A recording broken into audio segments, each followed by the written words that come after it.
Hey guys, welcome back to the channel. This is part 1 of our story. If you like this what if story and want to see part 2, let me know in the comments below. Before we start, don't forget to like, subscribe, and share this video with your friends. Also, check the description for more great content and my playlist. Now, let's start. Unlike most people, 𝐒𝐭𝐲 𝐔𝐸𝐽𝐻 didn't mind having to move to another prefecture. Her parents' construction company already didn't get much work. So if they had to move in order to make ends meet, then so be it. It's not like she was particularly attached to the tiny apartment she and her parents shared. Plus, she didn't really have any close friends at her old school. Not that it mattered, since that place got destroyed right after she left when someone drove a fireworks truck into it. Even so, 𝐒𝐭𝐻 couldn't help but be slightly nervous when introducing herself on the first day at her new school. Though she secretly knew she'd be fine. The nervousness just came with the territory. We have a new student joining us today, the teacher, Mr. Kobayashi, announced. Please come up to introduce yourself. 𝐒𝐭𝐻 walked up to the front of the class and wrote her name down on the chalkboard. I'm 𝐒𝐭𝐻 𝐔𝐸𝐽𝐻. It's great to meet you all. Please be kind to me, she said with a small bow. Alright, good. Mr. Kobayashi said, you can take the empty seat right next to Midoriya, and we'll get started. He pointed to a nervous-looking boy with green hair and freckles. As 𝐒𝐿𝐻 sat down, she sent the boy a friendly smile, earning a nervous squeak in response as he buried his face in a notebook. 𝐒𝐿𝐻's smile fell. Did she scare him? No, he was probably just shy. Maybe he wasn't too comfortable around new people. Part of 𝐒𝐿𝐻 wanted to leave him be, but the other part thought it wouldn't hurt to at least try and get to know him. After all, you miss 100% of the shots you don't take. Once the bell rang for lunch and everyone got out of their seats, 𝐒𝐿𝐻 turned to Midoriya to attempt a proper greeting. Hi. It's nice to meet you. Midoriya, was it? The boy's face turned red as he stuttered out a response. Oh, yeah. I'm Izuku Midoriya. Nice to meet you, too. Boy, this whole new school thing sure is nerve-wracking, 𝐒𝐿𝐻 said in an attempt to make conversation. But this place seems alright. Oh, Izuku struggled with a response for a moment. The people here are really, I'm sure they'll like you. 𝐒𝐿𝐻 did not like the hesitancy in his voice. Was there something about this place she didn't know? 𝐒𝐿𝐻 would get her answer as a girl with wild dark brown hair walked up to her and Izuku. Hey. 𝐸𝐸𝐻, right. Hi, I'm Deku. Me and the girls were wondering if you wanted to grab lunch with someone other than Deku. 𝐒𝐿𝐻 tilted her head in confusion. Deku. She means me, Izuku mumbled just loud enough for her to hear. Deku. What does that mean? 𝐒𝐿𝐻 asked aloud. It means useless, Deku answered like it was common knowledge. Now come on, we're waiting for you. She gestured to a few other girls who were waiting by the door. Wait. 𝐒𝐿𝐻 waved her hands to get their attention. You guys call him useless as a nickname. Oh, right, guess I'll have to fill you in. Deku said, Deku's a total troublemaker, always showing up for class and picking fights. She turned to a spiky-haired blonde boy walking out of the classroom. Isn't that right, Bakugo? Damn nerd doesn't know his place, Katsuki grunted as he sent a glare towards Izuku. 𝐒𝐿𝐻 didn't miss how the green-haired boy shuddered in his seat and curled in on himself to look as small as possible. Anyways, you'd be best to stay away from Deku when you can, Deku said as if the boy in question wasn't sitting 3 feet away from her. So come on. We'll show you the way to the cafeteria. Right now, 𝐒𝐻 spotted more red flags than a game of Minesweeper. From what little she'd seen of Izuku, he seemed like the last to go around picking fights. She immediately went to decline the girl's offer. Thanks, but I'm not much of a lunch person. Maybe some other time. Your loss, Deku shrugged as she and her friends left the classroom, leaving only Izuku and 𝐒𝐻. You didn't have to do that, Izuku said as he pulled a bento box out of his backpack. I wanted to, 𝐒𝐻 smiled at Izuku. They were giving off rancid vibes.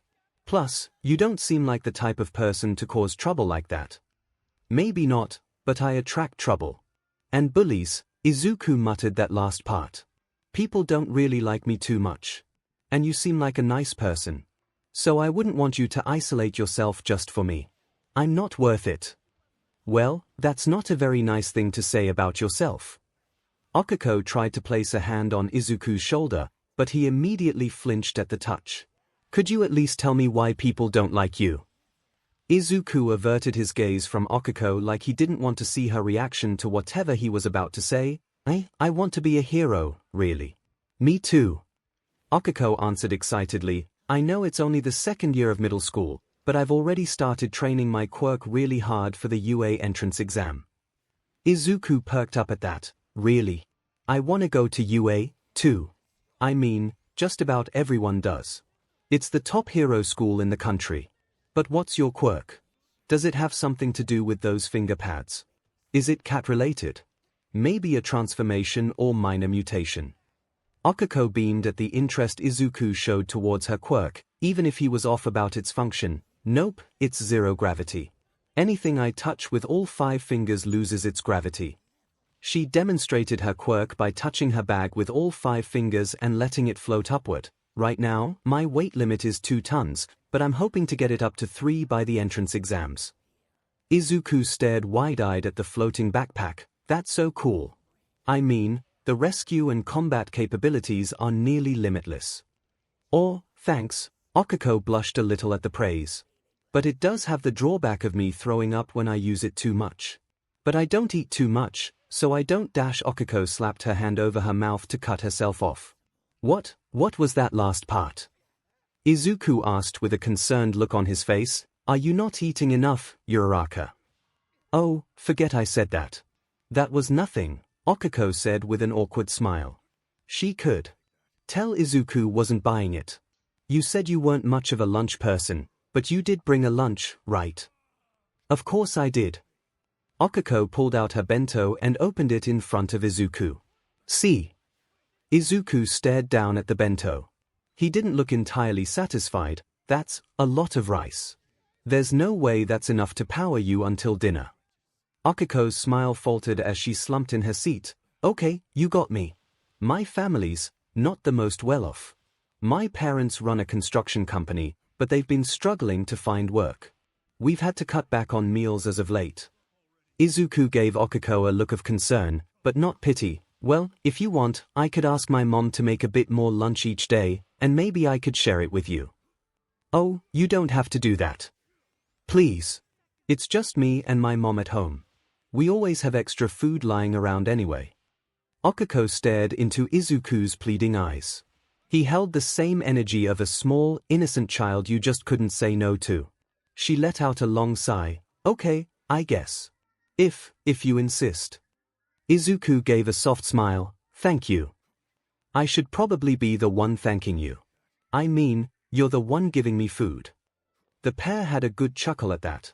Well, you need all the energy you can get if you're going to be a hero. That reminds me, you never told me about your quirk. Izuku's cheerful mood immediately dampened. He sat silently in contemplation for a moment before taking a deep breath and responding, That's the other part of why people don't like me.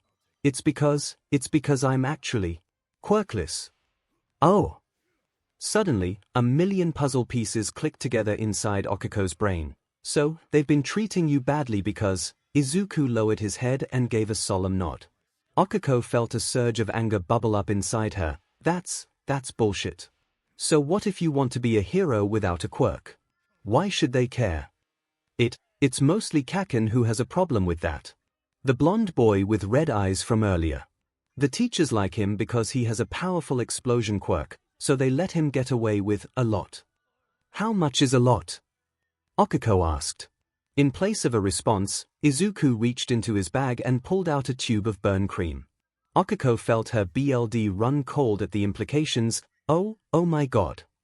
Sorry to bring down the mood, Izuku muttered. No, don't apologize, Midoriya, 𝐒𝐿𝐻𝐲 demanded sternly. I've only spoken to you for a few minutes, and you're already one of the nicest people I've ever met. I don't deserve this. You don't deserve a bad reputation that apparently necessitates bullying just for wanting to live your dream. You mean it? Izuku asked in disbelief. Of course I do. And if the rest of the schools like Bakugo or Daikiku, then you'd be a way better hero than any of them anyways. Suddenly, Izuku began hiccuping as huge tears rolled down his face. Okiko began to panic. Oh, I'm so sorry. Was it something I said? No. Izuku choked out in between breaths. It's just, you're the first person to believe in me like that. Thank you. That very fact made Okiko angrier. She didn't realize the bar was set that low. She didn't know what she wanted to say to Izuku, but she knew what she wanted to do. Midoriya, can I hug you? When Izuku gave a teary-eyed nod, Okiko spread her arms out, and Izuku fell into her embrace. They just sat there for a while, Izuku quietly sobbing while Okiko slowly rubbed circles around his back. But through all the emotions, they both knew deep down that they had just made a friend for life. As the months went by, Izuku and Okiko quickly grew closer together. It wasn't long at all before they both considered the other to be their best friend. With Okiko's encouragement, Izuku finally began exercising to train his body for UA. He found it was much easier to find the motivation when he knew someone believed in him. Okiko had found herself feeling fuller as well. Both emotionally and physically, as Izuku's mom very graciously volunteered to make an extra bento for her each day after she had her over for dinner. All in all, Izuku and Okiko could both say they've been doing much better than they had in a long time. That is, except for one thing. Katsuki held Izuku by the collar in one hand while he held the boy's notebook in the other. How many times do I have to beat it into your skull to get you to stop with the stupid stalker notebooks? Katsuki yelled as he slammed Izuku into the wall, earning a grunt of pain from the boy. Please, Katsuki, Izuku squealed. I was just writing down some techniques for Okiko's quirk. Do I look like I care? Katsuki slammed him into the wall yet again. Listen here, Deku. Just because you have one person on your side doesn't make you any less of a worthless F. He punctuated his statement by setting off an explosion in his other hand, burning Izuku's notebook to a crisp. Hey, leave him alone. Okiko yelled as she ran into the classroom. Stay out of this, round cheeks. Katsuki yelled. You know I never do. Okiko readied herself into a fighting stance. Tsich, Katsuki snorted. He dropped Izuku on the ground and threw his charred notebook at him. Don't forget the talk we had, Deku. He said as he stormed out of the classroom. Sorry for leaving you there. Okiko apologized as she helped Izuku up. No need to be sorry for having to use the bathroom, Izuku responded. If anything, I should be sorry for you having to fight all my battles for me. Hey, none of that. We've had this talk before. We both know you'd do the same for me. I know. It's just, I can't believe I used to consider someone like him a friend. Well, that was before you knew what a real friend looked like. Flattery will get you nowhere, Izuku grinned cheekily. It got me to you. I think that's far enough. Okiko chuckled before getting back on topic, but you're right. I just wish someone would do something about him. But we can never rely on the stupid biased teachers for anything. And it's not like we have the authority to go to the school board, Izuku said. I mean, sure, all the evidence is there on camera. But who would listen to us? Okiko paused in realization. Wait, say that again. Who would listen to us? No, the other part. All the evidence is on camera. Yes, that. What if we got that evidence and gave it to UA? There's no way they'd let Bakugo in after all the stuff he's done. Okiko, that's crazy. It's not like the school would just give it to us. We'd have to break into the security room after school hours. Well, why don't we? Because it's illegal. And I don't think UA would let us in if they found out how we got it. Well, what if we didn't show UA? What if we just used the footage to get Bakugo and his cronies off our backs? We'd still be breaking and entering. That doesn't sound very heroic. So, heroes break into villain bases all the time. Aldera Middle School is not a vill. Oh, who am I kidding? It pretty much is. You got that right. The things they knowingly let Bakugo do to you are pretty much illegal. Alright, you've convinced me. I'll have a plan formulated by tonight. You've always got a plan, Izuku. That's what I love about you most. The two teenagers immediately reddened at 𝐒𝐿𝐼𝐼's slip-of-the-tongue statement. Did you just? Izuku nervously murmured. We'll unpack those feelings later. 𝐒𝐿𝐼𝐼 quickly said. Izuku nodded. Yeah, sure, right. That night, Izuku and 𝐒𝐿𝐼𝐼, both dressed entirely in black, stood outside the gates of Aldera Middle School. The security room is on the 4th floor, Izuku explained. I'm sure you can guess how we get up there. Right? 𝐒𝐿𝐼𝐼 nodded. She tapped both Izuku and herself on the shoulder with 5 fingers. With their gravity removed, they silently leaped over the gates and floated through the air. It wasn't very long before the duo reached the school's roof, and 𝐒𝐿𝐼𝐼 lowered them down before pressing all her fingers together and whispering, "Release." Thankfully, there were no guards on the roof, and the exit door could be unlocked from the outside to prevent people from getting stuck up there. So the pair made their way to the 4th floor and peered around the corner. There, they saw the door to the surveillance room and a guard right next to it. What do we do? 𝐒𝐿𝐼𝐼 asked. Don't worry, I planned for this. Izuku pulled out a marble from his pocket and threw it across the hallway. It landed by the stairwell and made several small slinking noises when it made contact with the ground. Sounds which the guard noticed and left his post to go investigate. With the guard distracted, Izuku and 𝐒𝐿𝐼𝐼 went to the surveillance room, but they soon found that the door was locked. Dang it, should have seen this coming, 𝐒𝐿𝐼𝐼 grunted. Do you have the key, Izuku? Don't need it, Izuku responded. This school is so old and decrepit that most doors will open if you pull on them hard enough. To demonstrate, he grabbed the doorknob with both hands and yanked as hard as he could. It wasn't too long before the door swung open. Cool, how'd you figure that out? Izuku winced as they entered the room and closed the door behind them. I tried to hide from Katsuki a lot. I wasn't always successful. 𝐒𝐿𝐼𝐼 clenched her fist and gritted her teeth. That BSTD. But that's why we're here. Izuku sat himself down in front of the monitor and began combing through the footage. It didn't take much effort to find multiple instances of Katsuki assaulting, threatening, and yelling at Izuku, sometimes with the teachers in plain view. Alright, I've got about 5 flash drives worth of footage, Izuku said after about an hour. Once I get home, I'll copy the information to a few more flash drives. How many flash drives do you have? 𝐒𝐿𝐼𝐼 asked. Mom works an office job, so practically infinite. Now let's get out of here. I've got to import some footage to my laptop. Both Izuku and 𝐒𝐿𝐼𝐼 couldn't help the satisfied grins on their faces. The next day, not long after school let out, Katsuki cornered Izuku in an empty hallway. Sparks popped in his hand threateningly as he loomed over the green-haired boy, who was practically cowering in fear. I heard from Freaky Fingers that someone was trying to train for UA yesterday, Katsuki said threateningly. Please, Katsuki, Izuku whimpered. I was just exercising, I swear. Bull.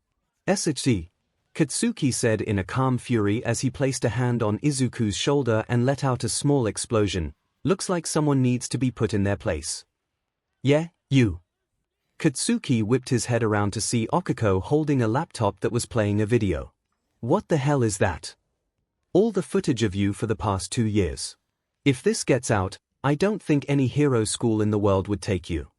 Katsuki's face paled for a brief moment before quickly turning back to rage. Like hell you're gonna blackmail me. I can just tell a teacher. Oh, you mean the teachers who sat idly by and practically encouraged your actions. If anything, they'll end up in prison for all they did. Fine, Katsuki spat. What the hell do you want? Do you want money? I know you're effing poor. He pulled out his wallet and handed 𝐒𝐿𝐼𝐼 a stack of 10,000 yen bills. 𝐒𝐿𝐼𝐼 gawked at the money. She knew Katsuki was rich, but he had this much money in his pocket. She shifted her gaze to Izuku, who nodded incredulously. Alright, she said, this should be enough. She quickly deleted the footage from the laptop. Ha! Katsuki laughed. I knew you'd sell yourself out for money. He turned to Izuku. See, Deku. Not even your so-called friend thinks you're worth more than a few months of allowance. Too bad she didn't tell you about the dozens of backups we keep at home, Izuku replied. Katsuki's face contorted in shock as he blinked at his former friend. What? Yep. 𝐒𝐿𝐼𝐼 gave a sickeningly sweet smile. And if you and your cronies don't play nice, you'd be lucky to even step foot in any hero agency for the rest of your miserable life. And you have to pay me back for all the All Might figures you blew up, Izuku chimed in. And the notebooks, too. And school uniforms aren't cheap, either. Katsuki pulled his hair and shouted. Out, 𝐸𝐻, God damn it. Before he stormed off. Do you think he got the message? Izuku asked rhetorically. If he did, we finally get some peace around here, 𝐒𝐭𝐻𝐲 answered. If he didn't, there's no way we'll be seeing him at UA. Either way, he'll be getting his just dessert soon enough. Speaking of desserts, Katsuki gave you quite a bit of money. Wanna go grab some mochi? You read my mind. As Izuku and 𝐒𝐭𝐻𝐲 walked off, they found their hands inexplicably intertwined with one another's. Part of them wanted to blush nervously and pull their hands away, but the other part decided they didn't mind the closeness. Either way, they were both glad things were finally looking up. To say Tenya Ida was not excited about attending a new school would be an understatement. He was a creature of habit, and any deviation from that habit would throw off his entire self. Though he supposed it couldn't be helped. It's not like anyone could have predicted that his old school would be destroyed when someone drove a fireworks truck into it. His brother, Tensai, compared Tenya's situation to how heroes often had to work in unfamiliar places, so he decided to roll with that. But even so, this new school had Tenya longing to go back to the days of semi-private middle school harder than he ever thought possible. It was all down to a lack of order, students running in the halls, wearing their uniforms incorrectly, vandalizing the bathroom stalls. He even caught several kids smoking. Tenya could feel Aldera slowly chip away at his sanity, but he would not waver. For if he could not handle a rowdy middle school, then how could he handle the eternal rowdiness of heroics? Those thoughts went through Tenya's head as he marched out of school one day, the final bell having just rang moments prior. He was quickly pulled from those thoughts as he heard what sounded like a small explosion coming from the side of the building. This could mean two things, either someone's performing chemistry experiments outside of school hours, or a villain with an explosion quirk has made their way into the premises. Tenya quickly sprinted around the corner to see a green-haired boy shuddering against the wall as a blonde-haired boy, flanked by a boy with long fingers and a boy with hair seemingly made of rocks. Tenya immediately noticed small explosions coming from the blonde boy's hands, and he immediately sprung into action. "Stop right there!" Tenya shouted. Are you aware that using your quirk outside of self-defense is a crime? Everyone paused and turned to look at Tenya. The blonde boy let out a snicker before speaking. Who the hell do you think you are, glasses? You must be new, because you clearly don't know how things work around here. Yes, I am Tenya Ida.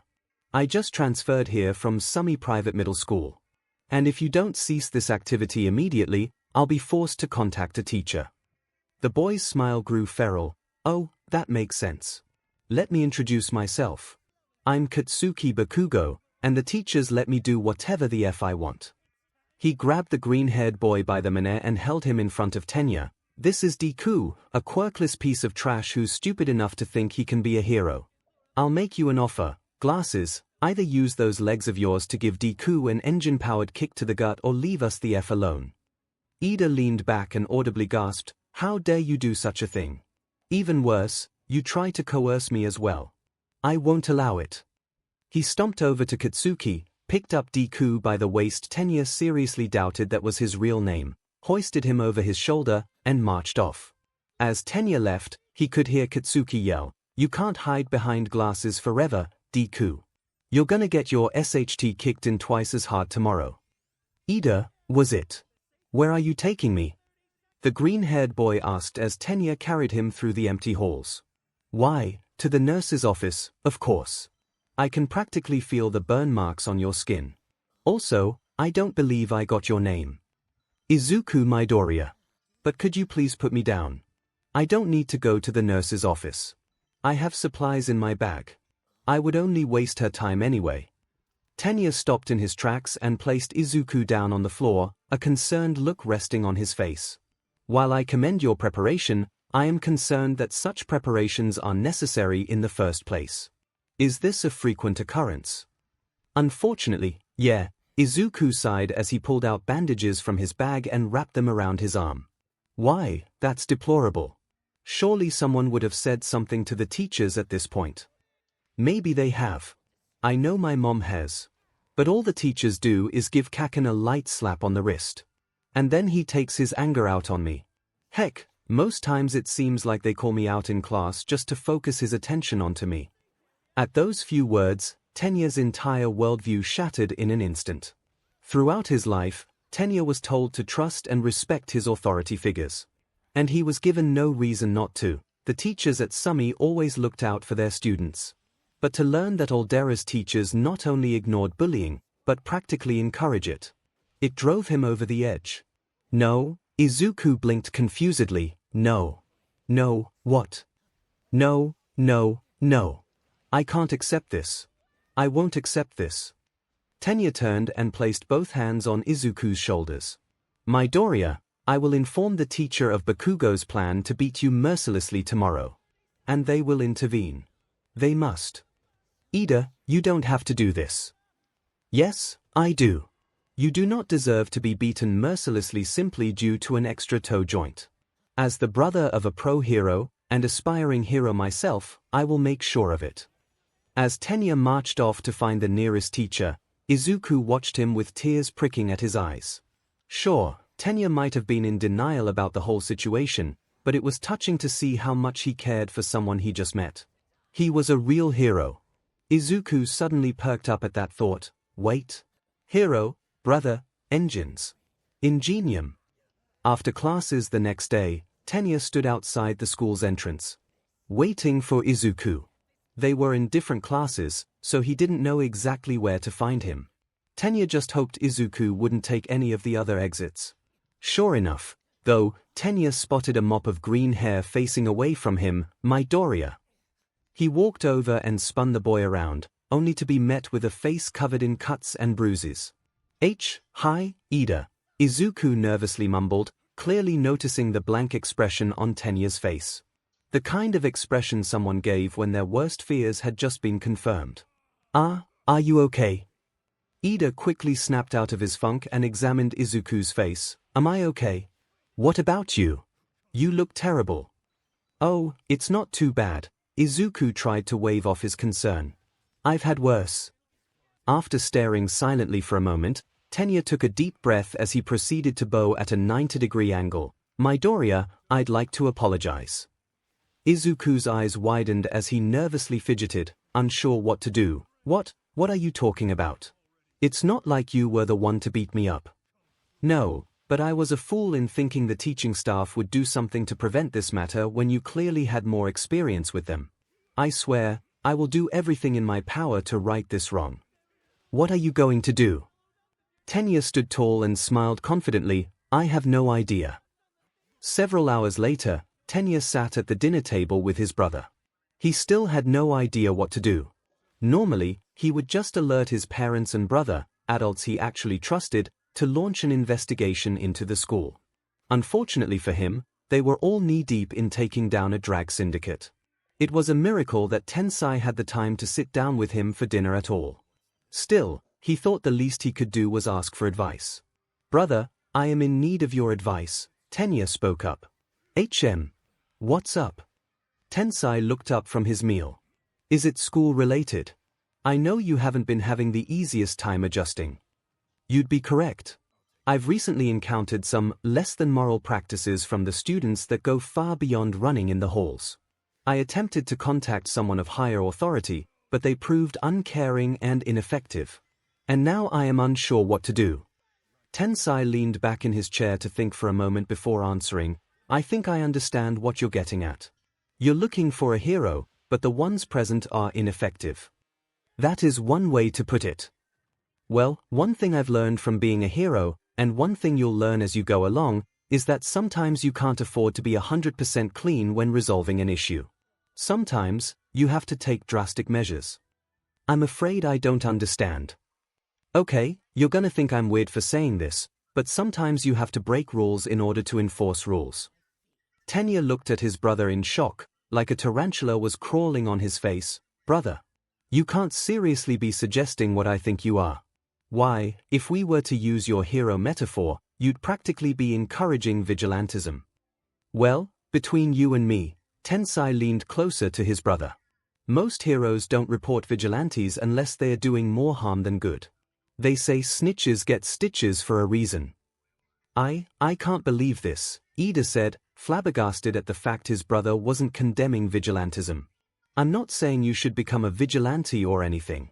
I'm just saying that if the situation means so much to you, then maybe you should consider taking matters into your own hands. Whatever you do, I'll vouch for YA. Tensai gave Tenya a wink and a cheeky smile. Very well, then. Tenya said as he got up from his chair and walked to his room. Thank you for the advice, brother. I will take it into consideration. And take it into consideration he did. After dinner, he spent over half an hour pacing back and forth in his room, weighing his options. He didn't entirely agree with what his brother had said, but he acknowledged he had a point. Conventional methods had failed him, and if he didn't do anything, he would be no better than the bystanders that plagued all of Aldera. But even so, it was clear that the bullies wouldn't listen to him. But then again, villains rarely listen to heroes, either. That's why they fought in the first place. Tenya wanted to be the hero in this situation, but he knew the school would never approve of his actions. But if that were the case, maybe he should lean into it. Of course. A surefire way to both intimidate the bullies and make a clear stance against his school. Tenya ran to the nearest bathroom and stared into the mirror. If he was going to become the school's enemy, he needed to look the part. The next day, Izuku stood at the school's entrance, utter bafflement etched upon his face. What is up, my bro? Tenya greeted, trying and failing to make his voice sound as tough as possible. His voice wasn't the only thing that radiated faux toughness, however. His hair was messy, his tie was undone, his shirt was not tucked in, and one of his brief legs was partially torn off. Ida, what are you doing? Izuku finally asked. Why, I'm taking a stance against your bullies and the school that encourages them. By becoming a delinquent. Of course. Tenya exclaimed as he power-walked into the building. Come now, we must speed walk in the halls so we may get to class on time instead of the expected 15 minutes beforehand.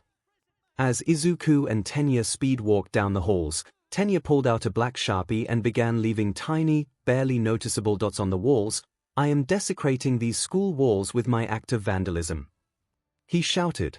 I still don't get what you're trying to accomplish here, Izuku admitted.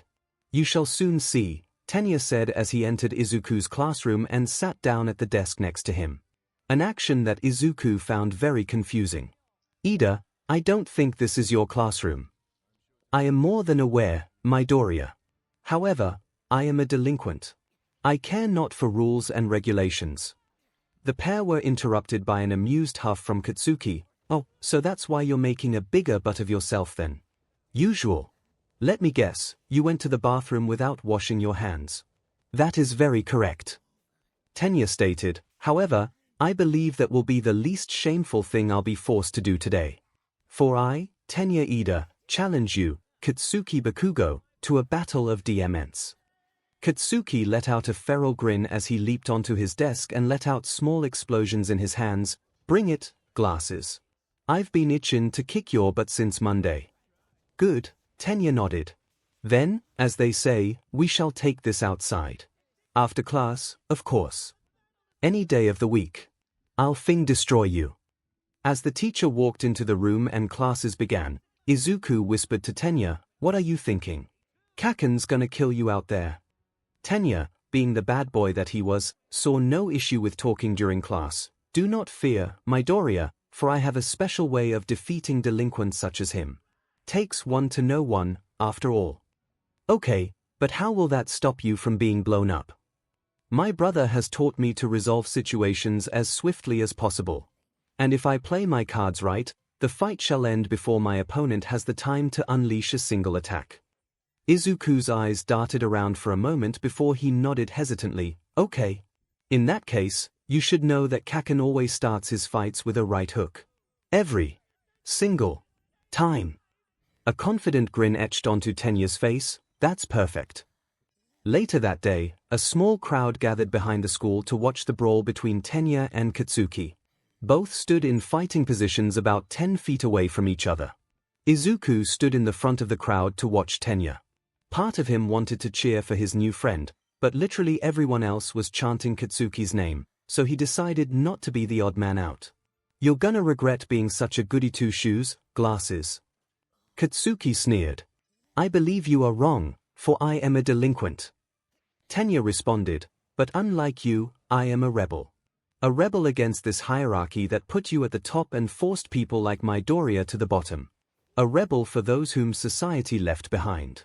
A rebel who are you gonna fight or just talk me to death?" Katsuki yelled. "Oh, my apologies. You may have the first move," Tenya said as he silently revved up his engines. As soon as Tenya finished that sentence, Katsuki used an explosion to propel himself towards his opponent as he swung his fist back for a right hook, die. Recipro burst. Suddenly, Tenya's engines roared to life as he took off in the blink of an eye. Less than a tenth of a second later, a booming impact was heard as Tenya delivered an engine-powered kick to Katsuki's gut. Katsuki immediately stopped in his tracks as he coughed up spittle and fell to the ground, the wind knocked completely out of him. Before his head could hit the ground, however, Tenya delivered a normal roundhouse kick to the blonde boy's skull, knocking him out almost instantly. The crowd went silent as they watched what they thought was the strongest person in the school be completely and utterly destroyed in the span of 2 seconds. After a few moments, Tenya placed his foot on his unconscious opponent's body and began to speak. "I have defeated your school's top fighter. As such, I am now the top dog, and you all shall listen to me." "Like hell, we will," one of the audience members shouted. "Oh, would you like to revive a recipro burst of your own? Because I can make that happen." Tenya only received a frustrated grumble in response. "That's what I thought. Now, as the school's top dog, there will be some changes around here. No running in the halls, no smoking on school property, no vandalism, no tardiness, and no bullying of any kind. Anyone who steps out of line will end up like Bakugo. Do I make myself clear?" Tenya was satisfied by the angry murmurs of agreement. "Very well. Now return to class, all of you. Lunch is nearly over." As the crowd quickly dissipated, Tenya saw Izuku run over to him excitedly. "Ida, that was amazing. I can't believe that worked." "Thank you very much, Midoriya." Ida smiled. "I hope now the school will become a better learning environment for all of us." "So what are you gonna do now?" "Now, I have a school to upkeep and a reputation to uphold. It will be daunting work, and I'm not sure I can do it alone." Izuku quickly picked up on the implication. I could give you a hand if you want." "Excellent." Ida wrapped a hand around Izuku's shoulder and pulled to his side. "We shall be the greatest delinquents this school has ever known." For not the first time in her life, Tsuyu Asui was glad her face had trouble emoting. That way, her new classmates wouldn't notice the nervousness she felt from being the new kid in class. It was bad enough that a fireworks truck had to ram into her old school, but being relocated to a different school than Habuko made it 10 times worse. Glancing at the freckled boy sitting at the desk next to her, Tsuyu figured she'd look something like that if she were allowed to emote properly, because that boy twitched and jittered like he had just learned someone was going to shoot him today. This confused Tsuyu even more. She was the new kid, so what did he have to be so worried about? Maybe she could calm both their nerves by introducing herself. Perhaps they could strike up a conversation about their shared hair color or something. As the bell rang for lunch, Tsuyu turned to the green-haired boy to greet herself. But before she could say anything, another boy with orange hair covering his eyes slid up to her desk. "Hey, how's it going? I'm Suzuki. You seem pretty cute. What's your name?" Tsuyu, equal parts flattered and annoyed by the introduction, returned the greeting. "Tsuyu Asui, call me Zu, Ribbit. And if you were trying to flirt with me, then sorry, but I'm not interested." Suzuki's face immediately soured as he stormed off. "Fine. I wasn't interested in a freak like you anyway." If Tsuyu could roll her eyes, she would have. It looks like the mutant discrimination was the one thing that carried over from her old school. And if this was like previous experiences, he probably noticed the frog mutations and only wanted to date her for the stuff she could do with her tongue. Regardless, Tushu knew exactly how to deal with these types of guys. "You call me a freak, but you're the one who flips from flirting to insulting on a dime, Ribbit," she said bluntly. Exactly how many times has that strategy landed you a date so far? A few scattered chuckles could be heard as Suzuki let out a low growl and whipped back around to face Tsuyu. Shut up. You don't know me. And you don't know me. Yet you called me a freak. So I guess now I can call you a hypocrite, too. Oh, go hang with Deku if you think you're so smart. I don't know who Deku's ribbit, but he sounds a whole lot smarter than you. Considering you haven't come up with a single clever insult during this entire argument. I'd call you a dumbass, but I'm pretty sure your butt is smarter than your brain, ribbit. The whole classroom erupted into laughter as Suzuki shriveled up in embarrassment and ran out of the room. Tsuyu casually turned back to the freckled boy to introduce herself like she planned, only to find him staring at her in wonder like she was the lost city of Atlantis. Tsuyu did not let this slightly off behavior deter her. Hello. I'm Tsuyu Asui. Call me Zu, ribbit. Suddenly, the boy blurted out, please teach me your ways. Tsuyu was a little confused but decided to roll with it. Okay, I guess. Their brief conversation was cut off by a bark of laughter from behind them. Tsuyu turned to see a blonde boy lounging at his desk with his feet on the table, flanked by two other students. Looks like Deku decided he wants to grow a spine. Looks like we'll have to rip it out of him. He slammed his fist into his open palm, a small explosion popping off at the impact. Eep! The boy, apparently named Deku, squeaked before scrambling to pick up his stuff and running off. Tsuyu decided to follow him, because judging how things were going, he seemed like the one person in that room who wasn't a JRK. A few minutes later, Tsuyu and the boy sat eating their lunches on the school roof.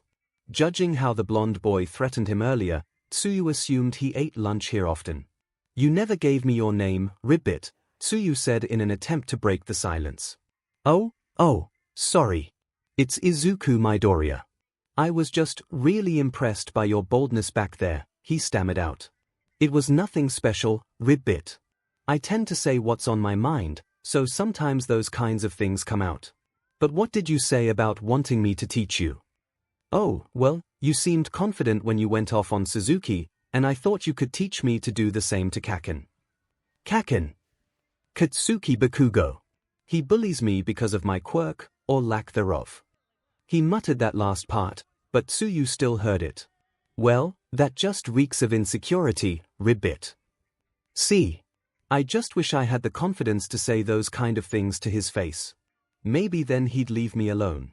Or he'd just double down on the bullying, but it never hurts to try. Okay. Is there anything stopping you besides the lack of confidence? I'm kind of not very good with words. I have a bit of a muttering problem, and I never know when to stop. My mom says it's not something I should be ashamed of, but I never like it when it annoys people. They always give me weird looks. And sometimes they hit me on the head to get me to shut up like I'm some sort of broken radio. And that really okay. I think I understand, Tsuyu interrupted as politely as she could. Izuku blushed in embarrassment as he pulled his knees close to his chest. Sorry. I did it again. Don't be, ribbit. If you want to insult people like I do, then you should direct that energy towards your bullies. How do I do that?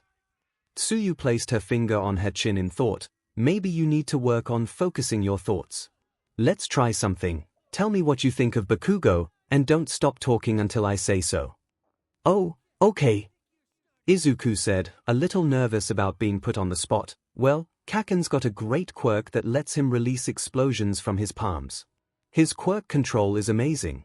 He uses his explosions to make him more agile, quickly dodge attacks, and even fly. He's gonna be a great hero someday, and everyone in the school knows it, even the teachers. I always respected him, even if he hasn't really been my friend since the quirkless diagnosis. He always wants to prove he's the best, and I think he takes my dreams of being a hero as a personal challenge. I already wasn't the most well-liked, but he basically turned the entire school against me. But I still know he's gonna be a great hero, even if he uses his quirk on me. Which, now that I say it out loud, sounds kind of illegal. And now that I'm thinking about it, his quirk doesn't seem very well suited for rescue. In fact, Kaken has never once expressed interest in actually saving people. He was always more interested in fighting villains. And I always kind of worried that he'd accidentally use lethal force on a villain, what with him always yelling die and all that. And maybe, someone who has no interest in saving and helping people shouldn't be a hero at all. Wait a minute, have I just been conditioned into thinking 𝐭𝐿 was as good as he said he was by a school that only wants the credit of having housed a future top 10 hero? I think so, ribbit, Tsuyu responded. Izuku paused for a moment as he stared blankly at the floor. I need to sit down for a minute. You already sitting down? In response to that, Izuku just laid down on his stomach, practically unmoving, for nearly the entire lunch period. Tsuyu just let him be, figuring he needed time to sort things out in his head. After a couple minutes, Izuku hoisted his body off the ground and leaned on the railing for support. Okay, I think I know what to do now, he said, his voice still exasperated. Do you want to save the insult training for tomorrow, ribbit? Tsuyu asked. No, Izuku weakly shook his head. Now that I've filtered out my thoughts about Katsuki, I think I can start formulating what I want to say to him. How long do you think that'll take? Not long. I know him better than anyone. The bell rang, signaling the end of lunch, and the two green-haired kids made their way to the door. In fact, Izuku continued, I think I'll lay it on him the next time he tries to start something. He opened the door, only to find Katsuki and his cronies waiting for them on the other side, which I guess is right now. Thought you could run away from me, didn't you, Deku? Katsuki said threateningly as he and his cronies encroached upon Izuku, the boy slowly backing up in fear. Well, guess what? Next PRD is a study hall, which means twice the butt-kicking for you. Whatever insult Izuku was about to say immediately died in his throat. He turned to Tsuyu, who just shrugged. He gave a nervous gulp. It was either now or never. Taking a deep breath, Izuku summoned every last ounce of courage in his body and said, Are you really that insecure that you have to beat up a quirkless kid just to make yourself feel better? Katsuki paused for a moment, dumbstruck at what Izuku had just said. What the F did you just say? I was just saying that you're such a complex bundle of superiority and inferiority complexes that you see me as a continued threat to your dream of becoming the greatest hero despite all the praise heaped upon you by the entire school. And knowing me, that's kind of pathetic. Katsuki paused to comprehend Izuku's insult analysis since his muttering was hard to understand. Once he did, his anger returned in full force. Did you just call me pathetic? I did. Izuku yelled out nervously, and that's just the tip of the iceberg. You're a walking pile of contradictions. You're one of the top scorers in the entire school, yet you dress like a delinquent. You only chose to go to this school in the first place just so you could manufacture a heroic backstory. Who the heck cares about a heroic backstory anyway? No one knows All Might's backstory, and he's the #1 hero. You. And while we're on the topic, why do you even want to be the #1 hero? 'Cause I don't think you want to be the next symbol of peace. Do you just want to prove you're the best? What will you do after you reach your goal? Just go around beating up villains all day. That makes sense, because you'd honestly look less out of place in an illegal fighting ring than in a hero school like UA. Seriously, it's like you don't even know what a hero is. Because if every hero thought like you, we'd be stuck in another era of chaos. Silence stretched across the rooftop as Izuku caught his breath. He felt a lot lighter, as if that was something he needed to get off his chest for a while.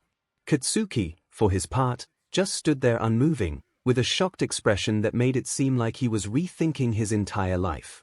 Eventually, Izuku finished catching his breath, and without saying anything, walked around Katsuki and his cronies to reach the door, Tsuyu quickly following behind him. How was that, Asui? Izuku asked tiredly as they walked down the stairs. Pretty good for a first attempt, ribbit, Tsuyu complimented. Also, call me Zu. Right, sorry. Though I am worried that Bakugo might come after you once he recovers. Or his cronies, or maybe even the teachers. Izuku was quick to wave off those concerns. I don't think I mind anymore. I have a few choice words I'd like to say to each and every one of them. Rip, I almost feel bad for them. Izuku shrugged. It's their fault for giving me so much material to work with. Tsuyu nodded. Can't argue with that, ribbit. can't argue with that. Shoto Todoroki was hardly bothered by the fact he had to transfer to Aldera Middle School when his old one was destroyed by a rampaging fireworks truck. That mattered very little to him.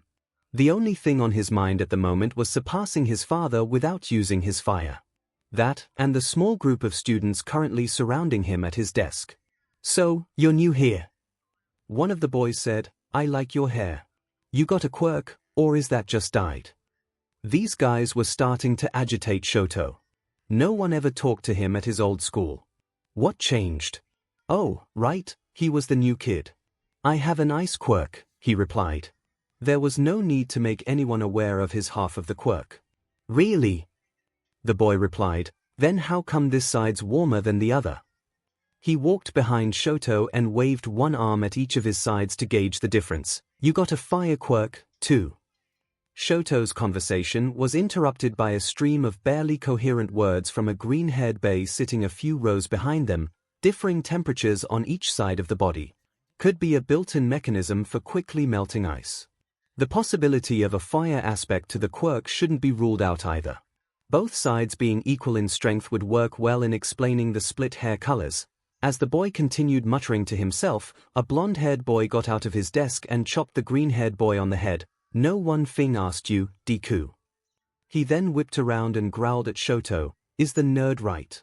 Can you shoot fire and ice?" Shoto, seemingly cornered, decided to answer truthfully in hopes that they would leave him alone afterward. "Yes. Yes, I can." To his dismay, however, the blonde man seemed to grow angrier as he slammed his hands on Shoto's desk. "I bet you think you're hotter just cause you have a half-decent quirk, here." "Not particularly," said Shoto in an attempt to de-escalate the situation, which seemingly went unnoticed by the blonde boy. "Well, guess what, Icehot. I'm Katsuki Bakugo, the top dog at this shithole of a school. And if you think you're such hot stuff, then how about I beat your butt on the roof tomorrow?" "Okay," Shoto nodded calmly. He figured he might as well. After all, he was going to be showing up more people than just his father on his quest to dethrone the number 2 hero. Might as well start now. "Good. I hope you're ready to die," Katsuki huffed before storming out of the classroom, most of the other boys following behind him while they cheered him on. When it was just him and the green-haired boy left in the classroom, Shoto got up and made his way down the hall. Unfortunately for him, the green-haired boy followed behind him, twiddling his fingers as if he wanted to say something. Eventually, he did. "Hi. I'm Izuku Midoriya. I just wanted to say sorry for blurting out your quirk. I didn't think my observations would be correct." "It's fine," Shoto responded coldly. "It would have gotten out one way or another." "Oh, okay. I also just wanted to say how I think it's really cool how you stood up to Kaken like that." "Do you mean Bakugo?" "I didn't stand up to him. He challenged me to a fight, and I accepted. Still, everyone's been complacent with him being at the top. And that's not very good for me. I'm just glad someone has the courage to step up to him. And that's another reason why I wanted to talk to you. Kaken's a really good fighter, and he's got great quirk control. I was hoping I could maybe give you a few pointers." Shoto didn't even turn to look at Izuku as he bluntly stated, "No," and kept walking. "No," Izuku exclaimed. Why not? I can beat him on my own just fine." "I'm not saying you couldn't. I just want you to be prepared the best you can." Shoto lowered his eyebrows in annoyance. "I'm already prepared. You barely even know him." "I'll be fine." Izuku suddenly grabbed Shoto by the shoulder and turned him around to face him. His face was noticeably tinted red, and Shoto thought he had accidentally activated his quirk and turned up his body heat out of annoyance. "Todoroki, please listen to me," Izuku said nervously before lifting up his shirt, revealing several cuts, bruises, and most importantly, burn marks across his chest. "Look at what he did to me, Todoroki," Izuku said softly. "I don't want anyone else to have to experience this. So please, let me help you." As Shoto stared at Izuku's burnt chest, he couldn't help but feel an odd kinship with the boy. He had a striking suspicion they both went through similar pain, and the thought of that made his heart melt just a bit. "Okay," Shoto conceded, making Izuku breathe a sigh of relief. "Thank you," Izuku said. Meet me on the roof in a few minutes. I can grab lunch for you, it's the least I can do. What would you like? Do you like soba? Shoto immediately felt his kinship with the boy deepen. Okay, Shoto said as he slurped his soba, tell me what I need to know. Right. Izuku pulled out a notebook from somewhere and showed Shoto a page with an admittedly impressive drawing of Bakugo. Kaken's quirk is explosion. It lets him sweat a nitroglycerine-like substance and ignite it through his palms. He will try to blow you up, and he will go for the face. But not before he starts the fight with his signature right hook. That won't be a problem, Shoto chimed in. My ice has great range. Izuku hummed unsurely, that's the thing, your ice might be both a blessing and a curse. Shoto's eyes narrowed, my ice is not a curse. Just hear me out. You'll be fighting on the roof, and there's no doubt a lot of people will be watching. I'm just worried you might accidentally hit a bystander with one of your longer-ranged attacks, or a chunk of ice could fall off the roof and land on someone. Shoto sighed, that's a good point. But thankfully, I have a plan. It's pretty cold out today, meaning Kaken will likely be wearing multiple layers in order to generate more sweat. If you're careful with your fire, you can burn off his dash. No. Shoto glowered. No. Izuku raised an eyebrow, you don't like the plan. I swore that I'd never use his fire, Midoriya. I can win using only my ice. Wait, why don't you want to use your fire? That's, like, half your quirk. Shoto slowly ran a hand down his scar. These flames have caused nothing but pain and suffering my entire life, he said solemnly. Izuku was still unsure of a few details, but he could pick up the context clues. He slowly walked closer to Shoto. Look, Todoroki, I don't know what you've been through or who hurt you, but I do know Kaken better than anyone. And I know for a fact that you won't be able to beat him unless you give it your all. He'll probably try to coax you into using your fire during your fight. He'll want to fight you at your best. Shoto's glare deepened. I don't care what either of you says to me. My ice is enough to win. I'll make it enough if I have to. Kaken can literally burn through your ice. You have to fight fire with fire or you're gonna lose. Izuku shouted. He paused and took a deep breath before continuing, I know you've been hurt by fire before, Todoroki. But it can still be used to help people, to save people. I mean, there are plenty of heroes with fire quirks. Just look at Endeavor. The very mention of that man made Shoto's blood boil. Without spraying a word to Izuku, Shoto stormed to the roof's exit and slammed the door behind him.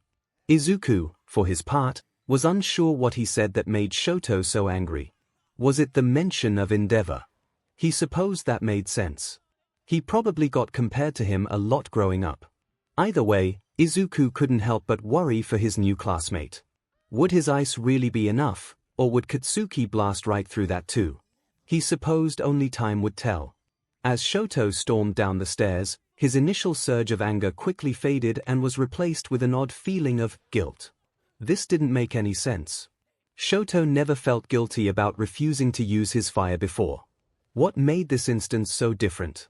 As Shoto replayed his conversation with Izuku in his head, he couldn't deny that Izuku was just trying to help. He had no idea about Shoto's relationship with the number 2 pro hero. Plus, it felt nice to have someone so concerned for his well-being besides his siblings. And he hardly counted Fuyumi and Natsuo since he rarely saw them. Shoto signed. Izuku may have meant well, and judging by the burn marks, he may have been able to relate on some level, but he could never understand the full picture. He had to prove to himself, to his father, that he could fight without his left side. If he couldn't, then he might as well give up on his dream of being a hero right then and there. The next day, Shoto found himself on that same roof again. This time staring down Katsuki while surrounded by a large group of students. He spotted Izuku watching at the front of the crowd. Shoto found it heartwarming that he still came to cheer him on despite his abrupt exit yesterday. Any last words before I blast your butt off, icy hot? Bakugo taunted with a devilish grin on his face. Let's just get this over with, Shoto drawled. Works for me. Now die. Katsuki propelled himself forward with an explosion, right arm pulled back into a hook, just as Izuku predicted. Shoto sent out the biggest glacier he could without hitting any of the bystanders towards Katsuki, and he was quickly encased in ice. The roof went silent in anticipation. After a short moment, Katsuki let out a huge explosion from inside the glacier and blasted himself toward Shoto. Did you really think it'd be that easy? He didn't, which is why he sent 3 walls of ice toward Katsuki, who exploded past the first 2 and launched himself over the other. Now in midair, Katsuki rocketed towards Shoto, who quickly leaped out of the way. Katsuki landed right next to him and let out a huge explosion aimed right at his face. Shoto quickly blocked it with an ice wall and planted his right foot on the ground. The floor quickly became encased in ice, as did Katsuki's feet. As Shoto used this opportunity to get some distance from Katsuki, the explosive blonde tore his feet out of the ice and turned to him, an angry scowl adorning his face. Why haven't you used your DMN fire? You think you're too good for me? Personal reasons, Shoto responded as he sent another smaller glacier Katsuki's way, unable to ignore the ice slowly crawling up his skin. Before the glacier encased Katsuki yet again, he pointed his hands to the ground and let out a condensed burst that propelled him over the attack. Bullshit. He yelled as he flew at Shoto yet again. Shoto teared another ice wall at the last second, but Katsuki used an explosion to vault right over it and land right in front of him. Before Shoto could react, Katsuki pointed both palms at him and let out a wide explosion. Shoto's vision blurred as he fell to the ground. He attempted to get up, but Katsuki stomped down 𝐻𝐸 on his stomach. Shoto could barely make out Katsuki's shouts. You still didn't use your DMN fire. Are you toying with me? How am I supposed to be the undisputed best if you keep half-butting it? His head whipped around to face the crowd, at one person in particular. You put him up to this, didn't you, Deku? What? I don't know what you're talking about. Shoto heard Izuku plead. Don't lie to me. He felt the weight on his stomach leave as Katsuki menacingly stomped over to Izuku. I saw you 2 head to the roof yesterday. This was all a setup to make me look dumb, wasn't it? Well, we'll see who really looks dumb when I blast your face off. As Shoto fought to stand up, barely remaining conscious, he caught a glimpse of Katsuki about to attack Izuku, who was weakly raising his arms in defense as tears pricked at the corners of his eyes. But he didn't see Izuku and Katsuki right there. No, Shoto saw himself cowering in fear, left to the mercy of his father. Time seemed to slow down for Shoto as he tried to process the situation. Before long, a familiar voice rang out in his head. I know you've been hurt by fire before, Todoroki. But it can still be used to help people, to save people. At those words, Shoto felt a spark light up within him. That spark quickly turned into a fire, and that fire turned into a raging inferno. Shoto slowly stood up. His arms limped at his sides, but he didn't care. He found himself letting out a huge smile as his inferno raged both inside and out. Katsuki paused his approach toward Izuku and turned to see Shoto finally using his flames. His grin grew even more feral. Finally. Now we can fight for real. Katsuki launched himself at Shoto, but he was quickly knocked back by a jet of flames. Undeterred, he went to try again, only to find that the flames had already dissipated. What the F? We were just getting started. In place of response, Shoto waved his hand and encased Katsuki in yet another glacier. The explosive teen grunted as he tried to blow up his icy prison, but nothing happened. What the hell? What's going on? Katsuki asked as he clenched and unclenched his fists in an attempt to release an explosion, but nothing came out. You seriously haven't noticed? Shoto asked. Noticed what? Katsuki yelled as he looked around to figure out if something was off. When his eyes met his body, he paused in realization. That fire jet from earlier had burned off most of his clothes, leaving only a tank top and a pair of boxer shorts. He couldn't sweat even if he wanted to. UBSTRD. You can't do this. That doesn't count. Hey, look. One of the students in the crowd shouted, Bakugo wears all mic boxes. The crowd immediately erupted into laughter as Katsuki screamed out in anger and embarrassment. As a tired Shoto stood in the center of a laughing crowd, he found himself blindsided by a tackle hug from Izuku. That was amazing, Todoroki. He cheered. I knew you had it in you to use your fire. I just knew it. Shoto didn't respond, still blindsided by the hug. He wasn't too used to displays of affection like this, not since his mother was taken away. He slowly found himself wrapping his arms around Izuku and leaning into the touch. He was reminded of his mother's hugs, but Izuku's were different. They were much more intimate than he was used to. As Shoto tightened the hug, he quickly decided he liked this form of intimacy. And he would look forward to sharing more moments like this with Izuku in the future. Whatever that may hold for them.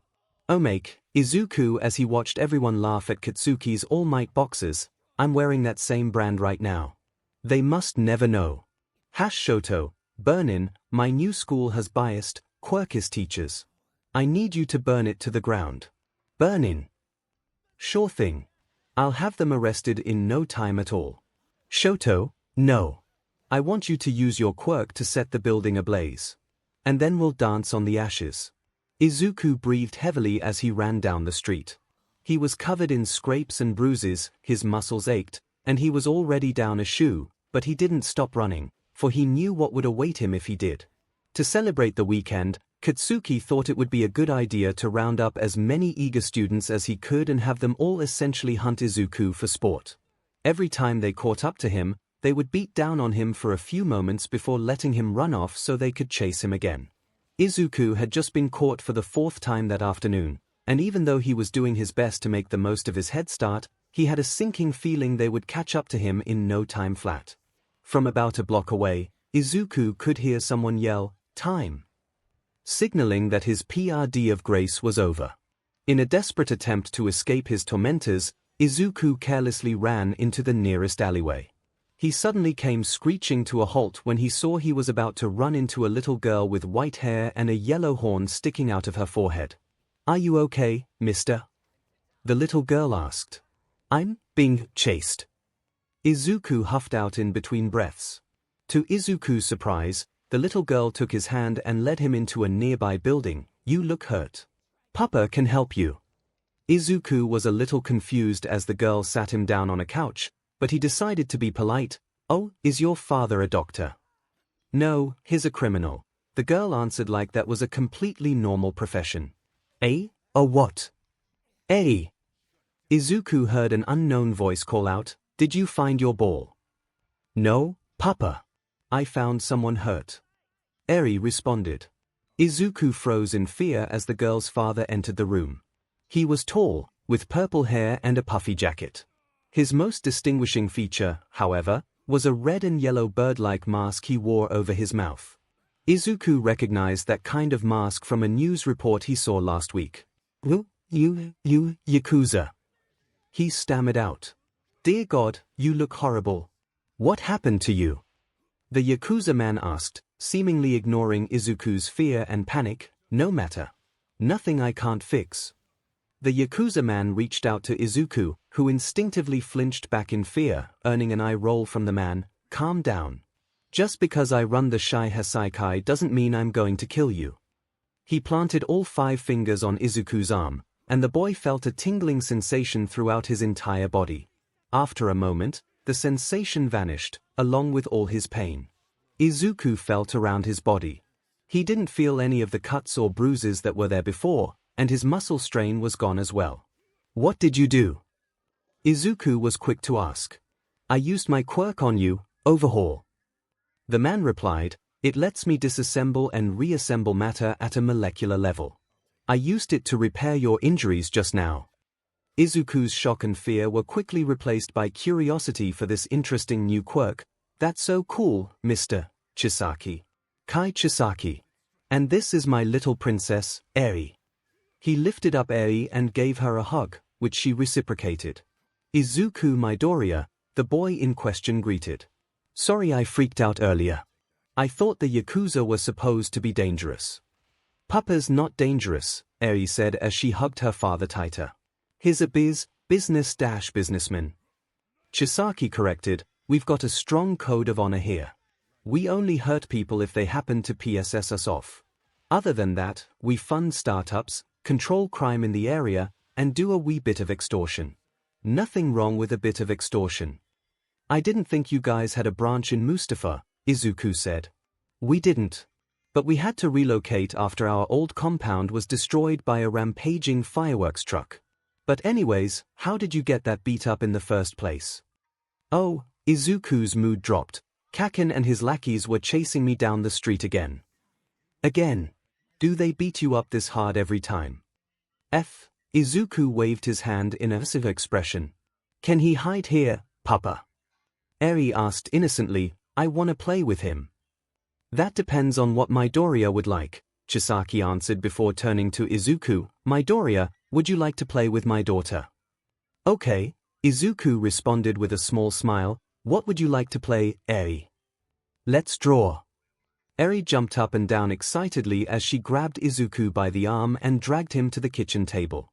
I'll make you both some hot chocolate, Chisaki said as he looked through the cupboards. What are you drawing, Eri? 𝐒𝐿 asked as he saw the girl grab a big handful of crayons. I'm drawing a unicorn. Eri showed her picture to 𝐒𝐿, a round blob in the vague shape of a horse with a triangle sticking out its head. That's very lovely, Faye. I think I'll draw a unicorn, too. After a few minutes of scribbling with her crayons, Eri looked up from her paper to get a look at 𝐒𝐿's. She was immediately floored by his artistic prowess. Woo. How did you learn to draw so good? Oh, this. 𝐒𝐿 asked. All you have to do is break it down into shapes. Watch. 𝐒𝐿 turned his paper over and sketched out 3 circles. He connected them with some lines, added a square horse snout, dotted some eyes, and used triangles for the legs, ears, and meneh. Eri was astounded by the demonstration. Wow. You should do that for your job. Oh, no. It's just a hobby, like my notebooks. 𝐒𝐿 pulled out a notebook and flipped to a page with a drawing of All Might, which Eri also gawked at. Hot chocolate's ready, Chisaki said as he planned 2 mugs of steaming cocoa on the table. He paused when he caught a glimpse of 𝐒𝐿's notebook. Hey, what's this? Oh, just my hero analysis notebook, 𝐒𝐿 answered shyly. Would you mind if I took a look? Sure, if you're interested. Chisaki took the notebook and began flipping through it, humming thoughtfully at its contents. I must say, this is some impressive quirk analysis you have here. 𝐒𝐿 blushed at the praise.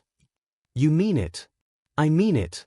I've never seen someone write 8 pages on 𝐻𝐻's aerodynamics before. I wonder what you'd have to say about my quirk. 𝐒𝐿 immediately perked up at that. Well, it's a great quirk with nearly endless possibilities. I'm sure healing my injuries was only the tip of the iceberg. With the right materials, I'm sure you could assemble buildings or put together cars in the blink of an eye. But I bet a quirk like that takes a lot of practice to use as well as you did. I'm sure you had to study biology for hours to get to the point where you could heal me without blowing me up. Chisaki hummed in amusement. I don't think I've ever thought to use my quirk to build a car before. I ought to have you come back sometime to analyze the 8 bullets. I'm sure you could come up with some pretty creative quirk applications. 𝐒𝐿, look. Eri interrupted as she showed him her paper. I did what you did, now my unicorn looks so much prettier. That's amazing, Eri. 𝐒𝐿 praised as he ruffled his hand through her hair. You learned so fast. Maybe you should do it for your job. Thank you for having me over, Mr. Chisaki, 𝐒𝐿 said as he stood outside the Yakuza building, and for healing me. No problem, Chisaki smiled behind his mask. Come back anytime. And I mean it. Eri really likes you, and she hasn't had anyone come over for a playdate in a while. 𝐒𝐿 returned the smile. I might just have to take you up on that offer. And he did. Over the next few months, 𝐒� periodically stopped by the Yakuza compound to play with Eri and talk quirks with Chisaki. It wasn't long before Eri started seeing him as a big brother. He even met the rest of the 𝐒𝐲 𝐵𝐵 to give them all valuable quirk advice, which they were all eternally grateful for. It took practically no time for the 𝐻𝐲 𝐵𝐵 to start treating 𝐒� as one of their own. Not like they ever disliked him in the first place, because as Mimic once said, if boss likes you, you're alright. If boss dislikes you, burn in hell. One rainy day, Chisaki and Eri were playing a board game in the living room when they heard a knock at the door. Chisaki looked up at the clock. It was that time again. You can come in, Midoriya, he said. When the door opened, the pair saw Izuku with a black eye, a bloody nose, and mud stains scattered across his skin. "Hi guys," he greeted weakly. Chisaki immediately got up and placed his hand on Izuku, his quirk fixing his eye and nose. "Are you okay, Izuku?" Eri asked worriedly. "I'm fine," Izuku tried to brush off. "Kaken just cornered me after school again. That's the 5th time this month," Chisaki pointed out, "and worse yet, he made you filthy." "I can handle it," Izuku assured with a false smile on his face. "Besides, if it weren't me, it would just be somebody else. That's a sacrifice I'm willing to make." Chisaki groaned as he punched the bridge of his nose. "Just go wash up. You know where the showers are." "Thank you." When Izuku was out of earshot, Chisaki slumped on the couch and signed. He noticed Eri nervously walk up to him. "Papa, why do people keep hurting Izuku?" she asked nervously. Chisaki patted the seat next to him, to which Eri sat down. "Abe, do you know how we at the Shy Hisekai have a code of honor and how we only hurt people if they go against us?" Eri nodded. "The sad truth is not everyone follows the same code of honor we do. Sometimes, people hurt others because it makes them feel better about themselves." Eri gasped. "That's horrible." "You're right, Eri. But Izuku's important to us. He needs our help, even if he doesn't know it. How can we help him?" Chisaki pulled Eri into a hug. "You already help him by being you. Playing with you helps Izuku feel better after school. As for me," Chisaki's eyes narrowed, "I'm gonna have a little chat with the teachers who keep letting Izuku get hurt." Eri perked up as she let go of the hug. "Are you and the Yakuza gonna visit his school?" Chisaki grinned as he pat Eri on the head. "Oh, we're gonna do more than just visit." The next day, Izuku sat at his desk as he nervously eyed Katsuki. The teacher was running late, and Izuku was worried Katsuki might use the extra time to rough him up before class started. Thankfully, a teacher walked into the room a few minutes later. Unthankfully, that teacher was Kai Chisaki. "Hello, class." Chisaki greeted with false sincerity. "I'm your substitute homeroom teacher, Mr. Overhaul. In fact, all your teachers are substitutes today." "What happened to them?" one student asked. "They all mysteriously got tumors. But don't worry, they'll be better by tomorrow. Now, which one of you is Katsuki Bakugo? The F do you want?" The boy in question responded. Chisaki clapped his hands together. "Well, looks like someone's eager to start the day. I just have one message for you." Chisaki slowly walked up to Katsuki's desk and placed a hand on his shoulder. "Welcome to hell. Get the F away from me." Katsuki moved his hand towards Chisaki, seemingly intent on blowing him up, but no explosions came out. Katsuki stared at his palm in shock. "What the hell did you do to me?" "I used my quirk on you," Chisaki answered coldly. "A little birdie told me you release explosions through the sweat in your palms, so I moved those sweat glands somewhere else. For the rest of the school day, you're effectively quirkless. And if you don't want to stay that way forever, you'll play along. Sound good?" Katsuki just stared at Chisaki in shock, who seemed to take his silence as a confirmation. "Great." He smiled. "Now let's get started." Izuku, knowing full well Chisaki could have done much worse, shuddered for his friend-turned-bully. "Hello, I'm your substitute math teacher, Mr. Chronastasis. According to the schedule, you all have a quiz today." He went around to pass papers to the class, and Izuku noticed Katsuki gawking at his copy. "You gave me a Fing college chemistry exam." The blonde yelled to his teacher. "Hope you studied. That's worth 40% of your grade." Izuku could practically feel Chronastasis grin behind his mask. "Hello. I am your substitute art teacher, Mr. Mimic. Today, we will practice drawing complex poses." He dramatically pointed at Katsuki. "You. Come up here and pose for us." "What Fing pose do you want?" Katsuki grumbled angrily. "You will lay down on the floor as if you have been defeated in a fight." Mimic turned and dramatically pointed to Izuku. "You. Come up here and pose triumphantly over the fallen body as if you were the one to have defeated him." Katsuki got up and yelled, "F no. I'm not letting shitty Deku pretend he beat me. We can get rid of more than just your quirk." Mimic threatened. Katsuki swore under his breath as he lay down right next to Izuku, who posed triumphantly. Izuku, for his part, was confused by the whole situation, but he had enough common sense to not argue with the Yakuza, even if he was an honorary member at this point. And if the Shy Hisekai's plans involved the humiliation of his tormentor of nearly 10 years, he decided he could trust his teachers just this once. Hello. I'm your substitute gym teacher, Mr. Rapper. Today, we'll be playing dodgeball. Finally. Katsuki cheered, something I can kick butt at. Katsuki Bakugo will be on one team, and everyone else will be on the other. Katsuki's good mood immediately soured. Fine. I don't need those extras on my team to win anyway. He said right before a barrage of dodgeballs struck him. At least there's no way they can ruin lunch for me, Katsuki grumbled to himself as he made his way down the lunch line. He noticed everyone's trays were being filled with apples, applesauce, apple juice, and apple pie. When it was Katsuki's turn, he noticed the lunch lady was a 5-year-old girl with white hair and a yellow horn wearing an oversized chef's hat. The girl paused before she placed an apple on Katsuki's tray. Suddenly, her horn began glowing as the apple in her hand shrunk in size, eventually turning into seeds, which the girl put on Katsuki's tray. What did you just do? Katsuki asked. Grow your own lunch, the little girl huffed as she blew a raspberry at Katsuki, who was left more confused than anything. Hello, I'm your substitute ethics teacher, Mr. Tengai. Today, we'll be discussing quirkless discrimination. Specifically, how one should not be using their quirk to blow them up. Is that what this is about? Katsuki stood up from his desk and turned to Izuku. Did you put them up to this, Deku? No, he didn't. Tengai answered for him. We knew what you've been doing to him for a while. Frankly, I'm surprised it took us this long to do something. You can't do this to me. I'm calling the cops. Sure, call the police. Then we'll all get arrested, and then we'll be unable to give you your quirk back. But who knows?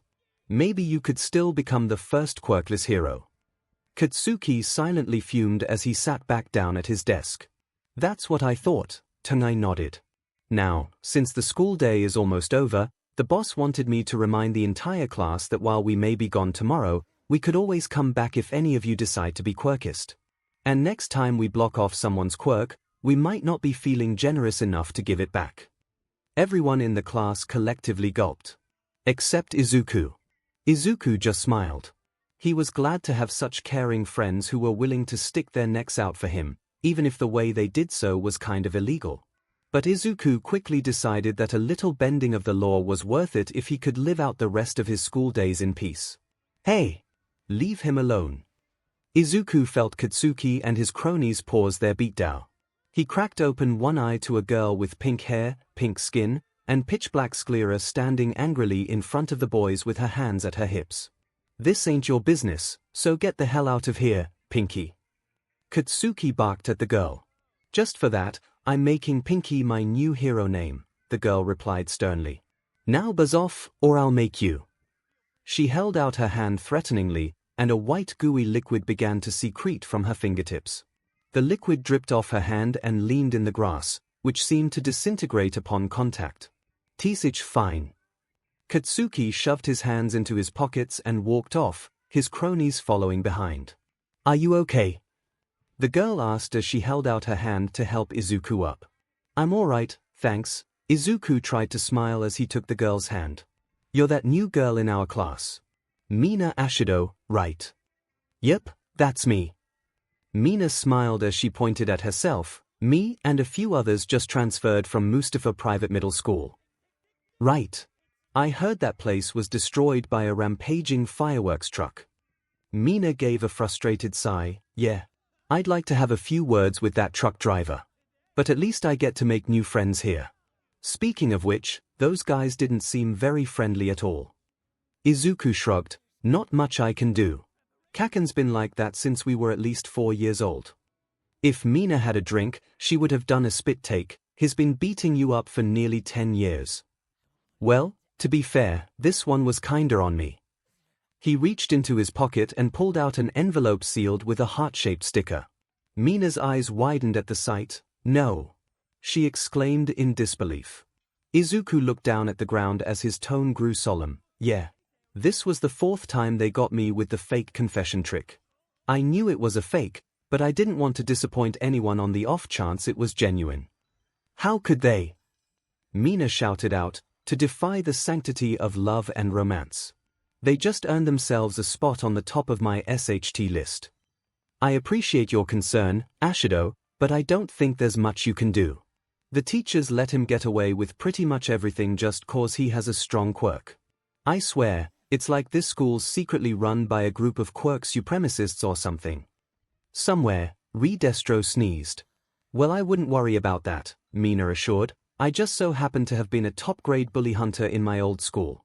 If we wanna deal any damage, we gotta hit him where it hurts. We have to aim for the heart. Izuku lowered his eyebrows in confusion. I don't think Kaken is interested in pursuing anyone romantically. A devilish grin appeared on Mina's face as she rubbed her hands together. He doesn't have to be, she said, but before we can pull off our MSTR plan, I need to do a little reconnaissance. Wait, we have a MSTR plan now. Yes. Try to keep up, Midori. Nicknames already. Izuku mumbled to himself. Later that day, Izuku sat in the cafeteria as he watched Mina zip from one group of students to another, somehow holding 4 conversations at once. Izuku could hardly keep up with what she was talking about. This must be what it's like for other people when he starts muttering. With Mina's earlier comment of aiming for the heart, Izuku thought she would be bringing up the idea of crushes or relationships. But instead, she was just talking about seemingly random topics like shampoo brands, TV shows, homework, restaurants, and hero fights. Izuku was perplexed, but he decided to trust Mina's process. After all, he may have only known her for about 20 minutes, but he already trusted her more than anyone else in the room.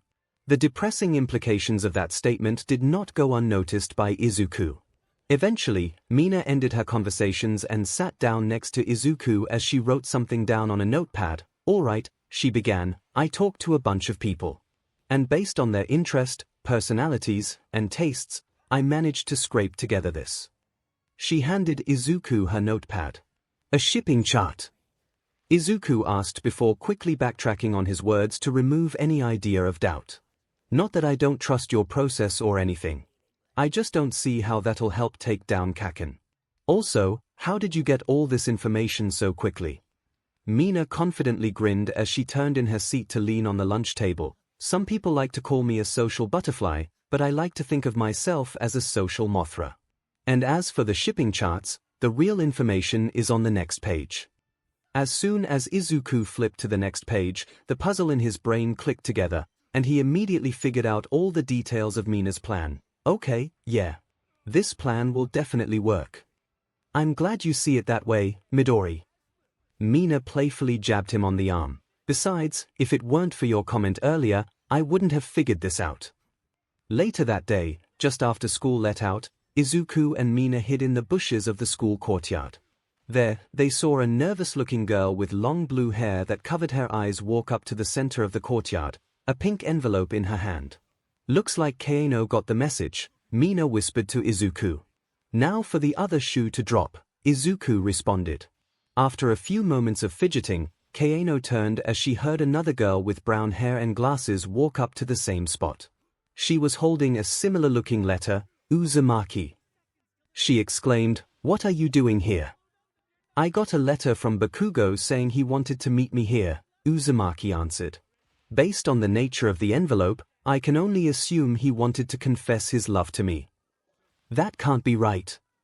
Kaeno held up her envelope. "He wanted to confess to me." "Well, one of us must be wrong. And I'm pretty sure it's not me."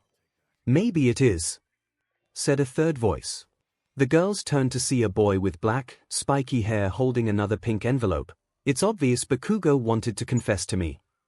"No, me," yelled a fourth person. "What about me?" asked a fifth. "He likes me best," a sixth person announced.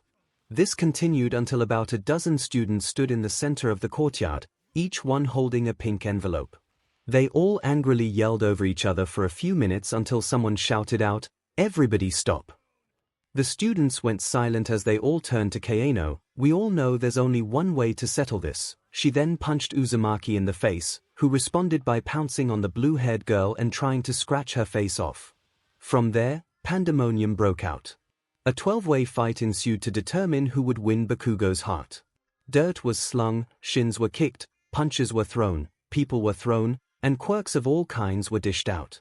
From the bushes, Izuku and Mina cackled madly at the chaos. "I kind of feel a little bad for laughing," Izuku said between giggles. "Don't worry," Mina chuckled. "I've done something like this before. If my calculations are correct, this will only last about 10 more seconds. This exact situation has happened more than once." Izuku questioned. "Look." Mina pointed at the group of students, who were no longer fighting and instead shaking each other's hands. "So we're all in agreement," Kayano announced. "We'll all share Bakugo. After all, he was the one who sent out all those letters. This must have been the outcome he was planning for." Speak of the devil, it was at this moment that Katsuki stormed onto the field. "Why the hell did you extras call me here?" he grunted. Uzumaki stepped up to speak. "Bakugo, after much deliberation, we've all agreed to accept your confession and become your partners." "What?" Katsuki asked confusedly. "I'm not interested in dating any of you DMN extras." "You, not?" "Of course not. I don't care about any of you. Now get the F out of here." The students' expressions quickly shifted from sadness to anger. "I can't believe he just said that." One of them shouted. "What the hell, Bakugo? He's so rude. You can't break our hearts like that. Why did I even like him in the first place? Get him." As Bakugo tried in vain to fight off the angry mob, Izuku and Mina's laughter quickly transitioned into full hysterics. Neither of them could remember when they had laughed so hard before. "Man, I didn't think that would work out so well," Izuku said as he struggled to breathe from laughing so hard. "I know. I always love it when bullies get a taste of their own medicine," Mina laughed. "You think he'll ever find out it was us who sent those letters?"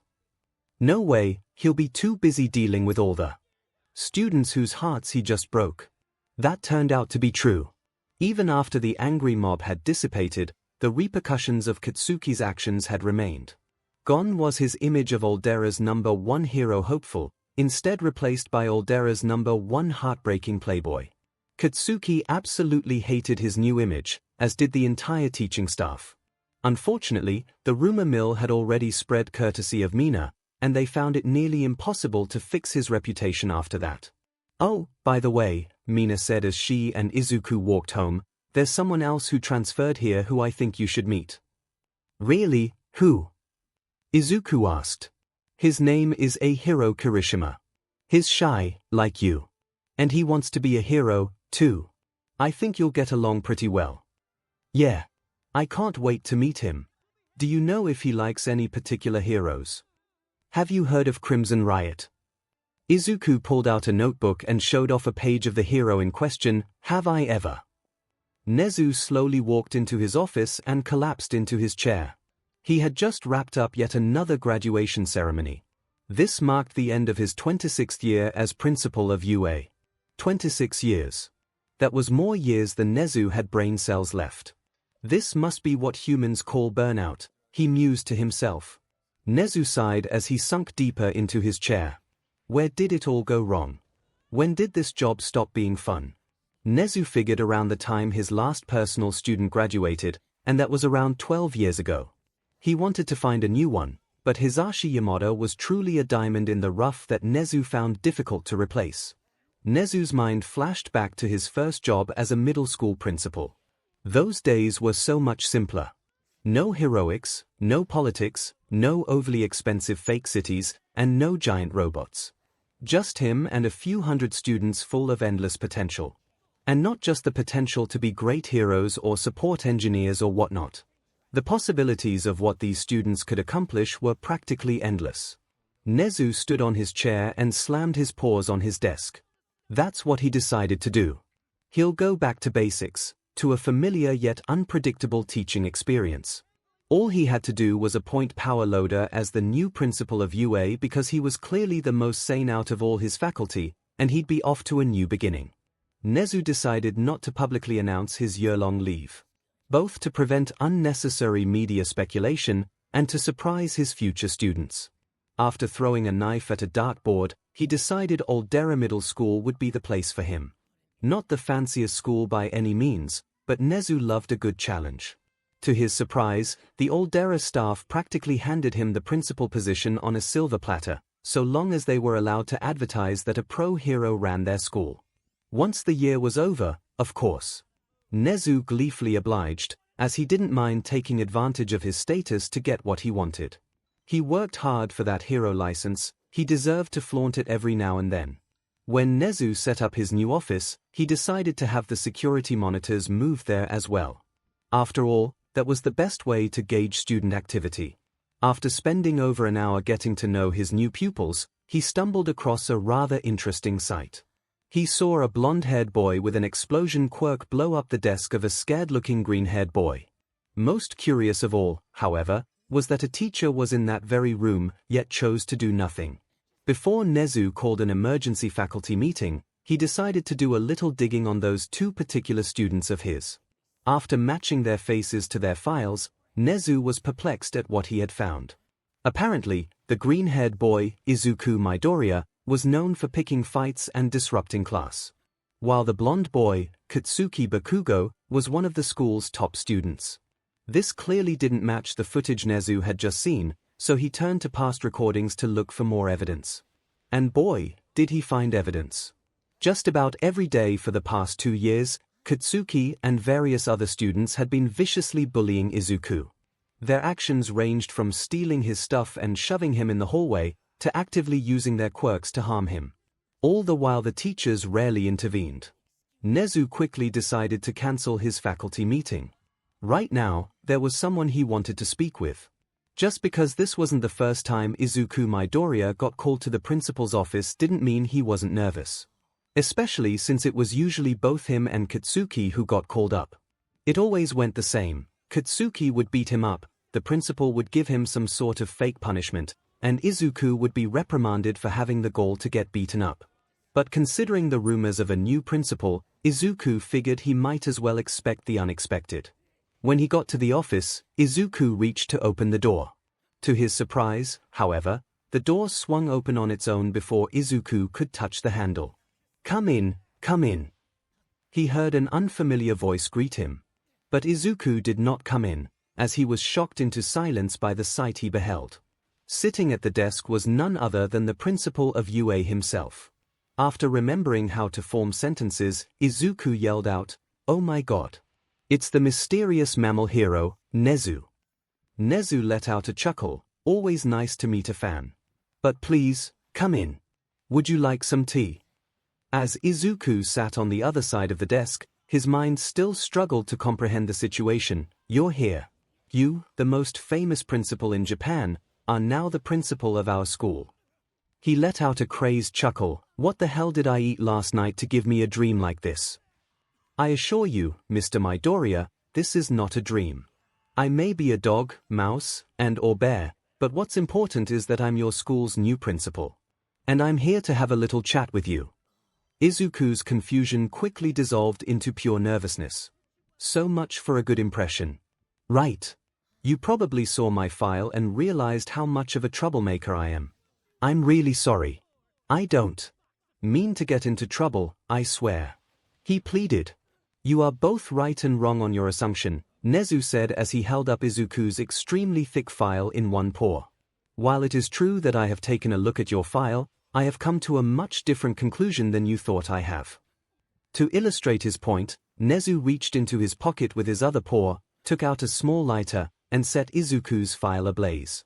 Izuku's jaw dropped as he watched every single misdemeanor over his past 2 years at Aldera Middle School disappear in an instant. I'm not sure I understand, sir." "Then allow me to explain. When I signed on as principal of this school, I was unaware of the faculty's frankly illegal conduct regarding you and Mr. Bakugo. Rest assured, however, as I will personally see to it that this school is shut down and all its teachers will be put to justice." Izuku nodded blankly, still struggling to comprehend the situation. "Okay. But what about Kaken?" As for Katsuki Bakugo, I doubt he'll ever be allowed to so much as look at any hero school for the rest of his days. Izuku suddenly shot out of his seat. Hold on, you can't do that. Kaken's supposed to be a hero. Nezu's composure didn't falter. Oh, and where did you get that idea? Practically everyone in the school agrees on it. He has to make it to UA. He just has to. Yes, everyone in this school run by biased teachers believes the student they put up on a pedestal deserves the world. Well, when you put it like that, of course, they could just be biased for a reason. Maybe he just radiates heroic potential. Nezu turned the security monitor to Izuku, which showed footage of Katsuki launching an explosion at Izuku. But based on what I've seen of him, that sounds very unlikely. Yeah, well, Izuku paused as he reached for an answer. He only does that to me. It shouldn't matter too much. For the first time since the meeting began, Nezu dropped his trademark smile as he gently rested a paw on Izuku's shoulder. Midoriya, the way you speak of yourself leads me to believe you think of yourself as less than human. Well, I would like to let you know that I am deeply sorry for all you've endured over these past 2 years. Absolutely nobody deserves to be treated badly due to their genetic differences. Izuku started sniffling as small tears ran down his face, but Nezu continued, as your principal and as a hero, you have my solemn vow that these injustices will not stand. At those words, the dam broke, and Izuku began to cry openly as tears flooded his face. Nezu simply smiled warmly as he pulled Izuku in for a hug, rubbing small circles on his back. After a few minutes, Izuku's tears subsided as he slowly separated from the hug and sat back in his seat. Sorry about that. I don't have the best handle on my emotions, he apologized guiltily. There is nothing to be sorry for, Nezu calmly replied. Izuku scratched his arm nervously. This might now be the best time, but it sounds like our meeting's wrapping up, and I just have to ask. He pulled out a notebook from somewhere and opened it to a page with a drawing of Nezu on it. Could I have your autograph? Certainly. Nezu went to sign the page, but paused to read his journal entry. Oh my, this is some interesting analysis you have here, young man. Would you mind if I quickly flipped through the rest of your notebook? Oh, okay, I guess, Izuku said hesitantly. But I doubt you'll find anything interesting in there. Nezu turned to the beginning and flipped through the pages. He read pages upon pages of quirk analysis, fighting techniques, possible weaknesses, and ways to combat those weaknesses. All the while, he found his investment increase exponentially. As Nezu's eyes darted across each page, his grin widened, his pupils dilated, his tail twitched, and he let out a slightly manic chuckle. When he finished the last page, he slammed the notebook on the desk, causing Izuku to flinch a little in his seat. Mr. Midoriya, he said ominously, I would like to request an extension for our meeting. Why is that? Izuku asked in equal parts fear and excitement. I have a proposition for you involving Katsuki Bakugo. He cheered, the ominousness in his voice dissipating almost instantly. Kaken. Does this have something to do with his admittance to a hero school? Correct. While I will be barring Mr. Bakugo from the UA entrance exam, I have decided I will not blacklist him from all hero schools if he shows a significant improvement in behavior. And in order for him to change, he'll need a rather harsh wake-up call. Izuku tilted his head. I'm confused. What does this have to do with my journals? Why, who better to give him the wake-up call than the person he'd least expect? And to do that, I'd like to help you refine your quirk analysis. Which is why, with your permission, I'd like to take you on as my personal student.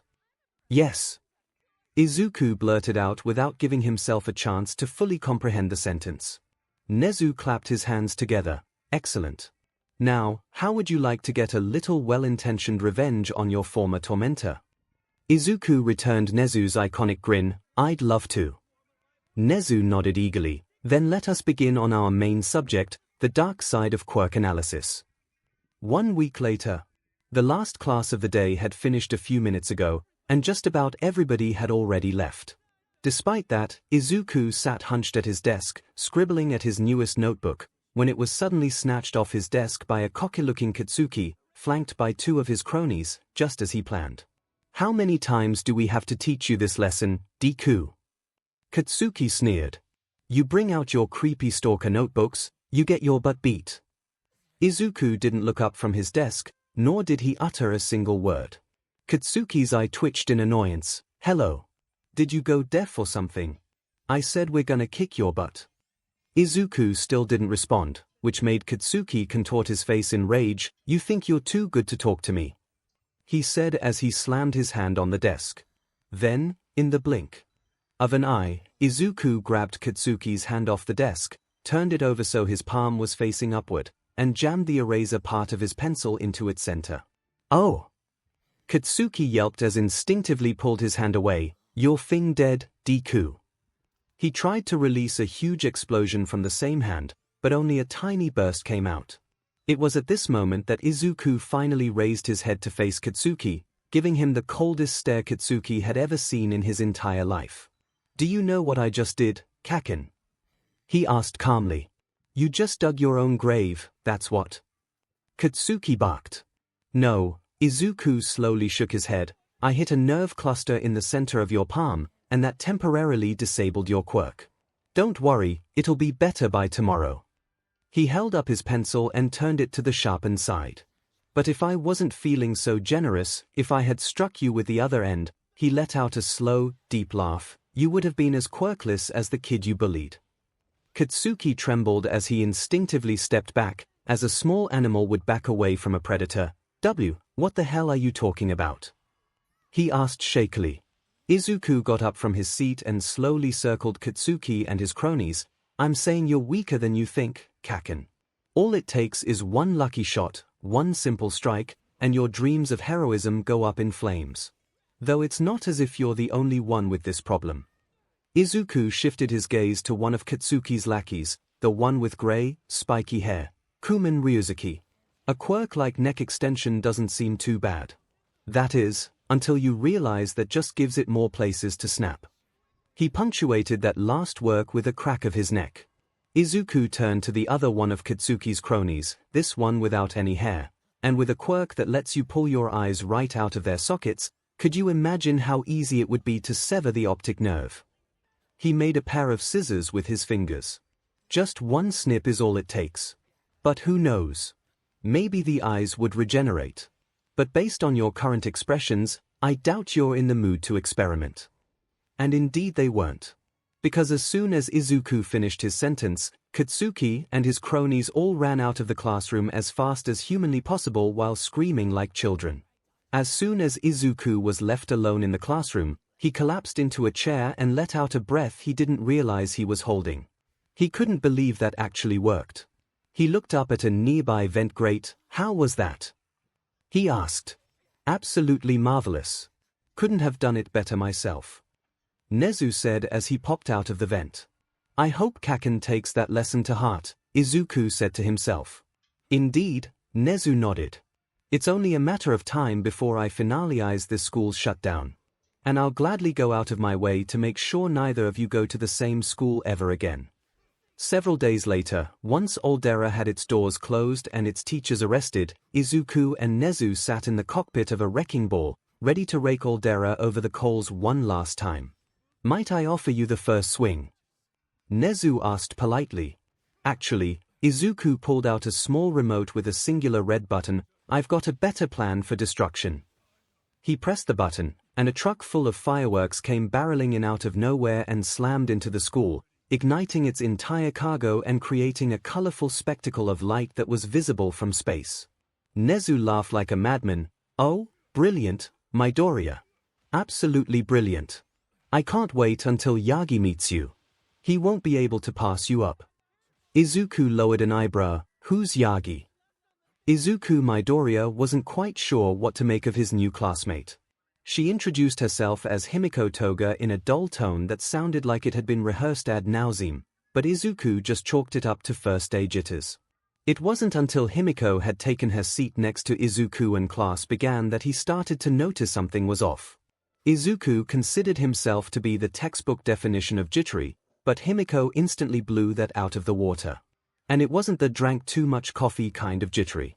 It seemed more like the serious withdrawal symptoms kind of jittery.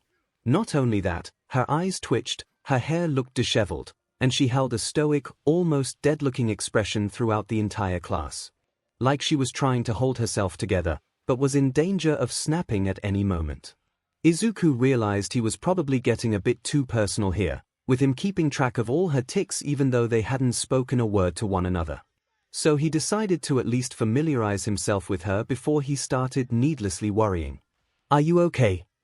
he whispered.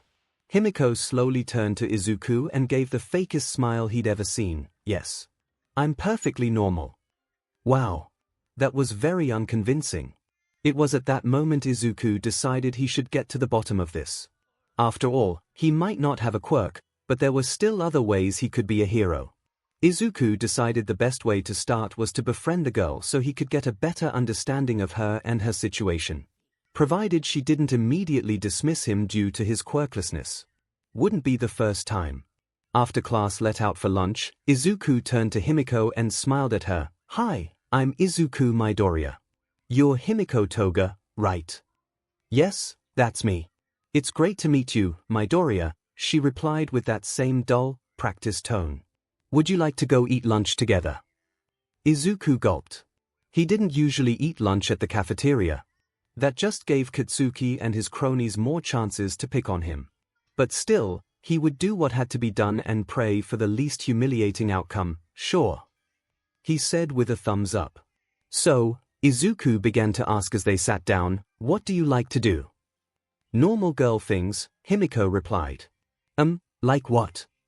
"Oh, you know, painting nails, styling hair, doing makeup, the color pink." "Okay." Izuku could tell she was faking it from a mile away. What exactly she was faking was still unknown, so he just had to keep digging. "What about heroes? Do you have a favorite hero?" "I like All Might." Normally, Izuku would be ecstatic about finding another All Might fan.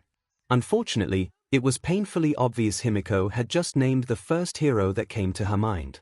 So either she didn't like heroes, or she was just that out of the loop. Izuku suspected the latter. "You don't seem very sure about that," Izuku said as he held a hero notebook in front of Himiko. "Maybe we can find one that works for you.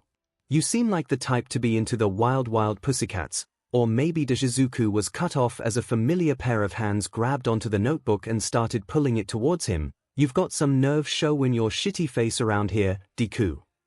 Katsuki spat. Izuku's grip on the notebook didn't falter. "Kaken, I was just showing Toga some cool heroes." "Stop, please," he pleaded as he tried to pull it back, but failed due to his lack of muscle. "For the last time, Deku, no one cares about your shitty stalker notebooks." Katsuki yanked HRD on the notebook, freeing it from Izuku's grasp. "Oh!" Izuku yelped. He looked at his finger. The sudden JRK from Katsuki gave him a paper cut. "Shoot. I think it's bleeding," he muttered to himself. He spared a quick glance over to Himiko, only for his attention to fully divert to her once he saw her current state. She was staring at Izuku's paper cut with dilated pupils, biting her lips so hard it looked like it was about to bleed, and breathing heavily through her nose. Izuku, unsure of what caused this reaction, slowly and carefully approached Himiko. "Toga, are you all right?" he asked as calmly as he could. Suddenly, Himiko fell out of her seat and collapsed on the ground. Izuku shot out of his seat to try and help her up, but she quickly scrambled away while repeatedly whispering to herself, "Normal girls don't drink BLD, normal girls don't drink BLD, normal girls don't drink BLD." "What the F?" Katsuki muttered under his breath, which Izuku didn't seem to notice. Before he could do anything else, Himiko shot up and ran out of the cafeteria as fast as she could. "Toga, wait!" Izuku yelled as he ran to chase after her. He had no idea what was happening to Himiko or why, but he knew he wouldn't be able to live with himself if he didn't at least try to do something. Himiko had no idea where she was going, she just needed to get away. She couldn't be around Izuku, around anyone. The minute she got a whiff of his BLD, it was like all her primal urges came bursting through at once. It took everything she had not to attack him right then and there. Himiko heard footsteps trailing behind her. She had no idea who they belonged to, probably a teacher sent to chase her down like the monster she was. It didn't matter, there was no way her parents would even look at her again after having yet another breakdown. After getting some distance between her and her pursuer, Himiko darted into the nearest alley and collapsed against the wall to catch her breath. She still felt her urges gnawing away at her. She couldn't stop salivating. She needed BLD. She spotted a rat scurry past her, lunged to grab it, and quickly sank her teeth into its back. She could barely register the rat's small squeak of pain as she drained its BLD. It tasted like rotten onions, but Himiko didn't care. It still made her feel fuller than anything she'd eaten in the past 2 years of her life. Himiko could feel tears streaming down her face as she continued to drink. She hated that she was enjoying this, that she took sick pleasure from her monstrous actions. It was no wonder everyone at her old school looked at her like she was messed up. Now it looked like she would be in for a repeat at her new school. Toga! Himiko paused as she let the rat fall out of her mouth. She slowly turned to see Izuku watching her with what had to be fear in his eyes. Himiko's heart sank as she found herself breathing heavily. No. No no no no no. Stay away from me. She yelled. Toga! Calm down. I just want to help, Izuku said slowly. Why hadn't he run away yet? Did he not just see what Himiko was doing? No. Please. Get away. I'm a monster. Toga, listen to me. I just need you to breathe. Can you do that? Izuku demonstrated by taking a deep breath in, then out, which Himiko reluctantly copied. After a few minutes of doing that, Himiko could hear the outside world again and fully grasp the weight of her actions. She curled her knees to her forehead as she began quietly weeping. Through her near-silent sobs, Himiko could hear Izuku slowly approach and sit down next to her. Why are you still here? She asked. Can't you see I'm just a monster? You're not a monster, Toga. Izuku gently placed a hand on Himiko's shoulder. I drink BLD. Himiko snapped. How does that not make me a monster? I attacked that rat, and I was this close to attacking you. Now everyone's gonna hate me because I couldn't just be normal for 10 seconds. Himiko felt all her pent-up emotions release at once, and she buried her face into her hands as she sobbed louder than she ever had before. All the while, Izuku just sat next to her and rubbed her shoulder understandingly. After a few minutes, Himiko's tears subsided, and she returned to her curled-up position. Izuku cleared his throat before saying, Toga, does your quirk have anything to do with BLD, by chance? Himiko absently nodded. Then I think it's likely that BLD is just a dietary necessity for you. Like how someone with a lion quirk would need a lot of meat in their diet. When was the last time you had BLD? 2 years ago. Izuku's eyes widened. Okay, that explains a lot. Are your parents aware there are clinics for people whose quirks require dietary supplements? My parents said normal girls don't drink BLD. Oh, Izuku said as if he just heard something world-shattering. Well, if you want, you could have some of my BLD. Himiko looked up in shock. I'm sorry, what was that? Izuku held out his arm to Himiko. You're clearly malnourished. So unless your body doesn't reject my BLD type or anything, then I'd be happy to lend you some if you need it. Himiko stared at Izuku in disbelief. Why? Why are you being so nice to me? Izuku let out a small smile. You look like you needed help. Himiko looked down at Izuku's arm. After a moment of hesitation, she slowly dug her fangs into his flesh and began sking. As soon as the BLD hit her tongue, she felt an overwhelming joy she had never felt before. His BLD was so rich, so juicy, so succulent. It tasted like fresh honey, the kind Himiko wanted to enjoy all day. But unfortunately, all good things must come to an end. After a few moments, Himiko disconnected her fangs from his arm, finally satisfied after God knows how many years. She barely even noticed the tears of joy dripping down her face. Do you feel better? Izuku asked as he took out his phone. Himiko nodded with a small smile on her face. Suddenly, she noticed Izuku had his phone to his ear, waiting for someone to pick up. Who are you calling? My mom, Izuku answered. She's a lawyer. Several months later, Himiko and Izuku walked to class with their hands intertwined with one another, as they had done many times before. Izuku had his trademark sheepish, slightly flustered smile, while Himiko wore a satisfied grin. "I can't believe your mom got my parents arrested for child abuse," Himiko stated. "And I can't believe she got Vlad King on the case, who then adopted you soon after," Izuku added. "And I can't believe how much better I feel now that I have a steady supply of medically provided BLD. I swear, that fireworks truck crashing into my old school was the best thing to ever happen to me." "Wait, why are we saying this out loud if we both already know?" "Because I like the sound of your cute voice." Himiko leaned up and kissed Izuku on the cheek, earning a blush from the boy. "Himiko, PDA," Izuku muttered. Himiko grinned. "I don't mind if other people know how much I love you. And I know you don't either." In place of a reply, Izuku quickly planted a kiss of his own on his girlfriend's cheek, his face exploding into a deep red blush soon after. As the couple sat down at their desks, they found their flirting interrupted when Katsuki slammed his hands on both their desks, letting out an explosion on each one. "Listen here, Deku. Just because some girl's desperate enough to hang out with you doesn't make you any less of a waste of space. Got that?" Well, Izuku stuttered before Himiko spoke up for him. "What Izuku means to say is that he wants you to F off, Bakugo. Don't tell me what to do," Katsuki yelled before storming to his desk. "This isn't over, Deku." "The nerve of him," Himiko muttered to herself. "Probably the least cute thing I've ever seen." "Yeah," Izuku reluctantly agreed, "he's been a lot angrier ever since you and I started dating." "Really? I thought he was always this much of an butt." Himiko stage yelled to make sure Katsuki overheard. She took great pride in the dirty look he shot her. "I just wish he'd be a bit nicer, but it's not like he'd willingly save a cat from a tree or anything." "Yeah, he'd probably hate that," Himiko chuckled. Suddenly, she paused as a delightfully devilish idea popped into her brain. "But what if he did?" Izuku raised an eyebrow. "What do you mean?" Himiko leaned over to whisper in Izuku's ear, "You know how the annual BLD drive is tomorrow. And how Bakugo always donates a ton of BLD to feed his ego."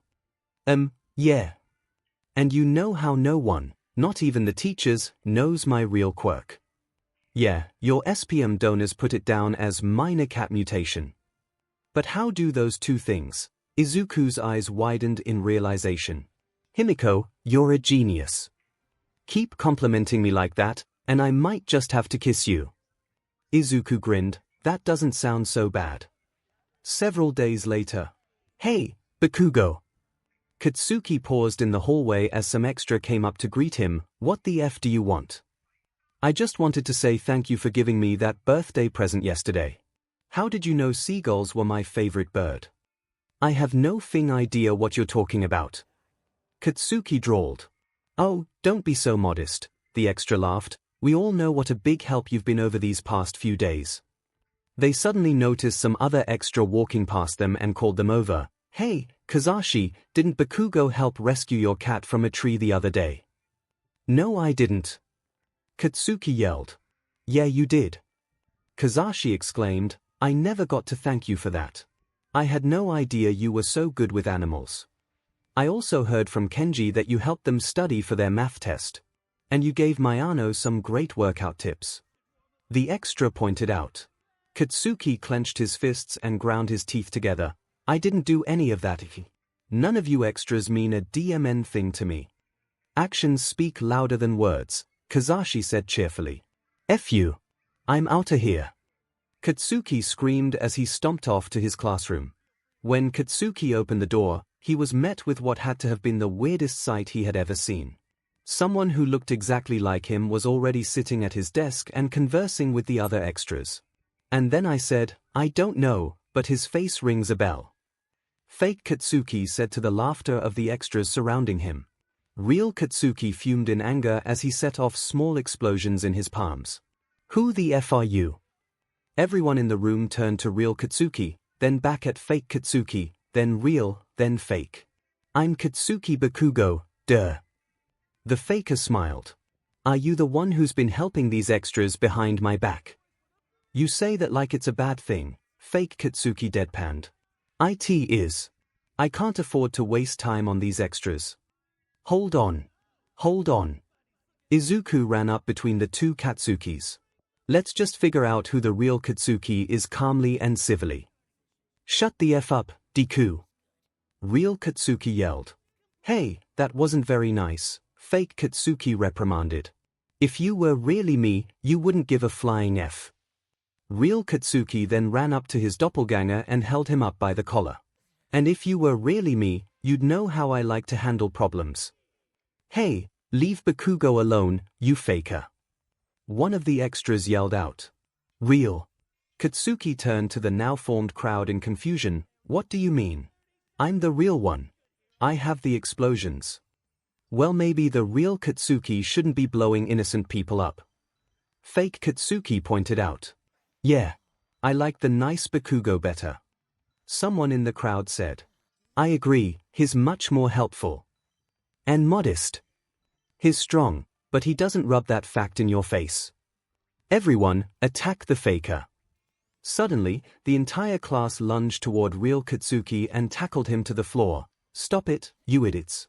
You're making a huge mistake. He desperately screamed. Before he was carried off, he caught a glimpse of his doppelganger, who gave a cheeky, fang-toothed smile. Katsuki immediately recognized those vampire-like teeth. Goddammit, fangs. When Himiko was alone, she dropped the disguise and ran over to the front of the school.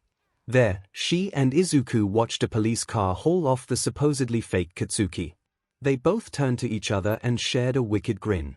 You know they're just gonna let him go once they realize he's the real deal, Izuku pointed out. I know. But that look on his face was just too priceless, Himiko giggled. And who knows? Maybe he'll realize how much people liked him when he was nice and make a change for the better. Or he'll double down and become twice as angry. That's also a possibility. I hope he doubles down. Because I'd love to see his reaction to 2-Dekus, Himiko said as she ruffled Izuku's fluffy green hair. Izuku chuckled, that would truly be a sight to behold. Myheroacademia was glad that fireworks truck rammed into her old school.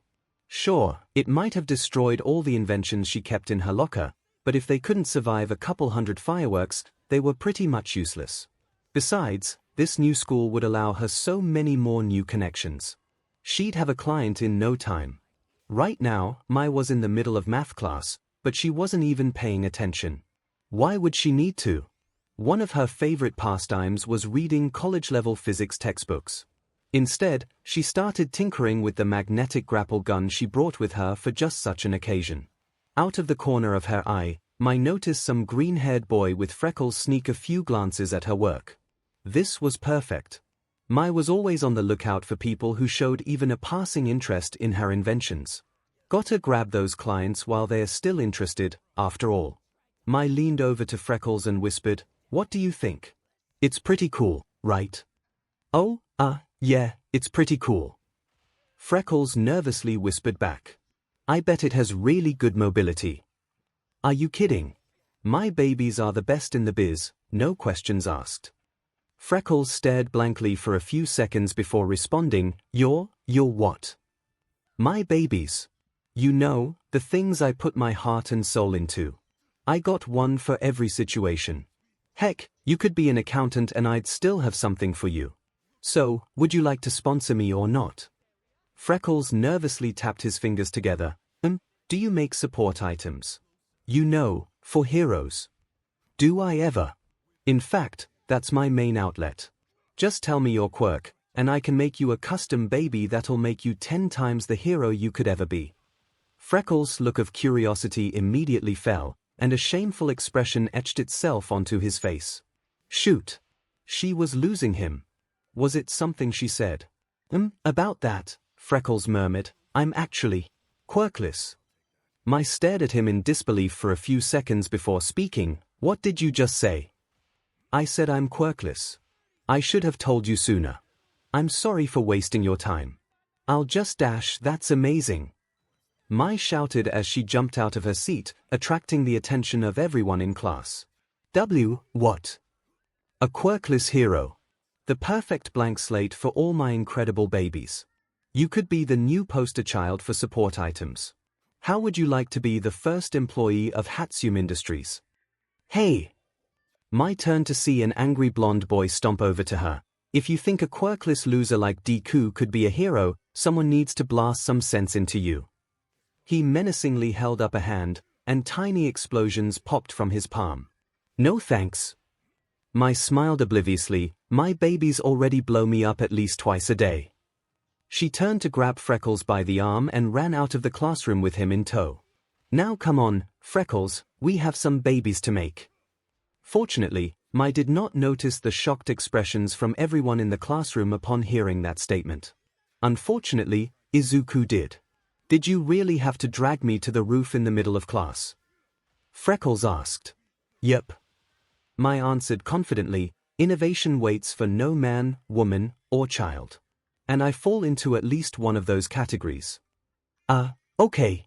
If we're going to be working together, I should probably introduce myself. I'm Izuku Midoriya. Cool. Your name has already been forgotten. Mai beamed. Anyway, if we're gonna make you some support gear, we'll have to start with some measurements. Heads up, that might end in an explosion. After that, I'll get to building. A few dozen explosions later, we'll be ready to test the prototypes, and then the explosion count will be in the hundreds. Izuku winced. Can we maybe not have so many explosions, please? What's got you so worried, Freckles? Explosions are just a sign of progress. No such thing as a bad explosion, I always say. Well, you know Kaken. The guy with the explosion quirk. I do. Such a cool quirk. He must make so much progress. Yeah, he does. And that's the problem. To illustrate his point, Izuku rolled up his sleeve, revealing a starburst-shaped burn mark on his arm. He made a lot of progress on me this morning. Mai's smile slowly faltered. Oh, that's not good. Yeah, Izuku nodded solemnly. So do you think you can maybe tone down the explosions? I don't know. I've never made anything without at least a couple explosions. I can't even butter my toast without the knife bursting into flames. Why are you so insistent on including explosions anyway? Izuku asked. If your inventions didn't explode, wouldn't you be able to reuse the parts from your failed prototypes? I think that would save a lot of money. Mai paused to digest that statement. The more she thought about it, the more sense it made. She was trying to start a business, after all. It would be important to save money wherever you could. And Mai knew from experience just how much property damage her explosions could cause. Mai lunged at Izuku and pulled him into a tight, constricting, life-extracting hug. Freckles, you're a goddamn genius. This is why I hired you. Can you please stop strangling me? Izuku squeaked out. Mai obliged as she pulled out a notebook from her pocket and began sketching ideas. I can see it now. I'll build you the biggest, coolest, most explosion-proof set of armor in Japan. But I'm not gonna stop there. What's better than absorbing explosions? Redirecting them right back at 𝐻𝐸. That's right, it'll absorb kinetic energy and release it at full force. Oh, kind of like fat gum, Izuku chimed in. Exactly. Except instead of food, this baby's gonna be powered by science. Science. Izuku cheered. That's right. Now, you'll have to stop by my garage a few times a week for fitting and testing. That sound good? Of course it does. So what are we waiting for? Let's get to inventing. Prototype number 1. Izuku stared at the pieces of the suit in awe. They looked like a medieval suit of armor, complete with a helmet and everything, except this one had dark green plating with neon green circuits running across it. I like the design, he said. Don't get too attached, Mai warned. For this test, I'm throwing each part in the oven to monitor its heat resistance. If it can survive 30 minutes at 350 degrees Fahrenheit, then we're golden. 30 minutes later, Mai opened the oven to several puddles of melted metal and one nearly intact chest plate.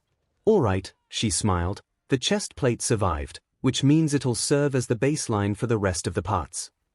A suit of armor made entirely of chest plates. Izuku mused. Don't go giving me any more ideas. Mai joked. Prototype number 2, why did you lay down the suit on the highway?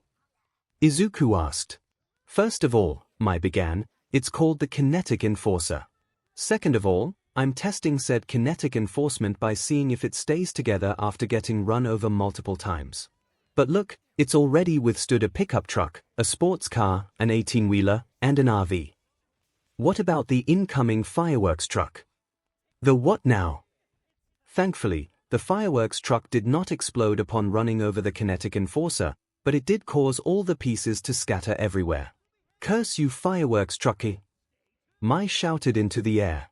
Prototype number 3, alright, this is your first wearable prototype. How does it feel? My asked. Izuku slowly walked around in his suit of armor. Just about every step looked to be a struggle for him. It's surprisingly comfortable, but it's really heavy. Kinda hard to walk in. Yep, I figured. Moving in that suit is a full-body workout, which means you gotta put on some muscle. Is that why you built a treadmill? Yup. We'll start with a 5-mile jog and see how you feel from there. Izuku could already feel his muscles begin to ache. Prototype number 4. As Mai and Izuku walked to class, Izuku clad in his kinetic enforcer, Mai checked off several boxes on her clipboard. Alright, so far it survived fire, hammers, axes, knives, and fireworks trucks. That means there's only one test left. You don't mean what I think you mean, Izuku said worriedly. Don't worry, Freckles, my babies have never let me down before, and they ain't gonna start now. What the F are you wearing, Deku? Katsuki yelled as Izuku and Mai made their way into the classroom. He's wearing my newest baby. Mai announced. Say hello to the kinetic enforcer. Guaranteed to protect his but while kicking yours in the process. Ah, I get it. Katsuki menacingly strolled up to the pair. You're both so brain dead that you think Deku can be a hero if he straps enough metal to himself. Well, guess what, Deku? Katsuki grabbed Izuku by the arm and dragged him out of the classroom. We're taking this outside. And I'm gonna beat you up so hard, they'll be finding chunks of metal up your butt for weeks.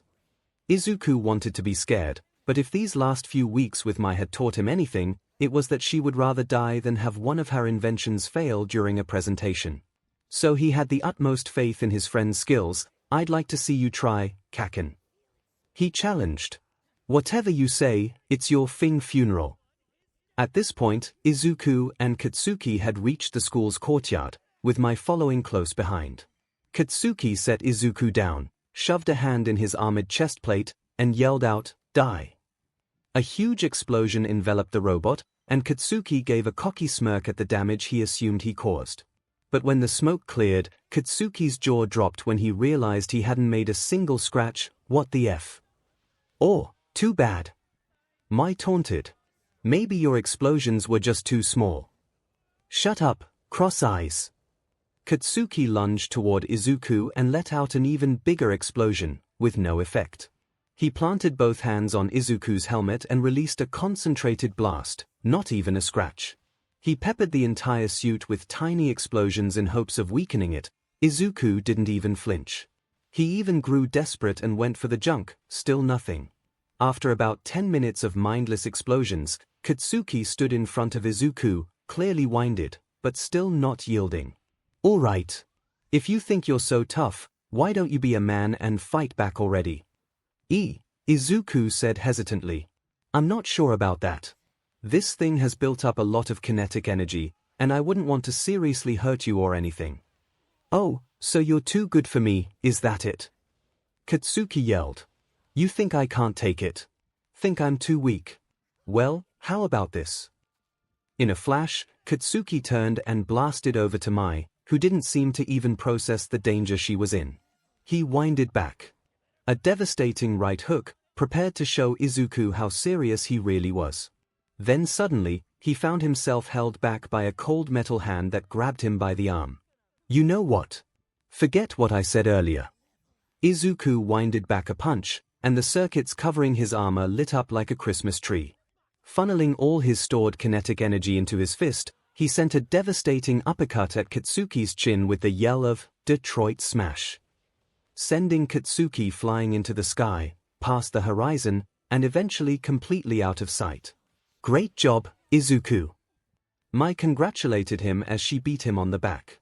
I knew you'd make great use of my baby. Thanks, Mai, Izuku said as he took off his helmet, Couldn't have done it without you. I wonder how much airtime Blasty got. There's a strong chance he landed in a different prefecture. I bet with the next iteration, we could send him to a different country. I ought to get started right now. Izuku laughed. Knowing Kaken, he'll probably want revenge for what I just did to him. So we'll have plenty of opportunities for test runs. As Izuku Midoriya made his way to the entrance of Aldera Middle School, neither he nor anyone else was able to notice the 7 ghost-like figures floating over the boy. First day of school. First day of school. First day of school. Banjo chanted excitedly. I believe you are mistaken, Fifth, for this is far from Ninth's first day. 𝐒𝐽𝐽 corrected. He's talking about us, genius. Ian snarked. You know, since Ninth got 1 for all this morning. And it's a good thing he did. Nana chimed in. I can't imagine what would have happened if Toshi didn't stop Ninth from pushing himself too hard. I'm still confused why we're ghosts, though. Ian mused before turning to Kudo and Bruce, who were both facing the nearest wall. What about you guys? Learn any secrets of the universe by staring at a wall all day. If the second and third holders heard anything, they seemingly chose to ignore it. I actually have a theory, Yoichi began to explain. Us being ghosts is just the first step to reaching singularity. 𝐒𝐽𝐽 nodded. That would explain why we can't yet communicate with Ninth. Banjo snorted frustratedly. Still, it'd be nice if we could pick 𝐻T up. Yeah, then we could at least write a letter explaining all this. Nana agreed. I was thinking more along the lines of being able to touch a fidget cube again, but that works too. The vestiges were interrupted from their conversation by the sound of a body slamming against the wall. They all turned to see Izuku held up by his collar by a blonde, angry-looking boy. It's that time of the week again, Deku. The blonde boy growled threateningly. Please, Kaken, Izuku practically begged, I don't have any more burn cream on me. Katsuki held up his other hand threateningly as he gave a sinister smile. All right then. Just 'cause you said that, I'll make sure these explosions cut extra deep. As Nana watched this encounter, she felt her eye twitch in anger. Looks like this is the Kaken Ninth's been bringing up to Toshi during beach training. He looks a lot meaner than Ninth described him. Yoichi said. I don't care what he looks like. No one threatens our Ninth like that and gets away with it. Nana floated over to Katsuki and began throwing punches at the back of his head. Unfortunately, they all phased right through him, not that it stopped her from trying. Yoichi sighed. Give it up, 7th. I don't like it any more than you do, but it's not like we can change how 1 for all works just because we're angry enough. POW Arch. What the hell hit me? Katsuki yelled as he turned to find the culprit, only to see no one else in the general vicinity. Unbeknownst to him, Nana was floating right in front of him, staring at her fist with a cheeky grin on her face. Guys, she said to her ghostly companions, if we concentrate hard enough, we can touch stuff. No need to tell me twice. Banjo said. Floating over to a confused Katsuki, he focused all his energy into his pointer finger and began repeatedly poking Katsuki across the body. The other vestiges sans Kudo and Bruce just shrugged and joined in the poking as well. What the hell? Katsuki grunted as he felt around his body, trying to find the source of the poking. Do I have ants or something? With that idea in his head, he ran off to the nearest bathroom to take a look at himself. But before he left, he turned to Izuku and shouted, This isn't over, Deku. Izuku, for his part, was confused about the whole ordeal. But he decided not to look a gift horse in the mouth as he made his way to class. Heh! Works every time. Banjo congratulated himself as he dusted off his hands. To my knowledge, this is the first time something like this has happened. 𝐒𝐽𝐽 stated. Yeah, and it worked. Nana snickered as she sinisterly rubbed her hands together. And now that we know how to enhance our ghost powers, this is only the beginning. Later that day, the vestiges found out that Katsuki made good on his threats when he cornered Izuku in the school courtyard. I told you this wasn't over, Deku. Katsuki threatened as he looked over a cowering Izuku. Hey, how come Ninth doesn't fight back? Ian questioned. I mean, 1 for all aside, we all saw how ripped he got by the end of his training. Learned behavior, probably. Yoichi guessed. And if we want to help him overcome it, we can start by sticking up for him, and maybe it'll inspire Ninth to do the same. And I know just how to do it. Banjo said as he flew over while carrying a soccer ball. Where'd you get that? Nana asked. Somebody left the sports equipment shed unlocked. Now watch this. Banjo dropped the ball to the ground, focused all his spiritual energy into his foot, and kicked the ball right at the back of Katsuki's head. Ghoul. Oh. Who did that? Katsuki yelled. He whipped his head around to find the perpetrator, only to see several pieces of sports equipment floating ominously in front of him and Izuku. Play ball. Nana shouted as she swung a bat and whacked a baseball toward Katsuki, which beamed him on his forehead. 10 hut. Hike. Ian yelled as he threw a football at Katsuki's gut, knocking the wind out of him. 4. Yoichi called out as he whacked a golf ball at Katsuki's shin. Tennis. 𝐒𝐽𝐽 said flatly as he hit a tennis ball at Katsuki's PP. My apologies, I did not intend for it to land there. As Katsuki fell to the ground in pain, Izuku felt his confusion increase exponentially. Was this some form of divine intervention? Did this have something to do with the quirk he just got? Was one for all haunted? Izuku decided he should make a new notebook on Poltergeist, just to be safe. The next day, before class started, Izuku sat at his desk, enraptured in his new Poltergeist analysis for the future notebook. But the vestiges weren't focused on that. Their attention was on Bakugo as he slammed his hands on one of the students' desks. I know it was you, you demon extra. Katsuki accused. Okay, first of all, my name's Uzumaki. The girl clarified. Second of all, what exactly do you think I did? Don't play dumb with me. I know you have a telekinesis quirk. You were the one who chucked all that sports equipment at me, weren't you? Well, stop it. It's freaking me out. Something tells me our little second lookalike is afraid of ghosts. En joked.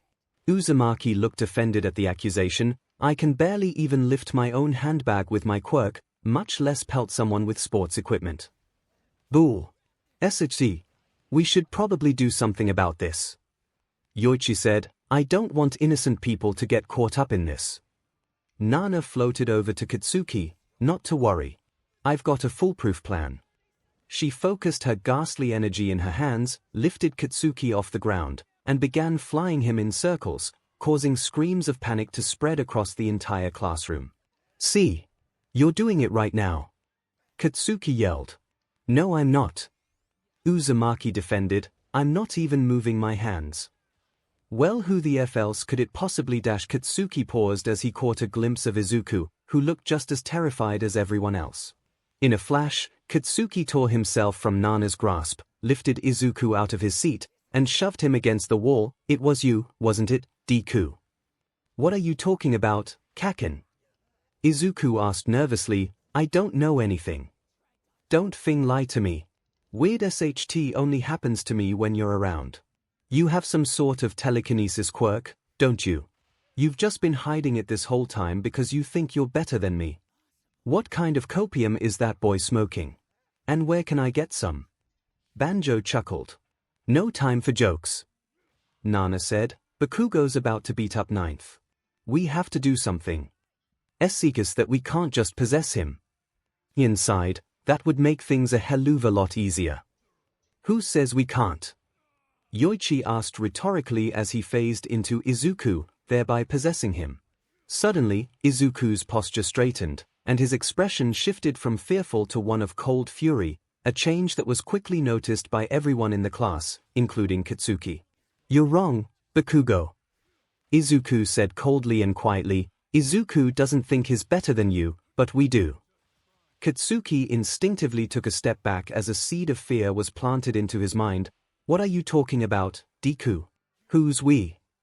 Izuku let out a small, confident smile as he began slowly rising off the ground thanks to Nana lifting him up.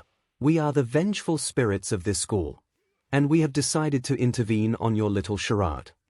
Katsuki gulped nervously as he took another step back. So what? You're haunting Deku. What's that supposed to accomplish? 𝐒𝐭𝐚𝐲 let out a small chuckle, which slowly grew into a laugh, which slowly grew into a booming cackle of pure evil. Yoichi picked up a few things from his brother while he was alive, including his trademark evil laugh. As the lights began rapidly flickering on and off thanks to 𝐒𝐭𝐻 at the light switch, 𝐒𝐿 flew up to Katsuki's face and said, "You're a fool, Katsuki Bakugo. Have you seriously not considered how your actions have led up to this point? We're not haunting him, we're haunting you." 𝐒𝐿's cackle returned in full force as he rose higher into the air, and various chairs, desks, and other items began floating off the ground and circling him thanks to Banjo and his many WHPs. Katsuki tried to back off, but Ian picked him up and brought him to 𝐒𝐿's level. The possessed green-haired boy stared at him with a feral, malicious grin. "But we're not ruthless. Far from it, actually. If you agree to change your ways, we'll leave you be. So, what do you say, Bakugo?" Katsuki's brain struggled to find an answer. His eyes darted around until he caught a glimpse of the group of students watching him expectantly. He knew if there was any moment to back down, it certainly wasn't now. "I'm gonna kill you a second time." Katsuki blasted himself at 𝐒𝐿 as he wound back an easily telegraphed right hook. 𝐒𝐿 rolled his eyes as he flipped Katsuki over his shoulder and sent him careening toward the ground with a loud thud. Katsuki got up to see 𝐒𝐿 hovering over him with a disappointed look on his face. "Wrong choice," he said with an echo that made it sound like 7 voices speaking at once. That was when Katsuki gave into fear and immediately booked it out of the classroom. A few moments later, 𝐒𝐿 and the rest of the class could hear the main doors to the school open from outside. They all peered out the window to see Katsuki running out the door, down the steps, through the gates, past the sidewalk, and onto the street, where he then got hit by a fireworks truck because he did not look both ways. The entire class, including 𝐒𝐿 and the vestiges, instinctively flinched back at the sight. He didn't look dead, but he'd definitely broken more than a few bones. I'll go call an ambulance," 𝐒𝐿 said, still possessed by Yoichi. School ended up being let out early that day due to the incident. Yoichi continued to possess 𝐒𝐿 until he got home and wrote a letter explaining everything. Once he was done with that, he sat down on 𝐒𝐿's bed, letter in hand, and flew out of 𝐒𝐿's body. "Here. What happened?" 𝐒𝐿 asked, having just regained consciousness. He quickly noticed the letter in his hand addressed to him and began to read it. "Dear 𝐒𝐿 Midoriya, this is a letter from the past holders of One for All. The quirk is rapidly approaching singularity. And as a result, we can now project ourselves as ghosts. We were the ones who pelted your bully with sports equipment yesterday.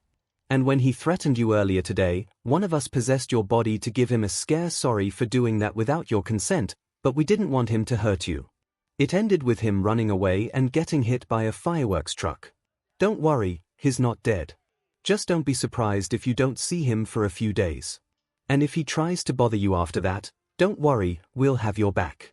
Always rooting for you, Yoichi, Kudo, Bruce, 𝐒𝐿, Banjo, Ian, and Nana. Love, peace. You'll be inheriting our quirks eventually. More details to come. Please tell Toshinori Nana says hi." When 𝐒𝐿 finished reading the note, he had only one thing on his mind: who's Toshinori? Nana just facepalmed. All for One was practically giddy as he checked his calendar quirk. The day was finally here. In order to prepare himself for his inevitable clash with All Might, All for One started a tradition. Every few years, he would go undercover to swipe a particularly powerful quirk, and then he would stage an accident to destroy the evidence. Last time, he posed as a teacher so he could take air cannon, and then he blew the whole place up with a fireworks truck. That was fun, but All for One was determined to outdo himself this time. Thankfully, he had picked up a disguise quirk since then, and was ready to go undercover as a student. Of course, the drawback to the quirk was that any disguise it produced was only skin deep. All it would take was one punch, and he'd be back to normal. But All for One didn't care.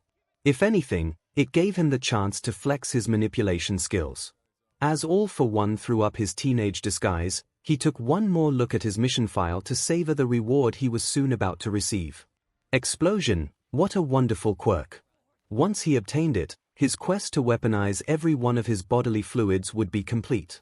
He already had poisonous spit, acidic BLD, parasitic earwax, flaming urine, and many others. With devastating explosions literally right at his fingertips, All Might wouldn't stand a chance. As All for One made his way to his classroom while thinking about how exactly he should steal Explosion, he was pulled from his thoughts by the familiar sound of combustion coming from across the hall. Putting two and two together, All for One excitedly ran down the hallway to see Katsuki Bakugo terrorizing a skinny green-haired boy. "You just never know when to give up, do you?" Katsuki sneered. "I wasn't even doing anything." The green-haired boy pleaded, only to be met with an explosion to the chest. "You're out of your league, Deku. That's more than enough reason for me to beat your quirkless butt." All for One's eyes widened at the word quirkless. He hadn't seen a naturally born quirkless child of that age for quite some time. And being as ostracized as he was, that child must be willing to do anything for a quirk. All for One felt his evil grin widen as his brain hatched an idea. He couldn't risk going after Katsuki directly, what with his fragile disguise. But if he gave someone a strong enough quirk, not only could he have someone else do the dirty work for him, but he would also gain a new indebted servant. Plus, the idea of a bully defeated by his former victim was too poetic for All for One to pass up. Putting his plan into action, All for One walked up to the green-haired boy and offered a hand to help him up. "Are you all right?" he asked with faux sincerity. "I'm fine. I've had worse." The boy replied as he got up. "I don't think I've seen you around here before. Are you new?" "Yes, I am. Today's my first day. My name is Reiji Shigaraki." Reiji wasn't his real first name, just the one he put on the fake identity. He kept his real last name because he never got tired of the sound of it. "Nice to meet you, I'm Izuku Midoriya." "That burn on your chest looks bad, Midoriya. Does that blonde kid beat you up just because you're quirkless?" Izuku sighed. "That, and because I want to be a hero." He kind of took that as a personal challenge. All for One had to hold back the urge to scoff. A quirkless hero, what an asinine idea. "Either way, why don't I patch you up?" He placed a hand on Izuku's chest and activated one of his healing quirks. The burn mark quickly shriveled up into nothingness as it was replaced with normal skin. Izuku stared at his chest in wonder. "You have a healing quirk. That's so cool." All for One chucked. "Not just a healing quirk. Let me tell you a secret." He leaned into Izuku's ear and whispered, "Now, don't tell anyone, but my quirk allows me to take and give other quirks." Izuku forced himself to cover his mouth with both hands to not blurt anything out in astonishment. Eventually, he swallowed the excitement and whispered back, "That might just be the coolest quirk I've ever seen. How many quirks do you have?" "Oh, countless. But that's not important right now. What's important is the one I'm going to give to you." Izuku's eyes widened as his pupils dilated. He struggled to form words for a few moments out of sheer shock. Eventually, he choked out, Are you serious?" His tone coated in disbelief. "As serious as I'll ever be." Suddenly, tears came gushing out of Izuku's eyes like a waterfall as he pulled All for One into a deep hug, an action he did not appreciate in the slightest. "Thank you. Thank you so much." Izuku cried out in pure childlike joy. "My pleasure." All for One grunted as he squirmed his way out of the hug. "There is, however, one thing I must ask of you first." "Anything. I'll do anything. All I need you to do is use your new quirk to put that explosive blonde in his place. After all, defeating villains is what a hero does best." "Oh, Kaken's not a villain. He's actually shooting for UA." If All for One had been drinking something, he would have spat it out in shock. He had just seen Katsuki use his quirk to assault Izuku. That was literally the legal definition of villainy. Takes one to know one, after all. Regardless, All for One tried to keep his composure. I doubt that kind of behavior would fly in an actual hero school. It would do him some good to set him straight by making him realize he's not the biggest fish in the pond. "I guess you have a point," Izuku reluctantly conceded. "If a little humility will help him become a better hero, I guess I could give it a shot." All for One hadn't known this boy for long, but he could already tell he was stretching his ideals just so he could get a quirk. He was reminded of the era of chaos, how some quirkless folk would literally offer their firstborn son in exchange for even the most useless of powers. The more things change, the more they stay the same. Good, good, All for One nodded. Now that everything's settled, which quirk would you like? Oh, what are my options? Practically everything. But how about we go with something familiar? Do either of your parents have quirks? My mom has a minor attraction quirk, and my dad can breathe fire. Do you have anything similar to either of those? Why not have both? I have a pyrokinesis quirk that I haven't been able to use due to vision issues. I'm sure you'll make great use of it. That sounds amazing. So, how does the transfer work? Do I have to ingest your DNA or something? It's much simpler than that, All for One said as he placed his hand on Izuku's face. This will only hurt for a minute. Exactly how much will this hurt? Oh God. The pain is unbearable. Once lunchtime rolled around, Izuku and All for One met on the rooftop so he could experiment with his new quirk. This quirk is great.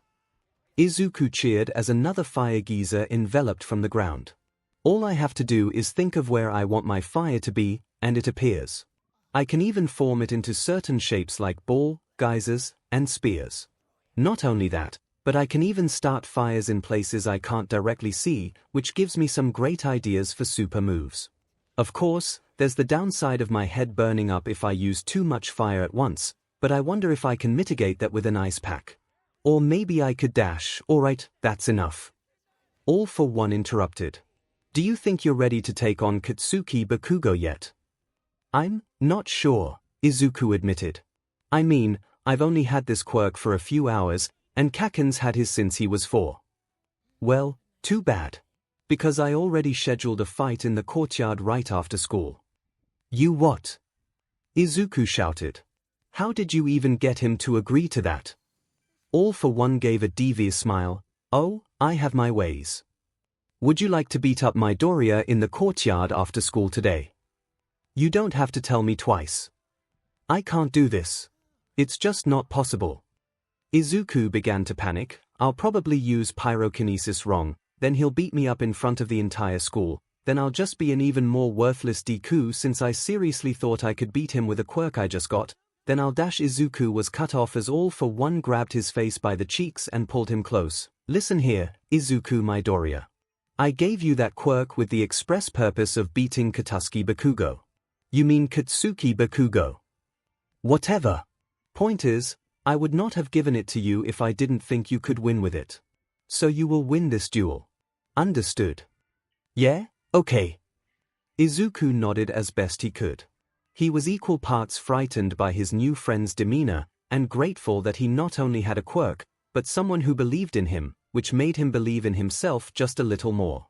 Once school was out, Izuku and Katsuki met at the school courtyard. But it wasn't just them. What looked like half the school had gathered around them in a large circle. Izuku gulped. No one else knew about his new quirk. Had all these people come just to see Izuku get beat up? He couldn't worry about that now. His mind was currently focused on Katsuki, who was grinning cockily like he already knew the outcome of this fight. I don't know why you came to fight me, Deku. But as long as I get to put you in your place, I couldn't care less. Katsuki said while cracking his knuckles. Izuku did his best to tune out those threats. He remembered how All Might once said heroes should strive to save the day as quickly as possible. And with his new super move, he'd be able to do just that. Taking a deep breath, Izuku stood in a fighter's pose and said, I'm ready when you are, Kaken. Works for me. Now die. The minute Katsuki blasted himself toward Izuku, the boy stretched his hands outward and activated his quirk. Suddenly, Katsuki stopped soaring through the air and tumbled to the ground. He got on his knees and began violently coughing and hacking, almost like he was about to cough up a lung. What did you do to me? He said in between coughs. I started a small fire in your lungs. Izuku explained, hopefully not enough to cause any permanent damage, but just enough to send you into a coughing fit. And don't worry, the flame should already be out by now. As Katsuki continued coughing, All for One emerged from the crowd and walked between the two boys as he clapped slowly and ominously. Well done, Midoriya. I wouldn't have been able to get this far without you. Izuku raised an eyebrow. What are you talking about? Why this, of course. All for One jetted over to Katsuki in the blink of an eye and planted a hand on his face. As he began to take his quirk, Katsuki screamed in agony as he tried to force the villain's hand off him, but to no avail. After a few seconds, All for One removed his hand from Katsuki's face and let out a dark, booming laugh. Izuku's eyes widened in shock and realization. You stole Kaken's quirk. He what? In a fit of rage, Katsuki jumped up and slugged All for One across the face. As soon as the punch made contact, the villain's disguise shattered like a glass sculpture, revealing a tall man in a black suit and Darth Vader-like mask. Izuku and Katsuki instinctively took a step back at the reveal. What the F are you? Katsuki asked. The villain grumbled in annoyance, but still went to answer the question. I am the symbol of evil. I am the greatest villain to have ever lived. I am All for One.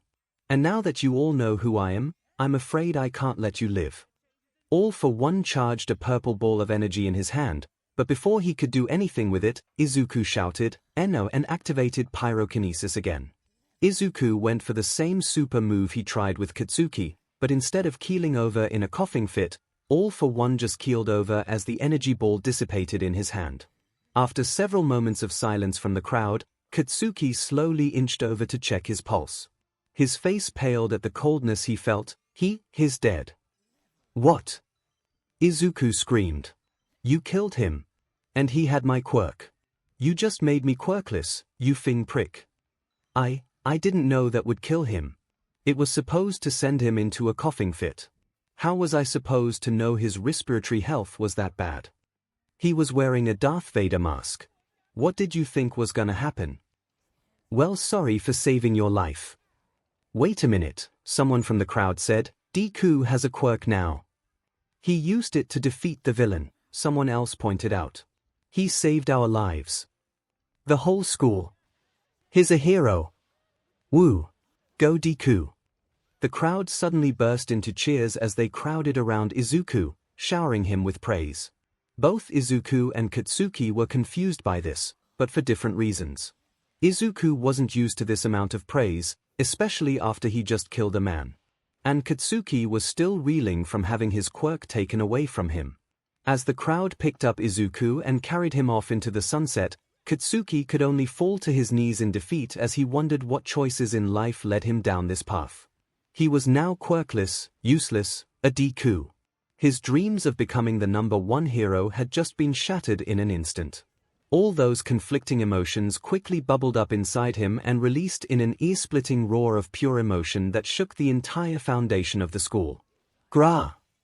Right then, Katsuki felt like the weakest man alive.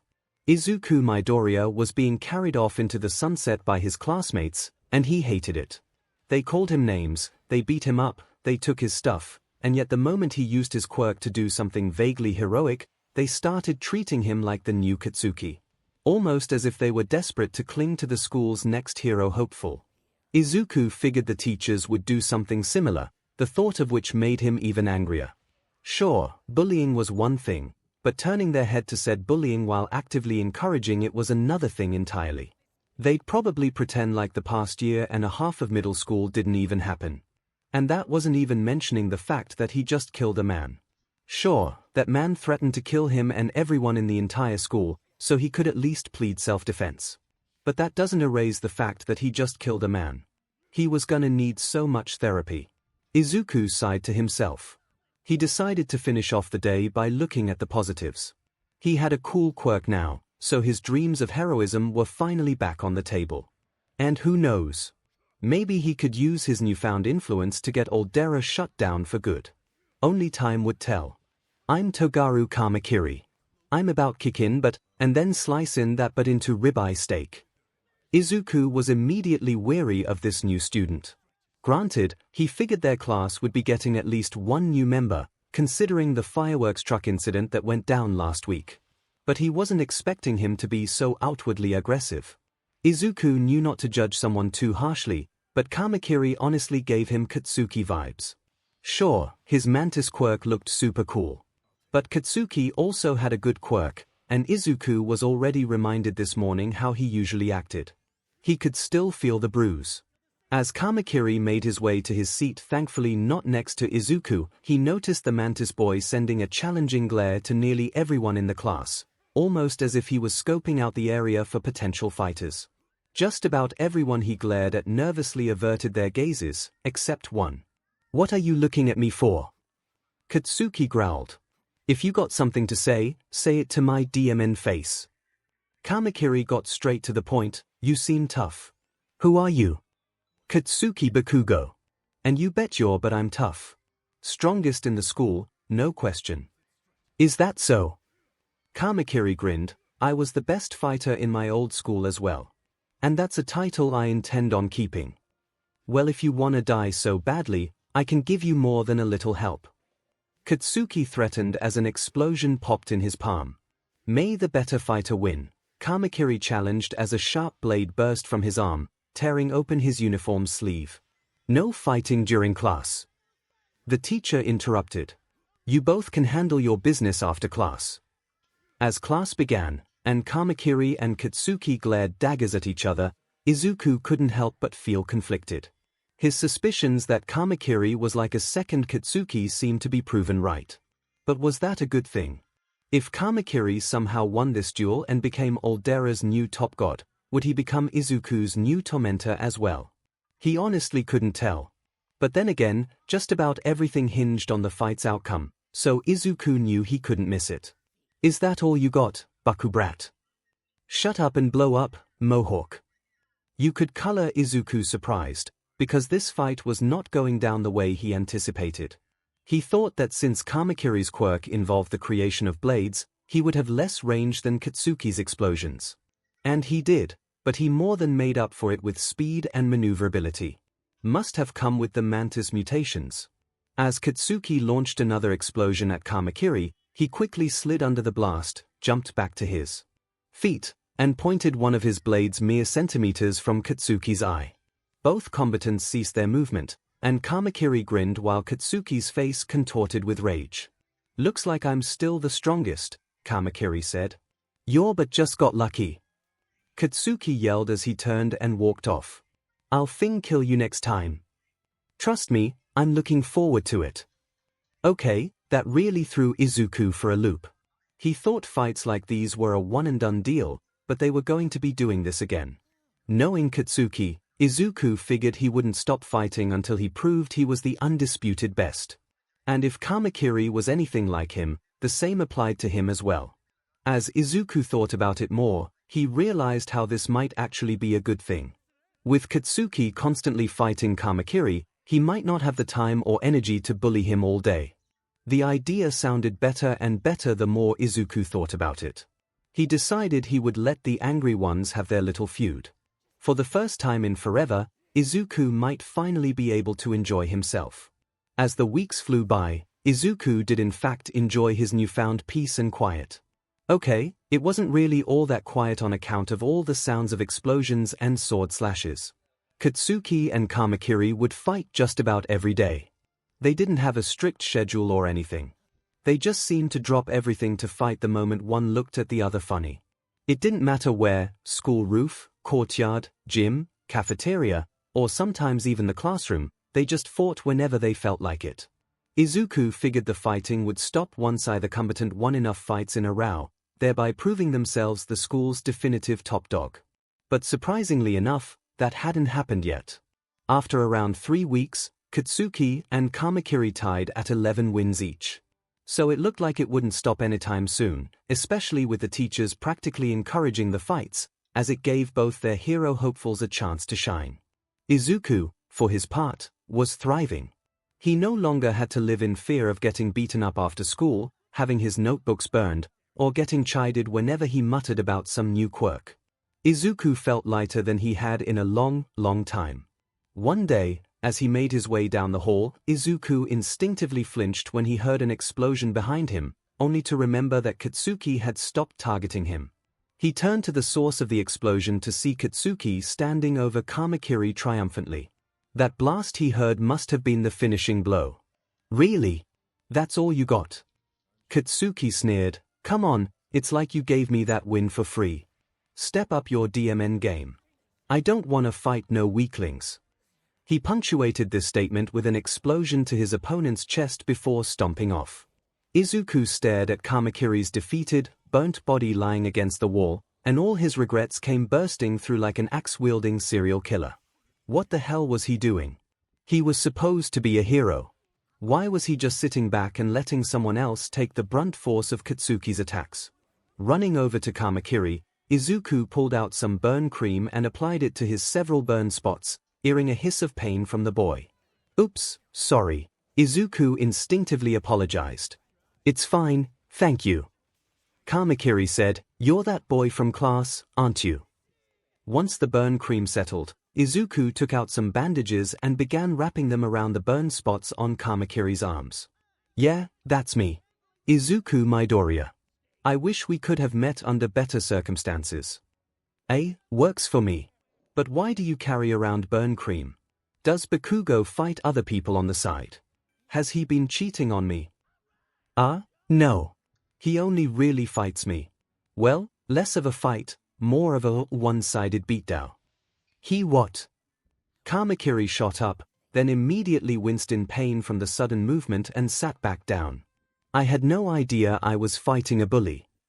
Oh, you didn't." "Of course I didn't. How was I supposed to pick out a bully from a fighter? Why are you looking at me like that?" Like what?" "That, right there. You look skeptical." I think I owe you an apology." "For what?" "When I first saw you in class, I subconsciously thought of you as some sort of second Kaken." Kamakiri's head tilted downward in disappointment. "Oh, you did?" "Yeah," Izuku reluctantly admitted, "you were just kind of intimidating.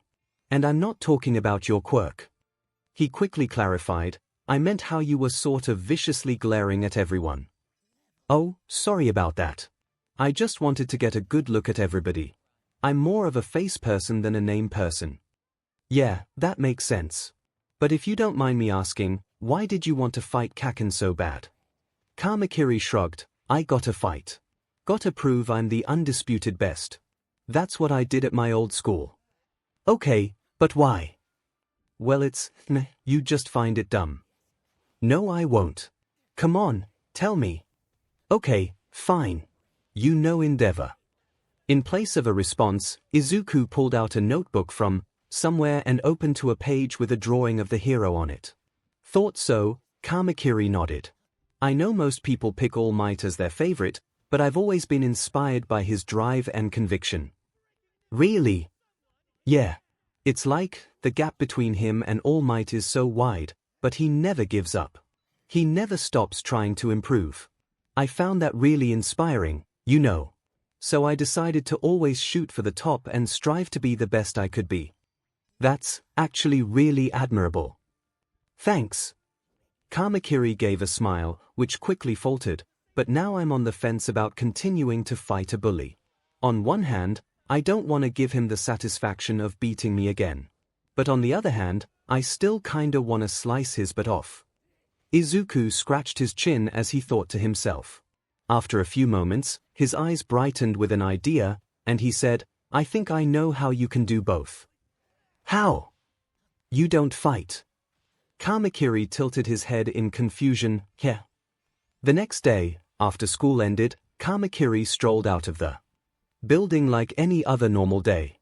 But it wasn't, because he had a plan. A plan that began when Katsuki grabbed him by the shoulder. "Where do you think you're going, Mohawk?" Katsuki grunted, "We still haven't fought today." Kamakiri took a deep breath as he mustered up the calmest voice he could. "Actually, I've decided that I don't feel like fighting you anymore." He shrugged Katsuki's hand off his shoulder and continued on his way. Katsuki paused in shock for a moment before catching up to Kamakiri and yelling, "What do you mean you don't want to fight?" "I mean I don't want to fight." He made his way down the sidewalk as Katsuki followed. "I'm tired of it, and I'm tired of you." "No, you have to fight me. How else am I supposed to prove I'm the best?" "Not my problem." He made a right turn at Atu Street. "Oh, you best believe it's your problem." You can't fight me for superiority for a month and then just drop it like that. Fine, you're superior. Happy now. Kamakiri picked up his pace as he made another right. Just a little further. Well then let me fight you to prove it. I told you no. And I told you to fight me. No.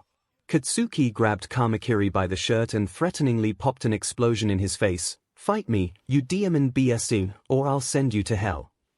Kamakiri glanced to his right. Sorry, I didn't quite get that. Could you repeat? I said fight me you demon BSU, I'll blast you straight to hell. A new voice cleared their throat. What? Katsuki whipped his head to the right, only to be met with the Buster hero, Airjet looming over him with his arms crossed. Katsuki peered behind him to see he was standing right in front of the Airjet agency. Katsuki immediately put the pieces together. Kamakiri led him to a hero agency, where he just used his quirk to threaten someone. In front of a hero.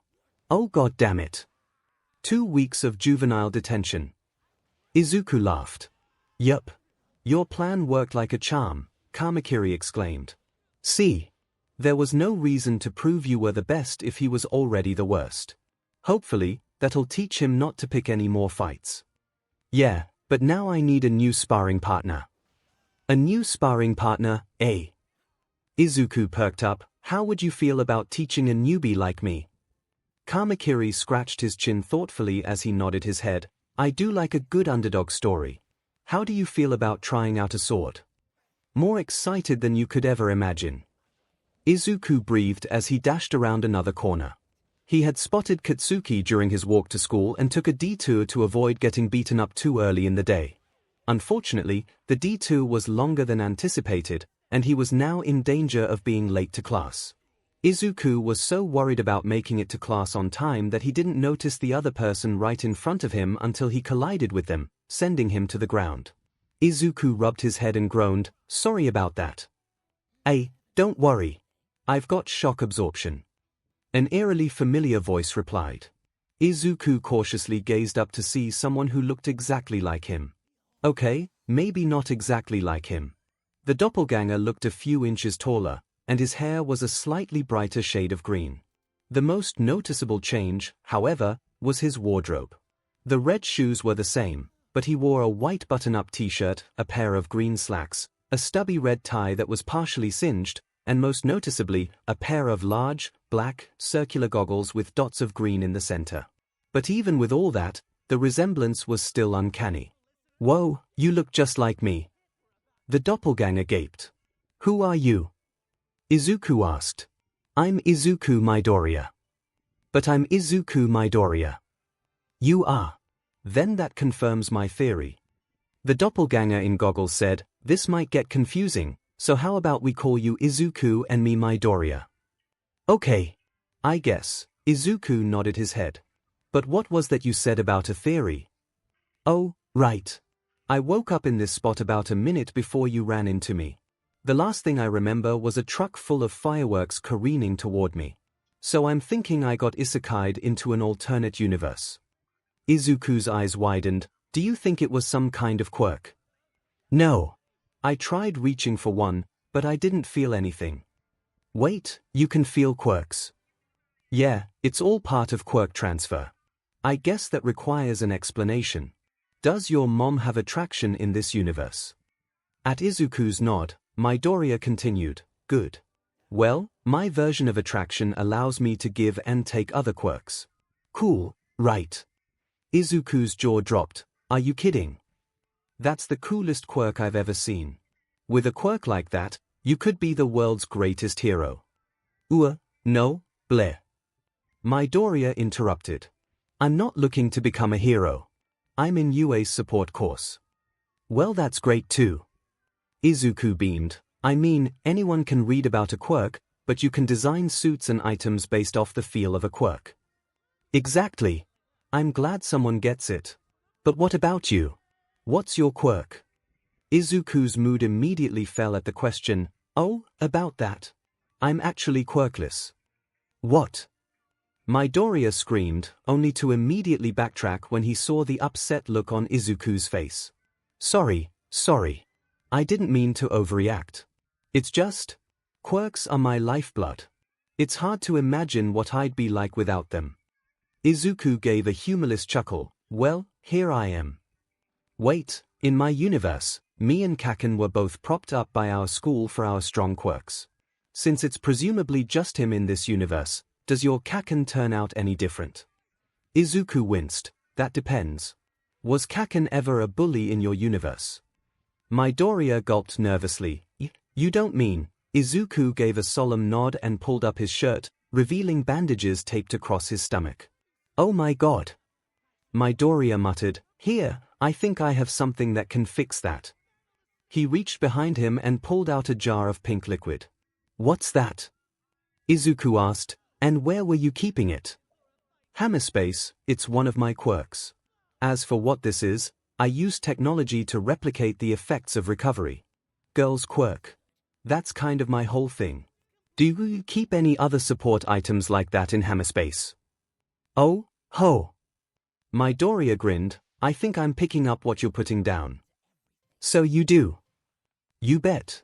I've got the engine legging, expanding gloves, super specs, and lagomorph loafers. Who needs a quirk when you have these? Izuku gasped. Do you think these could help me become a quirkless hero? If anyone could do it, it would be us. Midoriya smiled as he handed Izuku the support items. Now, let's get to class. We've got an explosive pineapple to humble. Okay. Izuku slipped on the engine leggings and jetted off to school. Hey! Wait up! Midoriya yelled as he chased after him. God, I wish I had a speed quirk. Midoriya, you're late. The teacher, Mr. Kobayashi, chided as Izuku ran into the classroom. I think you mean Midoriya's. Midoriya corrected as he followed Izuku into class. Katsuki's jaw dropped. Why the hell are there two Dekus? He turned to Izuku and scowled. Do you have a cloning quirk or something? Have you just been hiding it to spite me? Izuku shrank under Katsuki's murderous gaze. No. I swear, 𝐭𝐿. Alternate universe, 𝐭𝐿. Keep up. Midoriya interrupted as he strode over to Katsuki's desk. Why are you like this, 𝐭𝐿? You were never this cruel in my universe. Alternate universe me sounds like a thing was, Katsuki retorted. He wasn't. He was just less of a bully. But it seems like you need to be taken down a peg. And now that I think about it, so does this whole school. What the F is your quirkless but gonna do? Midoriya let out a full-bodied laugh before staring down Katsuki with a devious, downright chaotic smile. Oh, 𝐭𝐿, who said I was quirkless? He grabbed an imaginary rope with both hands and yanked as hard as he could. Yoink! As soon as Midoriya pulled on the rope, Katsuki felt a gaping emptiness in his very soul. What the F did you do to me? I dunno, 𝐭𝐿. You tell me. Midoriya smirked as he pointed his palm upward and released a tiny explosion. The entire class gasped at the sight. You took my thing quirk. Katsuki snarled like a wild animal. He lunged at Midoriya in an attempt to tackle him, but slammed against his body like he just hit a brick wall. Midoriya smiled as he rolled his eyes. Shock absorption. He said in a sing-songy voice. Mr. Kobayashi slammed his hands on his desk to get everyone's attention. That is quite enough. Midoriya-yeah. Both Midoriyas said at the same time. The one with the goggles. Give back the quirk, or your alternate universe self will be blacklisted from every high school in the country. Whatever you say. Midoriya threw an imaginary baseball in Katsuki's direction. About effing time. Katsuki tried to release an explosion in his hand, but nothing came out. Hey! What the hell did you do to my quirk? Katsuki was pulled from his rage when he heard an explosion from his right side. He turned to see his quirk being used by the person sitting next to him. Wow! This is awesome! Katsuki's seatmate exclaimed as he let out a few more explosions. Midoriya, Mr. Kobayashi said, clearly unamused. Yeah. Both Midoriyas said at the same time. You know who I'm talking to. Now give the quirk back to Katsuki. Midoriya huffed as he crossed his arms. Stop pretending to care about him. I've been to this school in my universe, and I know you only let him get away with everything because he has a strong quirk. If he had any other quirk at all, you wouldn't give two shts about him. Izuku gasped, profanity. From my alternate universe self. Besides, I'm sure the person I gave explosion to still wants to go to you, don't you? I sure do. Katsuki's seatmate nodded eagerly. I'm trying for the art program. Good for you. Midoriya gave a thumbs up. But not so good for Aldera.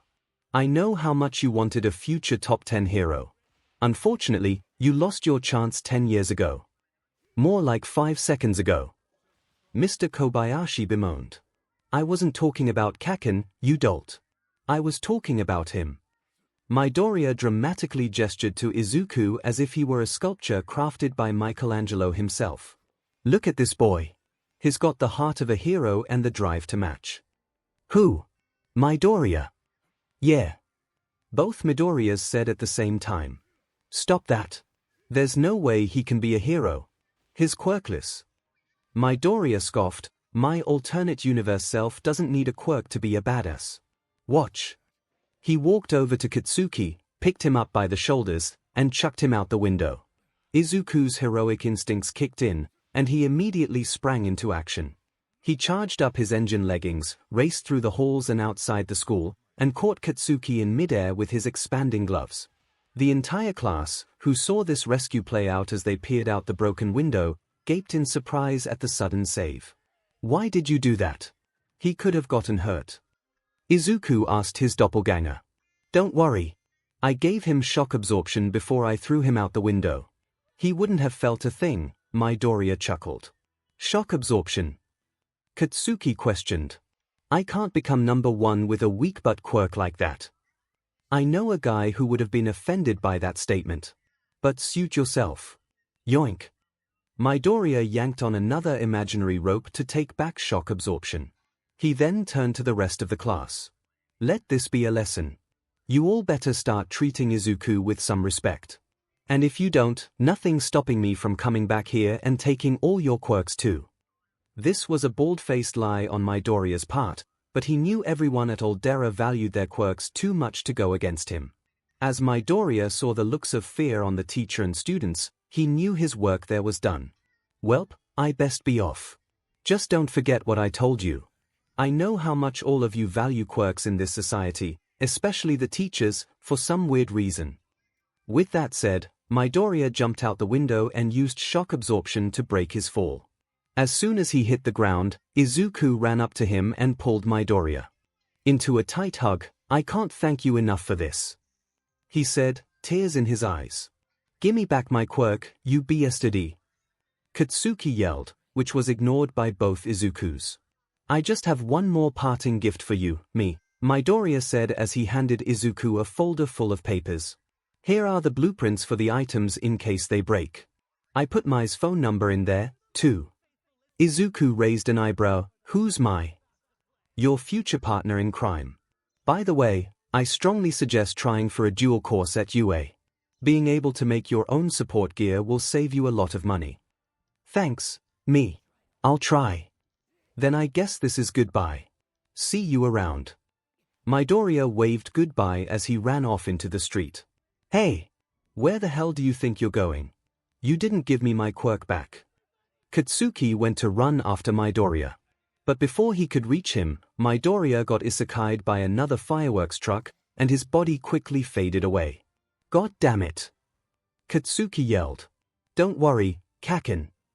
Izuku tried to console. My alternate universe self gave me these 𝐒𝐿odo gauntlets. He pulled out a pair of gauntlets shaped like a 4-round revolver, colored green and black to resemble the texture of a grenade. As long as you store these things with enough nitroglycerine, you can still be a hero. Shove it, Deku. I don't need your pity. Katsuki spat as he stormed off. Izuku just shrugged. Oh well, more quirks for me. After Midoriya got hit by the second fireworks truck in the span of 24 hours, he woke up on a park bench, expecting to be back in his own universe. To his surprise and disappointment, however, he woke up to the sight of yet another alternate version of himself, this one with entirely black hair. Are you okay? Asked black hair Izuku. I'm fine, Midoriya answered as he got up. I've just been multiverse hopping. You wouldn't happen to be quirkless as well, would you? Black hair Izuku gave a confused look. Quirkless. What does that mean? You know. Quirks, superpowers, meta abilities. Black hair Izuku gave a light-hearted laugh. Oh, come on. Everyone knows superpowers aren't real. The realization hit Midoriya like a ton of bricks. He had stumbled his way into a universe without quirks. Devastated, he fell to his knees and screamed out, "Ow!" The next fireworks truck couldn't run him over soon enough. Sir Night-Eye let out a frustrated sigh as he hung up the phone. He had just had his first conversation with All Might for nearly 5 years, and it was to inform him that the #1 hero had chosen a new successor. The worst part was that he had chosen a quirkless middle schooler over the boy Night-Eye spent the last 2 years training for the express purpose of being the 9th holder of One for All. This was absurd. Night-Eye knew All Might was a sentimental fool, but not to this extent. Couldn't he see how much the world needed All Might and not some quirkless nobody?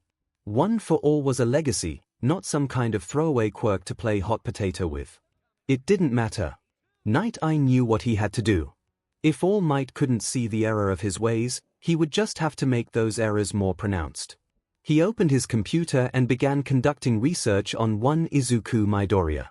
After only a few minutes, Night-Eye had the boy's address pinned down.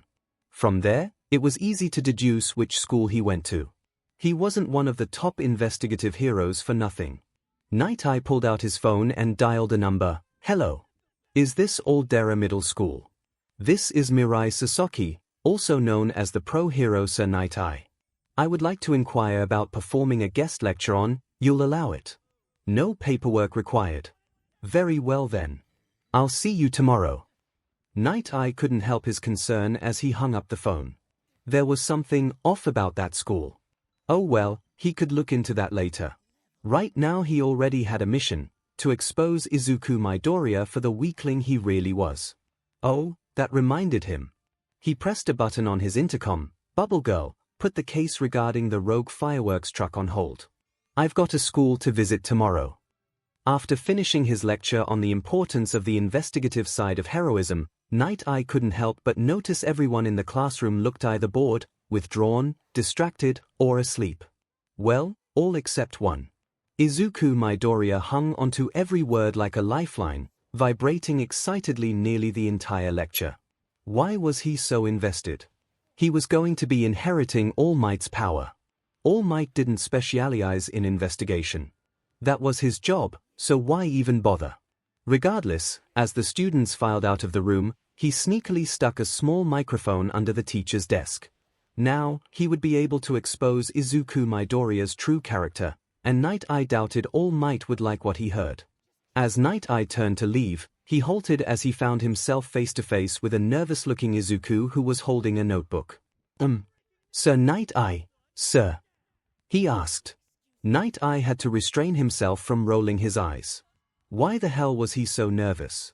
If he was going to be the next symbol of peace, he needed to exude an air of unyielding confidence. Just another reason why Mirio was the superior candidate. Oh right, he still had to respond. "Yes?"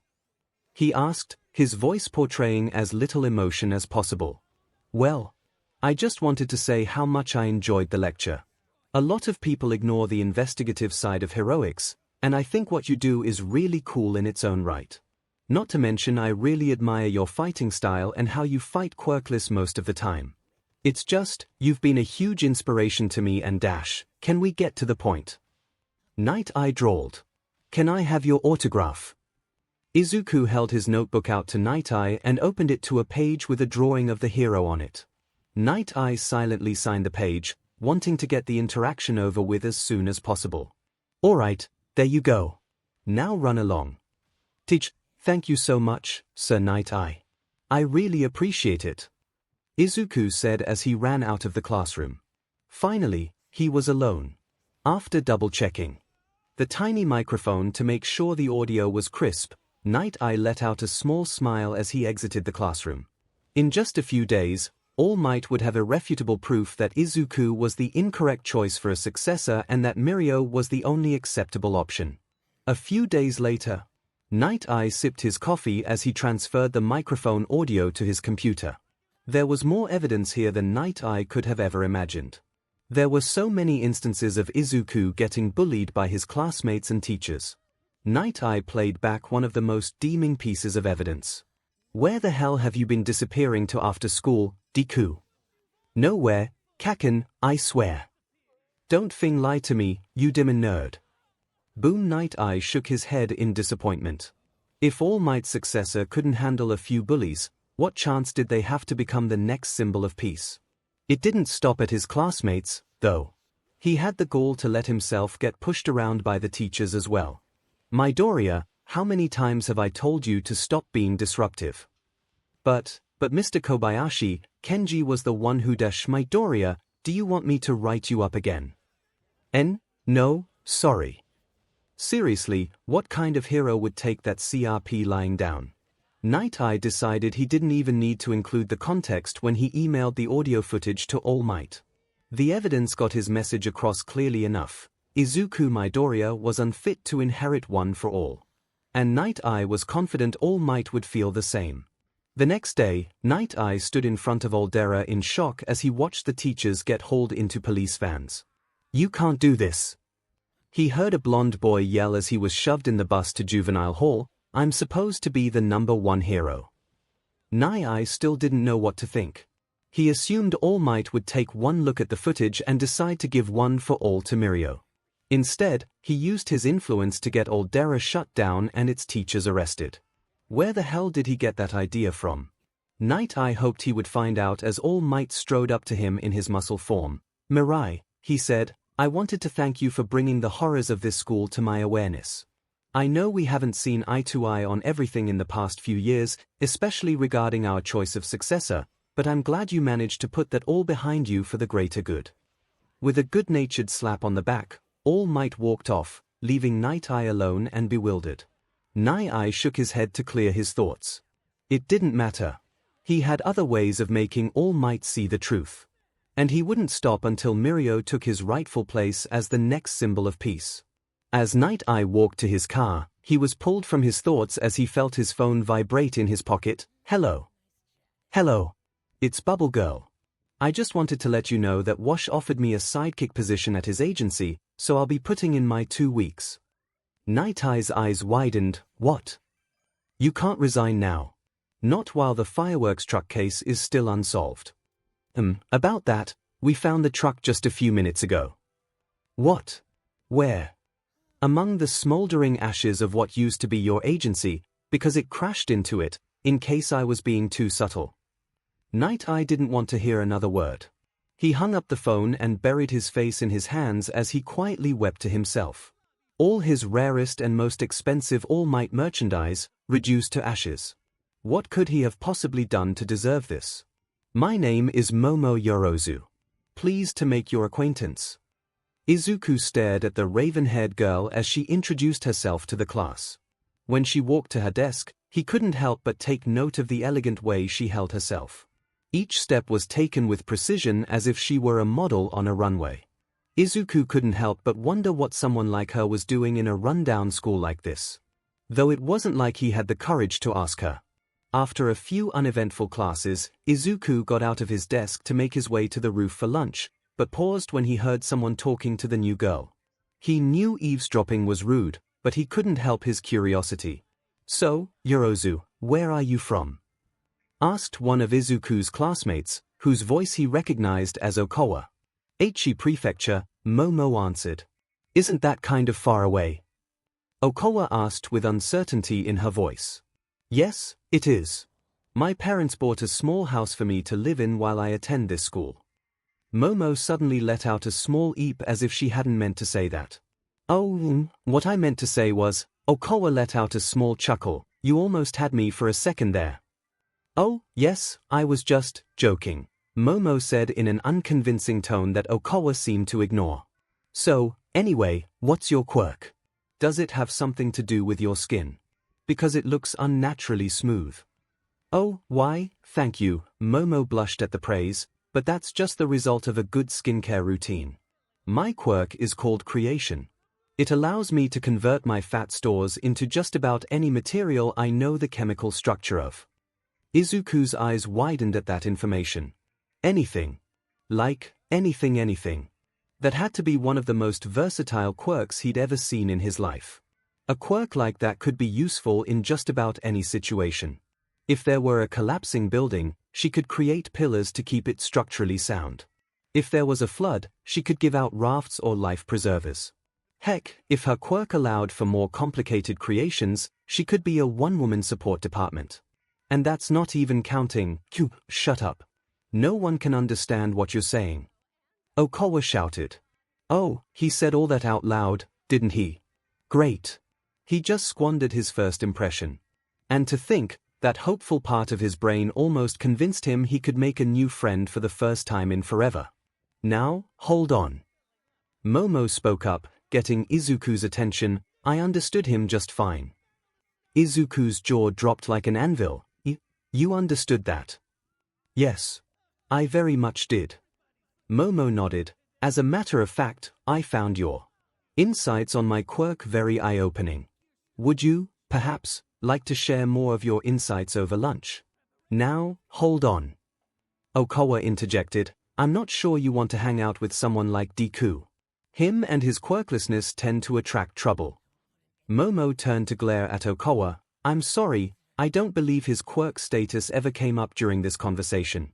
And if you're the type to write someone off based solely on their quirk, then you and I have nothing to say to each other.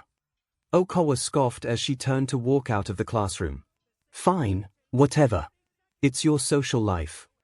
When Okawa left, Izuku nervously twiddled his thumbs as he glanced up at Momo. You didn't have to do that just for me. Momo turned to Izuku. If she was truly shallow enough to judge someone like that, then I'm glad to be rid of her. By the way, I don't believe I got your name. It's Izuku Midoriya. Well then, Midoriya, would you like to accompany me to lunch? Izuku let out a small smile. Yes. Yes, I would. Izuku couldn't help but be a little on edge as he sat across from Momo at the cafeteria. He usually ate lunch on the roof in order to stay out of Katsuki's way. But he didn't want Momo to feel out of place, so he was willing to step a bit out of his comfort zone. As they both opened their respective bentos, Izuku couldn't help but notice how big and fancy Momo's was. Maybe she wasn't lying about being from Aichi. Either way, Izuku decided not to pry. After all, there were quirks to be discussed. So, about creation, Izuku began. Can you really make anything? As long as it's not alive, then yes, I can. Momo stated proudly as she elegantly placed a hand on her chest. Wow! Izuku gaped. I mean, the possibilities with that are nearly endless. What's the most complicated thing you've ever created? Momo scratched her chin in thought for a moment before responding. Just last year, I made a fully functioning motorcycle. Though I doubt I'd be able to make that right now without a book of chemical structures. At that information, Izuku pulled out a notebook from somewhere and began scribbling down information faster than the eye could perceive. Motorcycle. That means she can make fully functioning engines, steel plates of different shapes and sizes, and even the fuel to power it. Actually, Momo chimed in. The fuel was the one part one did not make. The creation of liquids and gases requires greater concentration on my part, which is something I could not afford while making so many other parts at once. Izuku chewed on the tip of his pen. I wonder why that is. Is it because you have to picture the molecules in your head when you create something, and therefore, it takes more concentration to picture them far apart enough for it to qualify as a liquid or gas? Precisely. Momo beamed. I must say, you catch on rather quickly. Izuku blushed as he sheepishly scratched the back of his head. Oh, it's nothing. Quirk analysis is just a hobby of mine.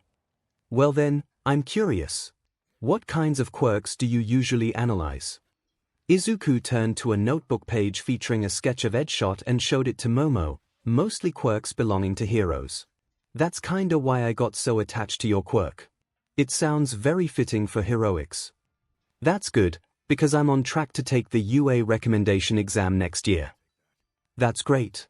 If anyone were to pass, I'm sure. Wait, did you say recommendation exam?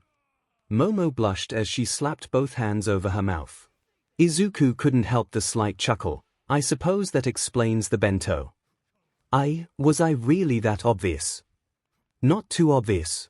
You just seemed, generally fancier. Oh, well then, I apologize for deceiving you. Oh, there's no need to apologize. We all have the right to our own secrets. Though I'd be lying if I said I wasn't a little confused as to why you're here of all places. Did something happen to your old school? No. Nothing like that. Momo assured, it's just that. I grew tired of people treating me differently due to my family's wealth. So I had father move me to a lower-class school. Sorry if that came off as rude. No, you're right. This is far from the fanciest school in Japan. Especially compared to UA. Which I'm sure you'll get into, by the way. I appreciate your support, Midoriya. Momo gave a grateful smile, which subtly shifted into one of uncertainty. Though to be honest, I'm having a few doubts about my own abilities. Really? Does it have to do with memorizing chemical structures? Because other than that, your quirk can do pretty much anything. Yes, it can, and that's the problem, Momo sighed.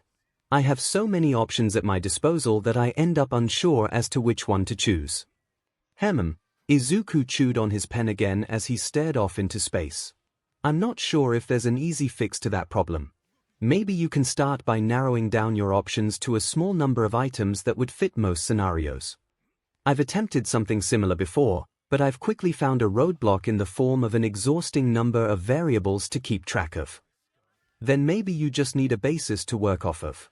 Like, when I watch a villain fight, I subconsciously ask myself what heroes would be best for this situation. That's a good mindset to have. But it's not like I can replicate their quirks or anything. Izuku sat up in realization. Who said you can't? I mean, you can make anything. There's got to be a good number of heroes whose quirks you can replicate. He quickly flipped to another notebook page. Take Midnight for example. It may take a good amount of concentration, but there's theoretically nothing stopping you from producing sleeping gas. That right there could take out a large majority of villains. Momo hummed to herself, why, I've never thought about it like that. Izuku turned to another page. Of course, there are also environmental heroes like Endeavor and Backdraft. Those are self-explanatory. Though in Endeavor's case, you might need to make a flamethrower instead, since I doubt you have the same fire resistance he does. He flipped to another page. He was on a roll, and then there are heroes like Mr. Brave, whose whole thing is creating weapons. So really, I think it's all a matter of perspective. If you think like a pro, you're likely to get similar results. When Izuku dropped his notebook to catch his breath, he saw Momo with a bright, beaming smile on her face. I think that advice will do me well, Midoriya. I can't thank you enough. She said. And that's only the tip of the iceberg, Izuku added. Why, I bet you could even make bigger explosions than Kaken. Who's Kaken? Momo asked. Momo received her answer when a pair of hands slammed down on the table they were sitting at, startling Izuku out of his seat. Kaken. What are you doing here? He nervously squeaked. I heard what you said, Deku. Katsuki sneered, and there's no way this rich beach can out-explosion me. Momo's eyebrow twitched in annoyance, but she kept her calm demeanor. Are you aware it's rude to assert yourself like that? She asked Katsuki. I don't care what's rude. If it concerns me, I'll assert all I want. I don't believe a passing mention qualifies as concerning you. What? You think you're better than me just because you got some rich butt parents and a fancy quirk? You're rich too, Kaken. Izuku pointed out. Shut the F up, Deku. I believe that's quite enough. Momo leaned across the table to glare at Katsuki. I do not believe I am superior to you based on quirk status alone. But if we take personality into account, then I believe you have some catching up to do. Katsuki returned Momo's glare with equal force. Oh yeah. Well, guess what? Personality means SHT to me if I can blast your butt straight to hell. Even if that were possible, I believe I could blast your butt to hell far more efficiently than you ever could. Then why don't you put your money where your mouth is and prove it? I wouldn't have it any other way. Behind the school, after class. We'll see who's the real king explosion murder. The only thing I'll be murdering is your chance of victory. TCH. I doubt it, Katsuki growled as he stomped off. After a few moments, Momo's confidence dissipated, and she sat back down in her seat with her eyes wide. What did I just do? She asked herself. I was about to ask you the same thing, Izuku said. But even though Kaken's the top dog in this school, I still have faith in you. Wait. He's at the top of this school's social ladder. I assumed he was just some run-of-the-mill delinquent. Izuku shook his head. No. Kaken doesn't smoke or anything like that. He's aiming for UA like you. Just about everyone in the school supports him. Well, that certainly explains the attitude, Momo huffed. But what about the teachers? Do they not try to curb his behavior? I can't say I'd want a student like him representing my school. They don't. In fact, they're his biggest supporters. They let him get away with everything. Everything. Just because of his quirk. At Izuku's nod, Momo furrowed her brow. Well then, I'll have to let my parents know of this grave injustice. But first, I believe it would be beneficial to remind a certain explosive blonde that he's no longer the biggest fish in the pond. You remember the chemical structures for explosive substances? Momo gave a slightly sinister smile. They were some of the first substances I learned to make. At Izuku's concerned expression, Momo clarified. As a safety precaution. So I knew the importance of straying away from dangerous substances. Izuku gave a hesitant nod. Weird, but all right. Later that day, behind the school, Katsuki and Momo stood face to face, each sending a piercing glare toward the other. A large crowd watched them, and from that crowd, Izuku stepped out to relay the rules. Here's how this will work. Both combatants will take turns generating explosions, each one bigger than the last. The first one to make a smaller explosion or otherwise yield will be the loser. Are you both ready? As ready as I'll ever be, Katsuki said. I concur, Momo replied. Good, Izuku nodded. As the challenged party, Yorozu will go first. Very well. Momo rolled up her sleeves and generated a party popper from her arm. She pulled the string, and it went off with a pop. Th, I can do that in my sleep, Katsuki said as he pointed his palm to the sky and released a slightly larger blast. I am aware. I was just getting warmed up. Momo generated a lighter from one hand and a stick of dynamite from the other. She lit the fuse, then threw it into the air, where it exploded with an audible bang. Bracing his wrist with his left hand, Katsuki discharged a larger blast right next to Momo's. Momo's stance did not waver. She pulled out a Gatorade energy bar from her pocket and took a bite. After swallowing, she reached down to her thigh and pulled out 3 round cartoon bombs. She only lit one fuse before throwing them all into the air, the explosion from one causing a chain reaction from the other two. You're not the only one who can do fancy 𝐒𝐻D ponytail. Katsuki held up both hands as he released a huge explosion segmented into 3 smaller parts which decreased in size, like a matryoshka doll but with explosions. Momo wiped her brow at the heat produced by all these explosions. You have proven yourself competent, but let's see if you can top this. After finishing the rest of her energy bar, she lifted up her shirt and pulled a small missile out of her stomach. Huffing from the exertion, she planted it on the ground, then created a small button and pressed it. The missile shot 50 feet in the air and quickly combusted into a massive ball of flames. The resulting shockwave could be felt by the entire crowd. Momo breathed as she let out a confident smile. That one took a lot out of her. But it didn't matter. She knew there was no way Katsuki had enough sweat in his body to match that. Though, to her surprise, Katsuki didn't look perturbed. He just let out a sinister smile. You think I didn't plan for this? Or did you forget we had gym class today? He reached into his pocket and pulled out what looked to be a jar of nitroglycerine. He unscrewed the cap, shoved his hand in, pointed it straight upward, and let out a massive geyser of flame and combustion that stretched over 60 feet tall, parting the clouds in its way. Ha! Beat that! He jeered. Momo silently stared at the spot where Katsuki's explosion had once been as her mouth hung open. There were a million things she could make that could outdo him. But she couldn't make any of them because she was out of fuel. She was just about to yield when she heard a voice from the crowd yell out, "Yorozu! Wait!"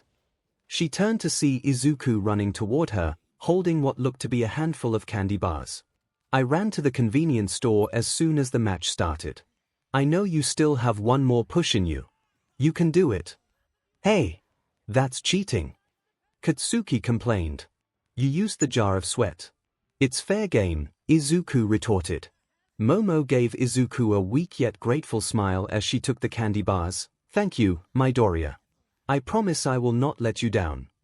She tore the candy bars open and scarfed them down as fast as she could. After about a dozen, she felt like she wanted to barf. But that was good, she just had to channel that feeling into something big and constructive, which would then turn destructive. Taking a deep breath, she condensed every formula for explosive substances in her head, then channeled those formulas into her hands. Feeling every calorie in her body burn at once, she forced it all out and shaped it into her ultimate weapon. A small toy fireworks truck. The crowd immediately burst into a hysterical laughter. None, however, were louder than Katsuki's. "Oh my god! That's so pathetic." He laughed as he bent down to pick up the toy truck. "I wouldn't do that if I were you." "It's about to detonate," Momo warned. "Oh yeah, I'm so scared," Katsuki said sarcastically. "What's it gonna do?" "Melt my face off." Katsuki was interrupted as the fireworks truck went off in a bright, majestic, towering pillar of light and color that stretched over 100 feet tall. There was no doubt from anyone in the crowd that it could be seen from space. After the flames dissipated, everyone got a good look at Katsuki, who was covered head to toe in black soot. He let out a dry cough as he fell over. "Yorozu wins!" someone shouted as the crowd broke into cheers. Izuku immediately ran over to tackle Momo in a tight hug. "You did it, Yorozu. I knew you could. I wouldn't have if it weren't for your assistance, Midoriya." Momo beamed as she returned the hug. "Oh, it was nothing," Izuku blushed. "Anyone could have gotten food from a convenience store. But no one else did. You were the one to take those extra precautions to ensure my victory. And for that, you have my gratitude." I appreciate that, Yorozu. You can call me Momo if you'd like. I believe we've become familiar enough." "Oh. Well then I guess you can call me Izuku. Anyways, I'm sure you're hungry after making that big an explosion." "I very much am. Would you like to join me for dinner at my favorite buffet?" "Yeah," Izuku smiled, "I think I would." As the two of them walked off to Momo's limo, they couldn't help but feel a new fondness for one another. They weren't certain of those feelings yet, nor could they even begin to express them, but they both felt willing to figure them out together. Especially over a high-class, high-calorie meal at a fancy buffet. Izuku was used to sitting alone on the roof for lunch. It was one of the few times at school that he could just exist in peace without having to worry about being oppressed by his classmates and teachers. However, there was one problem with this specific day. Izuku wasn't alone. Sitting a few feet from him was a nervous-looking girl with big brown hair and bangs covering her eyes. Izuku wasn't sure what to do. Was she new here? That would make sense. Their school did just receive an influx of students after that fireworks truck incident. But that likely meant she was just too shy for the cafeteria. They had been sitting in silence for the past 10 minutes. Should he talk to her? What would he even talk to her about? He glanced over to see if he could find any conversation starters, and the first thing he noticed was that her lunch consisted entirely of mushrooms. "Well, that was as good a topic as any. That's a lot of mushrooms you got there," Izuku said as he slowly scooted in her direction. "They must taste really good." The brown-haired girl shrunk in on herself. "Why, yeah. I just really like mushrooms." She sounded nervous, but Izuku still thought he could salvage this. "Is that why your hair is shaped like a mushroom?" Izuku immediately cringed at that question. Why did he ask that of all things? She was probably going to interpret that as an insult. But to his surprise, the girl brightened up a bit. Yeah. Most people don't notice that. Mushrooms are actually part of my quirk." Izuku immediately perked up at the mention of a quirk. "Oh. Is it powered by mushrooms? Is that why you're eating so many?" The girl chuckled a bit. a small smile forming on her face. "No. I just like how they taste. My quirk allows me to grow mushrooms on my body and spread them onto any surface. Watch." She slid the rest of the way to Izuku and placed a hand on his knee. After a moment, a small mushroom quickly sprouted on that same spot. Izuku picked up the mushroom and examined it thoroughly. "Wow. That's a really good quirk. Can you make any kind of mushroom?" Izuku could feel the girl's excitement increase exponentially. "You bet I can. I can do 𝐤𝐲𝐽𝐵 𝐔𝐬𝐽𝐫 𝐔𝐬𝐽𝐫 panis lecomte." As she listed various mushroom species, each one she mentioned sprung to life on the roof at the mention of their name. Flammula velutypes, Hericium americium, Morchella americana, Pleurotus volvariella, Pleurotus dsc. She suddenly stopped herself when she realized she was rambling. "I'm sorry. You probably don't want to hear about all these mushrooms." "No. I don't mind. Honest." Izuku quickly clarified. "I think it's nice that you're so passionate about something." "Oh, thank you. I don't think I got your name." "Izuku Midoriya. Kinoko Komori. But I think I've said enough about mushrooms for now. Don't want to flood the roof with them as much as I'm tempted. But what about you? Is there anything you're passionate about?" "Oh, well, besides quirks, there are heroes." "Oh, me too. I'm aiming for UA next year. I'm hoping to be an idol hero." "Oh, like Pop Step or the Wild Wild Pussycats in their early years." "Exactly. I hope I can be as shroomtastic as them one day." "Well, your quirk is definitely well suited for heroics. Especially if you can make mushrooms that produce toxic or hallucinogenic spores. Can you do that?" "I can do toxic stuff, but I stay away from hallucinogens." "Why not? Is it because you're susceptible to them? I'm sure a gas mask would solve that." Kinoko let out a frustrated sigh. "No. It's just that, you know how people make jokes about how Mario's high on mushrooms?" Izuku nodded in understanding. "Yeah. That makes a lot of sense. That joke's been done to death. And the worst part is that I'm immune to most mushroom spores. I literally can't get high off my own mushrooms. And yes, I've tried. Everyone in my family has tried at some point." "Okay," Izuku said with uncertainty. "That aside, I still think it could be an effective way of neutralizing villains." Maybe," Kinoko huffed. Izuku could tell that the question brought her mood down, so he aimed to change the subject to something lighter. "You know, I'm curious. What kinds of mushrooms do you think would aid you most in hero work?" he asked as he pulled out a notebook and pen from somewhere. Kinoko lit up at the question as she brushed a bit of hair out of her face, which gave Izuku a chance to admire her singular visible brown eye with a yellow twinkle in the center. "I'm so glad you asked, Midoriya." She cheered as she began what was sure to be a long discussion on mushrooms. "Okay, first is the Pleurotus pulmonarius. Those are probably the bounciest, great for rescue. Then there's the Pleurotus aryngii, which makes for a great shield. The Amanita phalloid has some of the most harmful spores, so I save those for emergencies. Then there's, 2 hours later. Wow! I never thought mushrooms could be so versatile." Izuku exclaimed as he finished his third page on Kinoko's quirk. "You really opened my mind here. You could say I got you to put on your thinking cap." Kinoko laughed a bit at her own pun, to which Izuku joined.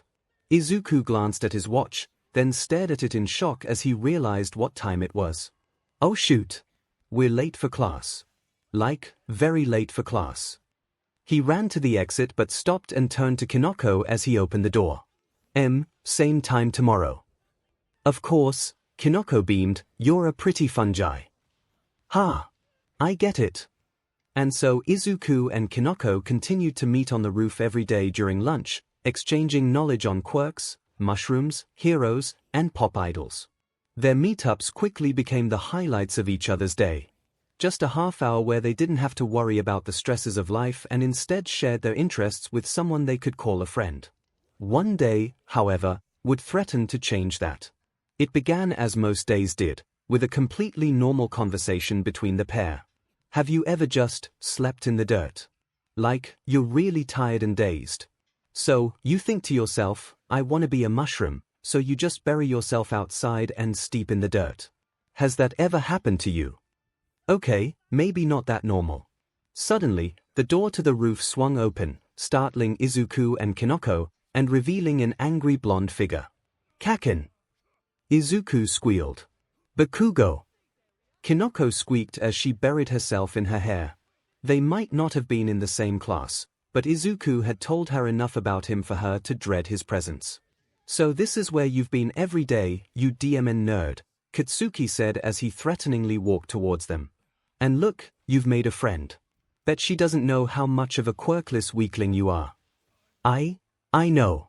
I still wanna be his friend. Kinoko muttered just softly enough for Katsuki to hear. Well then, looks like I have to beat some sense into both of you. An evil grin appeared on Katsuki's face as he menacingly popped a few explosions in his hands. Please, Kaken. We weren't doing anything. Izuku pleaded. You were stepping out of line, Deku. That's more than enough reason for me. No. Please don't. Kinoko shouted as she planted her hands on the ground. Within seconds, a large mushroom appeared in Katsuki's way. What kind of weak-butt quirk is this? Katsuki chuckled as he blew it up with little effort, only for a second mushroom to pop up in its place. He blew it up again, seemingly amused by the whole ordeal. When a third mushroom popped up, Kinoko said with a shaky voice, Don't blow this one up. I'm warning you. Don't tell me what to do. Katsuki yelled as he exploded the mushroom yet again. This time, however, a group of yellow spore clouds released from the mushroom and flew into his face. He accidentally inhaled some and found himself in a coughing fit. What the F was that? A small grin found itself on Kinoko's face. I tried to warn you. You just inhaled the spores of 𝐒𝐭𝐲 𝐔𝐻𝐝, the magic mushroom, known for its hallucinogenic properties. Not much else I can say except have a fun trip. What try? Suddenly, the world began shifting around Katsuki, as if everything turned into jello. The colors shifted as well, with the sky becoming a neon red while the roof turned to a bright shade of green. I'll kill you for this. Katsuki fired his quirk, but instead of explosions, a clump of confetti came out of his palm, like he was some sort of party popper. Katsuki stared at this palm in confusion. A feeling which quickly increased as a face appeared on said hand, which gave him a toothy grin before forming a fist and punching him in the face against his will. As Katsuki wrestled with his own hand, he lost balance and fell to the ground. But he didn't hit the ground. He kept falling, and falling, and falling. He opened his eyes to find that he was falling down some kind of rainbow-colored pit. When he reached the bottom, he landed in a long stretch of hallway he couldn't see the end of. Katsuki then heard a grumbling sound from behind him. He turned to see a giant, monstrous-looking Izuku with a huge, creepy smile running down the hallway on all fours. Katsuki let his primal instinct take over as he ran screaming down the seemingly endless hallway, the giant Izuku keeping in hot pursuit. Kaken! The monster boomed, Let's be heroes. F you! Katsuki may have been running for his life, but he still took the opportunity to flip the monster the bird. As he ran, he noticed a light at the end of the tunnel, a door at the end of the hallway. Katsukui didn't care where it led, he just wanted to escape Deku. He practically dived through the exit and slammed the door behind him, and the sounds of the monster from the other side slowly faded out. Katsuki breathed a sigh of relief. But that sigh was short-lived as he saw the room he ended up in. It was a dimly lit space with grey walls and a green carpet. But the most noticeable details were the All Might posters covering nearly the entire room and a singular wooden chair in the center. Before he could fully comprehend his surroundings, Katsuki saw a pair of ropes come to life and tie him down to the chair. Suddenly, the All Mights in the posters started laughing and taunting him like he was some kind of comedy act. Wow, look at him! One of the posters jeered. He's so weak. Another one said. He'll never be number one. He couldn't go plus ultra to save his life. I doubt he'll even get into UA. Why, he's just as useless as Deku. Katsuki tried to fight against the ropes. But every time he struggled, they grew tighter. He was forced to endure endless shame and ridicule at the hands of his idol for as long as this trip lasted. No. He yelled into the void. But the void did not yell back. From the outside world, 𝐒𝐬𝐽 and Kinoko watched Katsuki rock back and forth in a fetal position while screaming something about All Might. Is he gonna die? 𝐒𝐬𝐽 asked in concern. Nope. Kinoko confidently stated with her hands on her hips. But he'll be like that for at least another hour. He's gonna be really angry when he wakes up. Let him. That wasn't even the worst thing I could have done. What's the worst thing you could have done? Well, you know how I make the best shrooms in dark and damp places. Yeah. The inside of your lungs are dark and damp. Dear God. I know, right?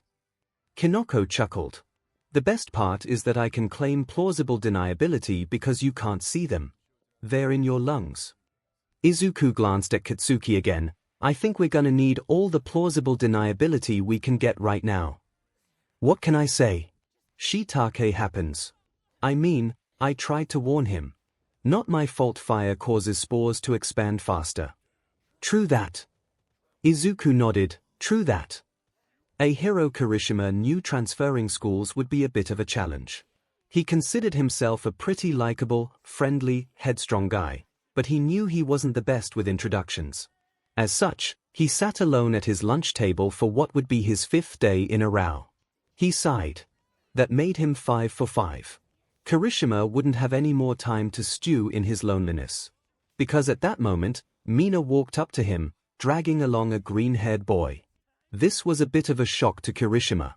He knew they were in the same class back at Mustafa Private Middle School, but they were never that well acquainted. Maybe she was just looking out for him. Hey, Kiri. Mina greeted, sorry I left you out to dry these past few days. I had to take care of a few bullies. One really nasty guy in particular. Anyway, I found someone I think you'd get along with. She sat the green-haired boy in the seat across from Kirishima and skipped away. Have fun, you two. Hi. The green-haired boy awkwardly waved, I'm Izuku Midoriya. A hero Kirishima. Nice to meet you, he replied with a sharp-toothed grin. I know this is sudden. 𝐒𝐬𝐽 pulled out a notebook from somewhere and began flipping through the pages, but Mina told me you liked Crimson Riot. He showed Kirishima a page of the hero in question. Yeah, man. Kirishima eagerly nodded, he's like the manliest hero out there. Manly? 𝐒𝐬𝐽 asked to confirm. Yeah, manly. You know, like All Might, Gunhead, Fourth Kind, Mikoto. Hold on, 𝐒𝐬𝐽 interrupted, Meko is manly. Of course. Manliness is a concept that transcends gender. It's all about honor, chivalry, and fighting for what's right. So, in a way, could all heroes be considered manly? No doubt about it. That's why I'm training to be a hero, too. Even if my quirk's a little F. Kirishima said as he made a SOSO gesture with his hand. What's your quirk? 𝐒𝐬𝐽 asked, already flipping to an empty notebook page. It's called hardening. It allows me to harden any part of my outer body. Kirishima demonstrated this by hardening his finger in front of 𝐒𝐬𝐽. It's fine and all, but it's not as flashy as some of the other top heroes out there. 𝐒𝐬𝐽 brightened up at the quirk demonstration. He grabbed a pen and began furiously scribbling in his notebook. Maybe not, but it's still a really good quirk. It would be great for defending civilians.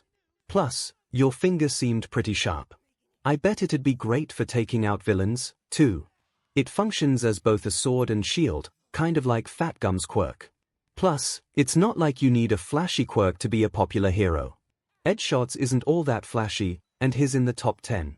Like you said, it's all about the heart and passion. Kirishima stared slack-jawed at 𝐒𝐬𝐽. In about 30 seconds, that boy had just argued against every one of his quirk-related insecurities, even though they literally just met. Where had this boy been all his life? Kirishima placed a hand on 𝐒𝐽's shoulder as manly tears streamed down his face. Midoriya, that was super manly of you. Thank you, Kirishima, 𝐒𝐽 beamed. I think you're pretty manly, too. The two boys were suddenly interrupted from their tender moment as a pair of hands slammed on their lunch table. Deku. An angry blonde boy sneered with disdain. Katsuki. Izuku stuttered out, how have you been? Thing terrible, thanks to you. Katsuki yelled in Izuku's face. What are you talking about? Don't play dumb with me, Deku. I know you had something to do with the stupid love scandal. My reputation is down the gutter, thanks to you. I had nothing to do with that, Katsuki. I swear. Bull. SHC. Katsuki held up Izuku by the collar and pointed a red-hot hand in his face. Tell me what you did, and I'll blast your face off. Don't you mean or I'll blast your face off? Did I stutter? As Kirishima watched all this go down, he desperately wanted to intervene, fight the bully, take the brunt of the incoming explosion for Izuku, or do something. But he couldn't move, paralyzed with fear and uncertainty. What kind of hero was he? He was just talking about the virtues of manliness not 2 minutes ago. And here he was, too pathetic to save his own friend.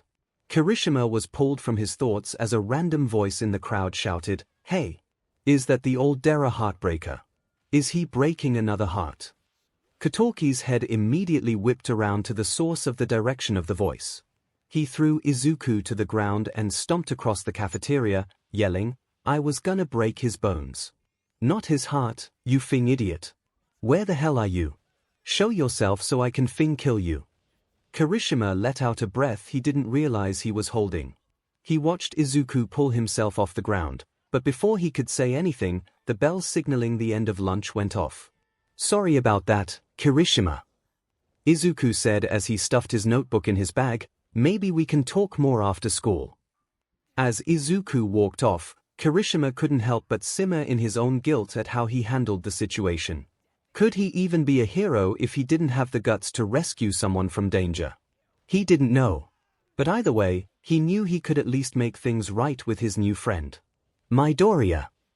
As school let out for the day, Izuku paused halfway down the stairs to turn to the familiar voice. It took a moment for him to recognize the head of black hair that ran up to him, but the sharp teeth pretty much sealed the deal. "Oh. Hey Kirishima." Izuku didn't know what he was expecting from Kirishima. But he knew for a fact he was not expecting him to bow at a near 90-degree angle in front of him. "Midoriya, I am so sorry for how I acted at lunch." Kirishima apologized, much to Izuku's confusion. "What are you talking about? You didn't do anything." "Exactly. I should have been a man and stood up for you. I preached so hard about manliness, but when the chips were down, I was no better than any other bystander. I was a real hypocrite today. And for that, I apologize." Izuku uncomfortably squirmed in place, not used to being apologized to. "It's fine, Kirishima. You don't need to apologize. I mean, I can't stand up to him, and I want to be a hero. So what does that say about me?" Kirishima shot Izuku a serious glare. "Dude, it's not manly to put yourself down like that. You were just doing the same thing." I guess you're right." He chuckled. "Listen, Kirishima. It's okay to be hesitant about these kinds of things. I mean, we wouldn't be human if we weren't at least a little scared. And besides, it's clear that you feel bad for your actions. So, I guess what you should really be focusing on is trying to remedy this mistake for the future." Izuku scratched his arm nervously, "And maybe, if you'd like, I could help be better with you, alongside you." In place of a response, Kirishima just pulled Izuku into a firm, manly hug. To which the green-haired boy reciprocated with a blush on his face. He wasn't used to such outward displays of affection from anyone but his mom, which made him enjoy them all the more. As the pair separated the hug, they both couldn't help the nervous giggle that came out of their mouths. "So," Izuku said, trying to change the subject, since the old one ran its course, "guess what I found on the ground after class today?" "What?" Izuku reached into his pocket and pulled out a pair of paper slips. 2 coupons for that ice cream place a block away from here. Would you like to get something to eat?" Kirishima banged his hardened fists together in excitement. "Heck yeah. I love ice cream. Man, I wish I could be that passionate about ice cream. You know how they say, I scream for ice cream. You just gotta scream from the deepest depths of your soul. Really channel your love for ice cream." "Thanks, But I think I'll save screaming for when I'm not out in public. Your loss. As the two boys walked off, Min appeared from around the corner and gave a cheeky grin at the sight. It looked like Operation Kirizuku was going smoother than a stick of butter sliding across an ice rink. If you asked Katsuki Bakugo if he was currently stalking Izuku Midoriya and Aihiro Kirishima at an ice cream shop, he would say no. He just happened to be in the mood for ice cream after he heard Kirishima shouting about it. It wasn't like he had unfinished business with Izuku from lunch that day, and that he was still furious at the boy for somehow being involved in him losing his top dog status. No, that would be crazy. But if he just so happened to put a quirkless freak in his place while he was there, he wouldn't complain. He saw Izuku and Kirishima sitting at one of the outside tables, acting all chummy. Katsuki still had no idea why anyone would willingly associate themselves with that weakling. Kirishima must either be insane or desperately lonely. But he quickly discarded those thoughts. It was time for him to make his move. Katsuki stepped back and prepared to lunge, but he was suddenly distracted by the sound of big, booming footsteps. He shifted his gaze to see what looked like a 10-foot-tall man in a white cloak lumber over to Izuku and Kirishima and corner them against the wall. The weather is nice today. The large man boomed, a small amount of intimidation leaking into his voice. You will tell me the location of the Springer Agency. Katsuki didn't know who this guy was or what he was babbling on about, but his mind still formed a new, better plan. This guy was clearly a villain. And if he could take him out in front of his classmates, he would have his top dog reputation back. Yes. It was foolproof. Hey, you stupid villain! Katsuki yelled, causing the man to turn his head in the blonde's direction. It's time for you to die. He launched himself in the giant's direction and wound back his signature right hook, only to get backhanded by the giant with little effort and be sent flying into a near dumpster. Katsuki felt humiliated, but he wasn't gonna let a few cracked ribs stop him. Is that all you got? He yelled as he charged toward the giant, explosions crackling in his palms. The giant didn't look perturbed. He just pulled back his foot and kicked Katsuki into the dumpster again. Katsuki winced from the pain as he tried to pull himself out of the dumpster. He may have had a broken wrist, but he had two hands for a reason. I didn't hear no bell. He weakly yelled. But before he could get out of the dumpster, the giant slammed the lid on his fingers, picked it up without even trying, and chucked it across town. Izuku and Kirishima watched in terror as the giant threw the dumpster off beyond the horizon before he stomped toward them and resumed his threat. Now, you will tell me the location of the Springer Agency. They didn't know it, but Kirishima and Izuku were both thinking the same thing. They just had a conversation about bettering themselves, yet here they were, cowering in fear yet again. They both wanted to do something to save the other, but common sense dictated there was no way in hell they could stand up to this guy. But in Izuku's case, he could never stand up to anyone, at least not physically. So, as always, he was forced to rely on his wits. Summoning every ounce of courage in his body, he managed to choke out the first words that came to mind. I can show you where it is. If you could just follow me. The giant slowly nodded. Very well. Lead the way. Izuku felt lucky that he memorized the location of every hero agency in his area.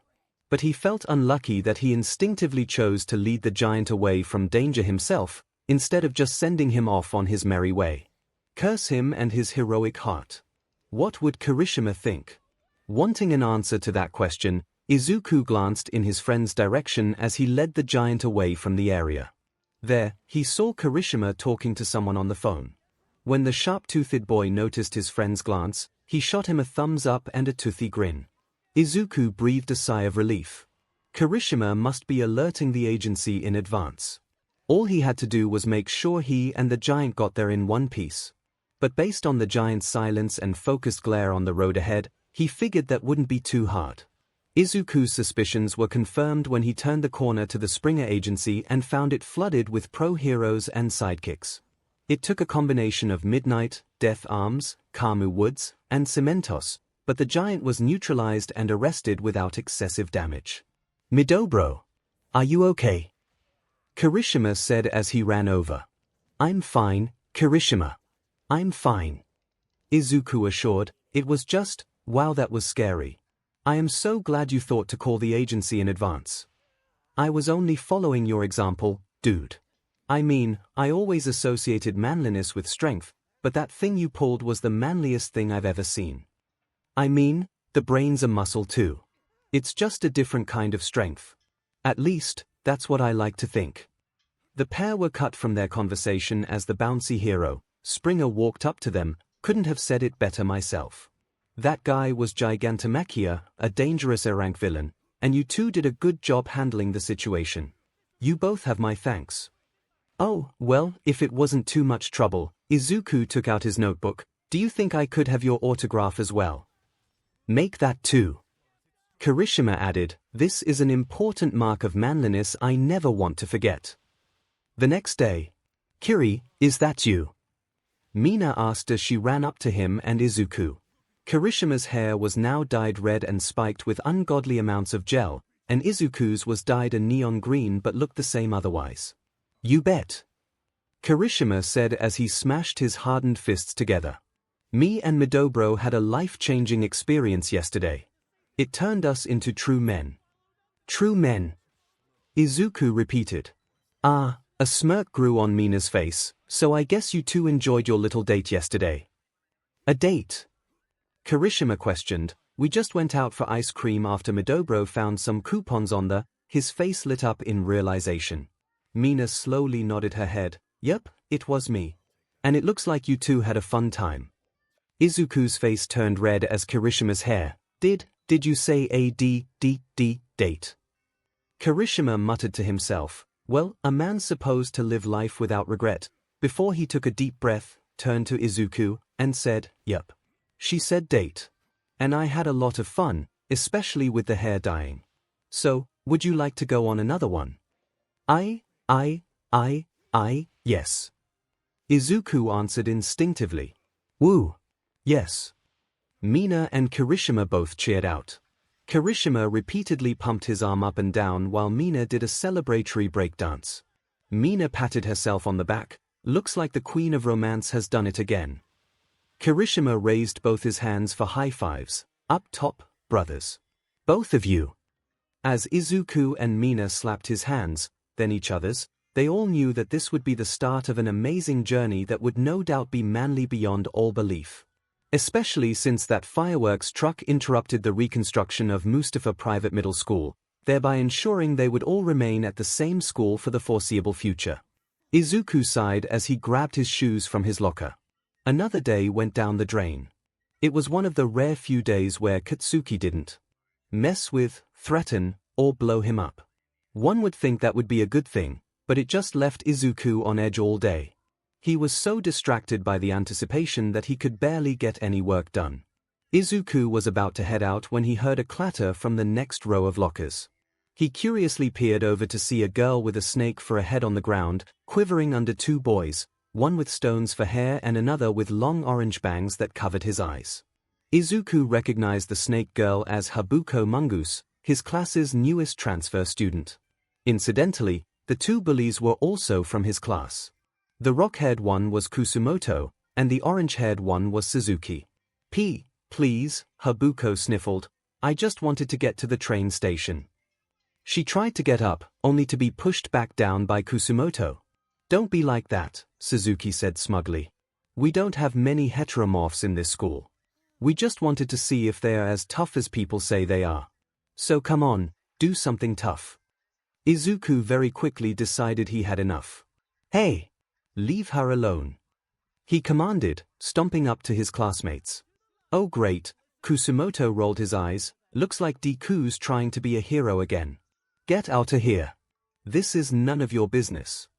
It became my business the moment you started harassing her. Izuku gestured to Habuko, who was still quivering on the ground. Izuku saw Kusumoto tilt his head slightly, as if he spotted something from behind Izuku. Bakugo! The rock-haired boy yelled, Deku's sticking his nose where it doesn't belong again. Izuku turned his head to see Katsuki angrily marching toward them. He was quickly grabbed by the collar and slammed against the same set of lockers as Habuko. How many times do I have to teach you this lesson, Deku?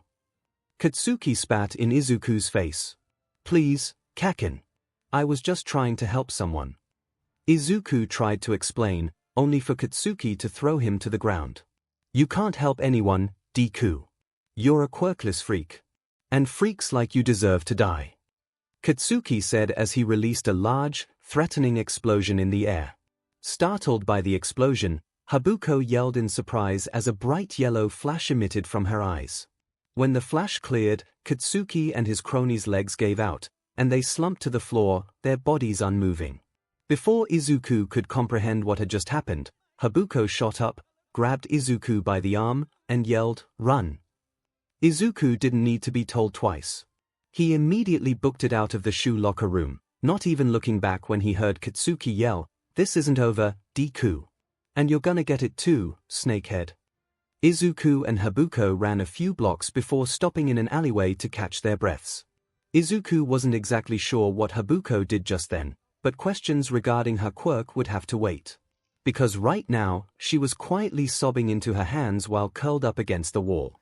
"Hey, are you okay?" Izuku asked as he slowly approached. Hakubo's breath hitched. I was doing so well at my old school. I had just made a friend for the first time in forever. But then some stupid truck blew up the whole thing. And now," she let out a choked sob, "and now she's in a different school, and I'm all alone again." Izuku just patted her on the shoulder as she quietly wept her heart out. He felt bad. He knew how hard Aldera was for him on a regular basis. But to be moved into the hellhole of a school that was Aldera while losing your only friend in the process. That had to be rough. After a few minutes, Habuko's tears slowed down as she slowly uncurled herself. "I'm sorry," she whispered. "Don't worry about it. It's fine," Izuku assured. "I'm a bit of a crybaby myself, so I get it. Sometimes you just need a release." "Ch-" Habuko gave a teary-eyed nod. "Thanks for sticking up for me back there. I could say the same to you. What exactly did you do to Kaken and his cronies back there?" "Oh, I didn't mean to. I just got scared and accidentally activated paralysis." "Is that your quirk?" "Yeah. It lets me paralyze someone for 3 seconds if I'm looking into their eyes. Though if it's someone's first time, they usually take longer to regain feeling in their muscles." Izuku's eyes sparkled in excitement. "Wow, that's so cool. A quirk like that would be really handy for self-defense. What kind of range does it have? Is there a cooldown in between flashes? Do you think you could extend paralysis time with enough practice? What does that have to do with your snake mutations? I mean, I know snakes can paralyze people, but that's usually with their bite. Can you paralyze people with your bite? Can you dash?" Izuku cut himself off when he realized Habuko was looking nervous. "Oh, sorry. I got carried away again. I just really like quirks." You don't think my quirk is weird?" Habuko asked hesitantly. "Of course not. All quirks are cool and unique in their own ways." Habuko shot Izuku a small smile. "Thank you. That means a lot to me. I haven't exactly had the best track record when it comes to my quirk." Izuku's brows furrowed when he realized what she was talking about. "Sorry about my classmates. They're just, how do I put this lightly? They're quirkist bigots." "Yeah, exactly. Well, I know Kaken's not quirkist. He's just meist. That explosive boy. What does he have against you? You seem pretty nice." "Well, it's him," he sighed to himself. "I want to be a hero, even though I'm quirkless." He took that as a personal attack against his philosophies. Habuko's eyes narrowed. "Okay, I think he might be a little quirkist. I'm not too knowledgeable on the subject, so I wouldn't really know. I mean, I think you'd make a pretty good hero." Izuku's eyes widened at that statement. "You really mean it?" "Sure. Heroes are supposed to be uplifting above all else, and I think you're pretty good at that." Izuku wiped a few tears from his eyes and gave her a wobbly smile. "Thank you." "There you are." Izuku and Habuko turned to the alleyway entrance to see a furious-looking Katsuki stomping toward them. "Bet you think you're pretty slick, here. Thought you could get away with it, here. Well, guess what? There's nothing you can do to stop me." In response to that, Habuko flashed her quirk in Katsuki's face, causing the boy to fall to the ground yet again. Izuku and Habuko quickly made their escape, but not before Habuko delivered a swift kick to Katsuki's PP. When the pair got more distance from Katsuki, Habuko pulled out an eyedropper and stopped to moisten her pupils. Izuku took notice of this. "Oh. Does repeated use of your quirk cause eye strain?" Habuko replied as she moved to her second eye. "Does that guy attack you often? Is this something I should get used to? Kaken goes after me a lot. You don't have to hang around me if you don't want to." "I want to," Habuko said assuredly. "Because I want to be a hero, too. And even though I haven't known you long, I feel like you'd do the same for me." Izuku gave a bright smile as he pulled out a notebook and pen from somewhere. "In that case, how about I give you a few pointers on your quirk?" The next day. "All right," Izuku said to Habuko as the pair walked to school. "If I know Kaken, then he won't take yesterday lying down. I wouldn't be surprised if he tries to attack us at this very, there he is." Habuko whipped her head around and activated her quirk on a lunging Katsuki, causing him to skid across the pavement. "You got lucky," Katsuki yelled to Izuku and Habuko as they ran off. To Habuko's surprise and Izuku's ambivalence, the day continued similarly for them. Katsuki would try to attack Izuku, only for Habuko to paralyze him, which would lead to him getting hurt in various humorous manners.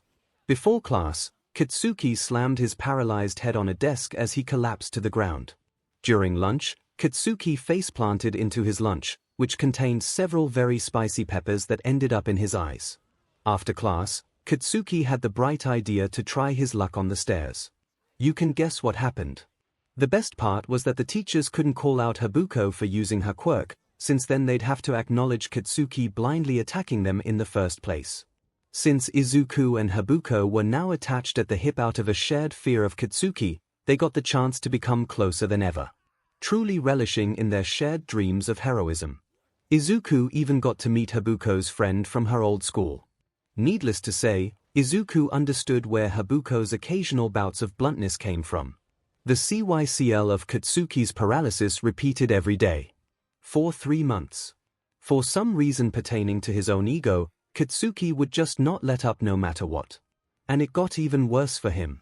As over time, Habuko's quirk strengthened to the point where she could paralyze people for up to 5 seconds.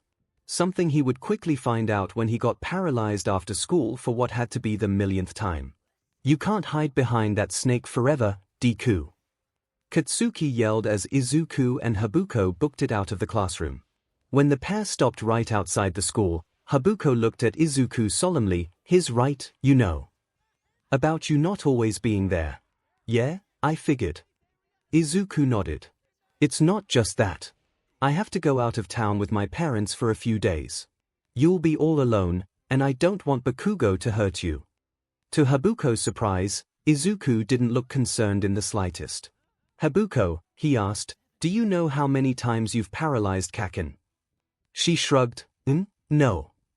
2,763 times. Do you know what that many flashes of yellow light would do to a person? Mess with their eyes." "Oh, more than just that," Izuku said with a sinister grin. "You have nothing to worry about, Habuko. If my theory is correct, Kaken has already sealed his own fate. Sometimes I'm scared of you, Izuku." Habuko gulped. "Just be glad we're on the same side here." The next day, Izuku and Katsuki stood in the middle of an empty street, like a pair of cowboys in a quick draw. Neither spoke a single word, for they both knew the situation. Habuko was out of town, Izuku had to fend for himself, and Katsuki wanted BLD. Izuku knew Katsuki didn't expect much from him, which would only make things easier on his part. After all, he didn't think anyone could predict what he had in store. "End of the line, Deku." Katsuki sneered. "Since I'm feeling generous, do you want me to do quick and painless, or slow and painful?" Izuku shot Katsuki a confident glare. "Neither, Kaken. I've got other plans." "Slow and painful it is then. Now die." Katsuki launched himself at Izuku as he wound back a right hook. But Izuku wasn't perturbed. He reached into his pocket, pulled out a flashlight, and shined a yellow light into Katsuki's eyes. In an instant, Katsuki's body found itself paralyzed, and he fell to the ground. What the hell? What did you do? Katsuki yelled. Yes. It worked. Izuku cheered. You've been paralyzed by Habuko so many times that your body associates the yellow light with paralysis. It's like muscle memory. Katsuki forced himself back up. If you think that's enough to beat me, you can go to Izuku shined the light in Katsuki's eyes yet again, and his body went limp as he fell to the ground. Not this time, Kakin. You've been trying to attack me and Habuko for months.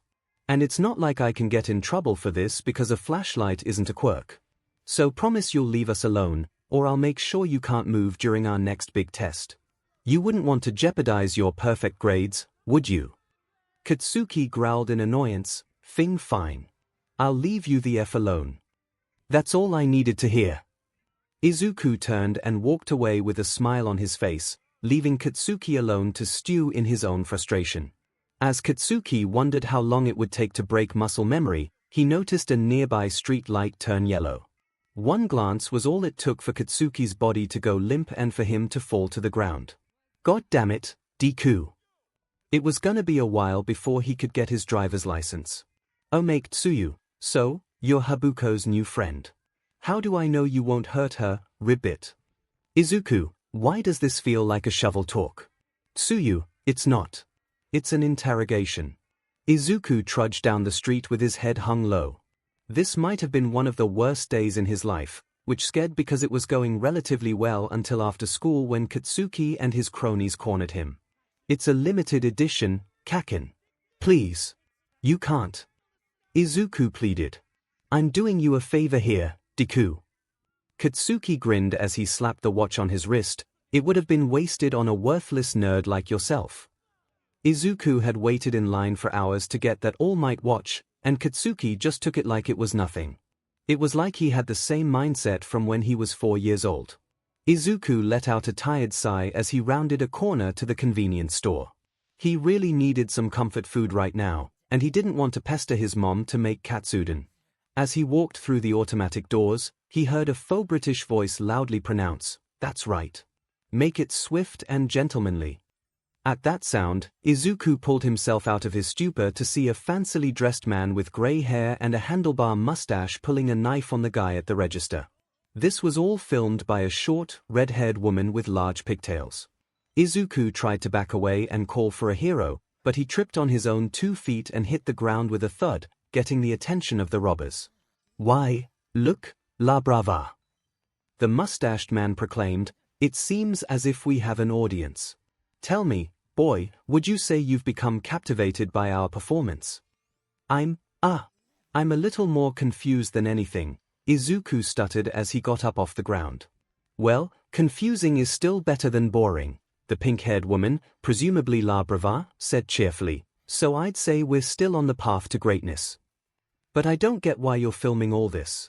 Is this some sort of performance piece?" "Well, yes, but actually no," the mustached man replied before jumping on top of the cashier's counter and striking a dramatic pose. "I am gentle criminal. The soon-to-be greatest malefactor this world has ever seen. We do YouTube." La Brava clarified. "Oui, that makes more sense." Izuku nodded. "But why are you just robbing a convenience store?" "Why, whatever do you mean?" Gentle asked, seemingly offended.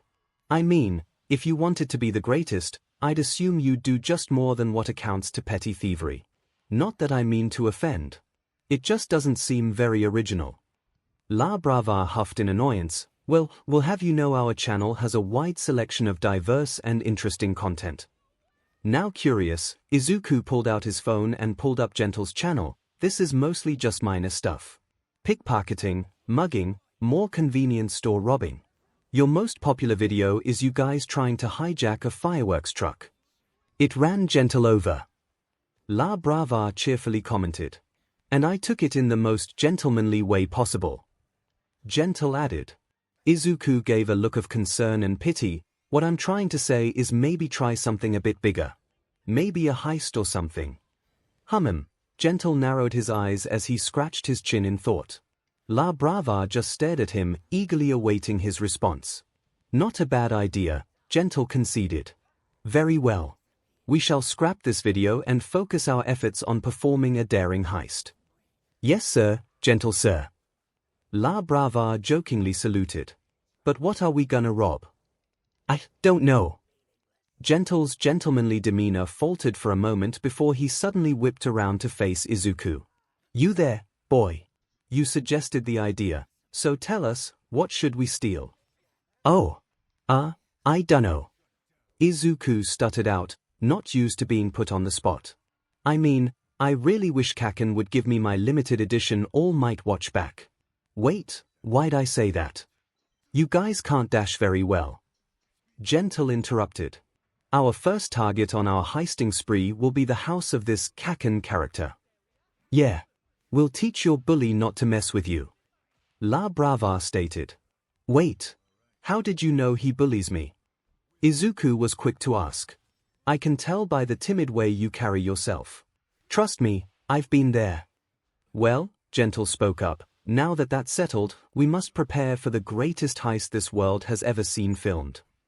You mean we as in? Izuku awkwardly pointed to himself. But of course. We need all the information we can get. You shall meet us at this Kaken's house at the slide of midnight. But for now, we must be off. 𝐺𝐸𝐿 scooped up 𝐼𝐵 and placed her on his shoulder. Fare thee well, mister. What was your name again? Izuku Midoriya. Fare thee well, Izuku Midoriya. We shall meet again soon. As 𝐺𝐸𝐿 and 𝐼𝐵 ran out of the convenience store, Izuku couldn't help but feel conflicted. On one hand, he literally just played a part in getting Katsuki's house robbed, and he might even go on to play an even bigger part. On the other hand, he really wanted that watch back, and his fanboy side was screaming louder than when he was at last year's HeroCon. Plus, it didn't seem like 𝐺𝐸𝐿 and 𝐼𝐵 were all that dangerous. And as long as he kept himself out of the video, there was no way it could be traced back to him without any substantial evidence. He eventually decided he would try his hand at robbery. But if anything seemed even remotely shady about the situation, shady being anything above Saturday morning cartoon levels of hijinks, he would make like a library and book it. Later that night. Midoriya, glad you could make it. 𝐺𝐸𝐿 greeted as Izuku walked up to the entrance of the Bakugo residence. Hold on, how did you know to meet me here? I didn't give you Kaken's address or anything. Izuku questioned. Never underestimate the skills of a pro hacker, 𝐺𝐸𝐿 gestured to 𝐼𝐵, who typed away at a laptop. Once I figured out which middle school you attended, the rest was easy. 𝐼𝐵 proclaimed before shifting her attention over to 𝐺𝐸𝐿, I just hacked into every security camera in the Bakugo residence, as well as the entire block. We can get video footage from just about every angle. Excellent work, 𝐼𝐵. That just leaves Midoriya and I to perform the heist. Where should we start, young man? Well, Izuku carefully eyed the house up and down. Kaken sleeps on the 3rd floor. If we could get up there, we could get in through the window, but that might seem too conspicuous. We can't enter through the front door since it's rigged with an alarm. So that leaves the 1st floor window. Say no more. 𝐺𝐸𝐿 placed his hand on the window, and it immediately turned to RBB. Is that your quirk? That's so cool. Izuku exclaimed. Thank you, good sir. But this is only the beginning. 𝐺𝐸𝐿 reached into his pocket and pulled out an X-Acto knife. He cut a straight line through the RBB window and opened it like a door before silently stepping through, Izuku following soon after. We're in, 𝐼𝐵. 𝐺𝐸𝐿 whispered through an earpiece Izuku didn't notice he had. Now play the tune. What tune? Izuku asked, only to be handed an earpiece by 𝐺𝐸𝐿. He put it in his ear, and a quiet, sneaky tune played in his ear. Okay, yeah, this is good. Izuku and 𝐺𝐸𝐿 quietly snuck through the living room, not encountering any major roadblocks along the way. When they entered the kitchen, however, they were met with the dim white light of an open fridge. They slowly turned to see Masaru Bakugo drinking straight from a carton of milk, still half asleep. It only took a moment for Masaru to notice the 2 intruders in his house, who froze in place upon eye contact. After several awkward moments, Masaru sleepily said, Oh, hey Izuku. Hi, Uncle Masaru, Izuku waved as casually as he could. Who's that mustached guy behind you? As the mention of his presence, Gentle flashed a dramatic pose and said, I am Gentle Crim. Izuku slammed a hand over Gentle's mouth. He's no one. You're dreaming. Just go back to sleep. Oh, okay. Masaru tiredly nodded as he trudged back to his room, milk still in hand. After they were sure Masaru had gone back to sleep, Izuku and Gentle carefully made their way up the stairs and into Katsuki's room, decked out in almost as much All Might merch as Izuku's. Don't worry about Kaken, he's a heavy sleeper, Izuku whispered as he searched through his friend's drawers. We're on the lookout for a watch with a yellow buckle, blue bezel, and hands shaped like All Might's hair tufts. You mean the one on your friend's wrist at this very moment? Gentle asked to clarify. Looking at Katsuki, Izuku confirmed that he indeed wore the watch he had just stolen to bed. I don't know how we're going to do this, he admitted. Swiftly, quietly, and gentlemanly. Gentle responded as he pulled out 2 pairs of tweezers from his pocket. With the steadiness of a surgeon, he carefully unhooked the watch, laying it flat on the bed. Unfortunately, Katsuki's wrist was still on top of a part of the watch, and moving either his hand or the watch would surely wake him up. Now we just need to wait for him to turn over, Izuku muttered to himself. That may very well take all night, Gentle whispered. I have a much more elegant solution. He grabbed part of the watch's buckle and swiftly yanked it out from under Katsuki's wrist. The hand didn't even move an inch. Before the pair could celebrate, they both heard Katsuki begin to stir in his sleep. Izuku and Gentle looked at each other with panicked expressions, both seemingly thinking the same thing. They scrambled under Katsuki's bed right as he woke up. Here. Who the hell was that? Katsuki asked himself as he sleepily peered around his room. Now cowering under the bed, Izuku whispered to Gentle, What do we do? In response, Gentle grabbed one of the bed's legs and turned the whole thing into RBB. On the count of 3, push up on the bed as hard as you can, he said, pointing to the mattress above them. Katsuki noticed the bed felt more rubbery than usual. 1. Was this the work of some kind of quirk? 2. Katsuki's eyes shot open in realization. Was he being robbed or something? 3. Izuku and Gentle pushed up on the bed as hard as they could, launching Katsuki upward, causing him to hit his head on the ceiling. He quickly fell back down and safely landed back on his bed, his body unconscious. You knocked him out, Izuku whisper-yelled as he got out from under the bed. No, we knocked him out. It might not have been the most gentlemanly thing to do, but Gentle is only half my name. Whatever, Izuku sighed. I got the watch back, so let's just get out of here. Now, hold on, my boy. Gentle was quick to stop him. You may have gotten your watch back, but what's to stop him from simply stealing it again? That's a good point. No use in having a watch you can't wear. What do you suggest we do? I suggest we teach him a lesson. I don't think your friend would like it if we stole his All Might merchandise. Izuku glanced around the room in thought. He may have only been thinking this since it was 12:30 a.m., but he did want the lesson to stick. Okay, he conceded. We'll take all his All Might merchandise and sell it off the merchandise black market. There's a merchandise black market. It's a very interesting fandom. I haven't even told you about the cult of collectors. A few minutes later, Izuku and Gentle made their way out the same window they came in, each holding several armfuls of All Might merchandise. I got the footage, La Brava said as Gentle turned the window back to normal. You guys were great. Thank you, La Brava. But none of this would have been possible without your technical prowess. Great jobs all around, Gentle announced. Oh, Gentle. You flatter me, La Brava blushed. By the way, Izuku chimed in, could you blur my face out of the video? I don't want people at school recognizing me. Sure, but the school part won't be a problem. Because you won't be going to school tomorrow. La Brava smirked. Here. What do you mean?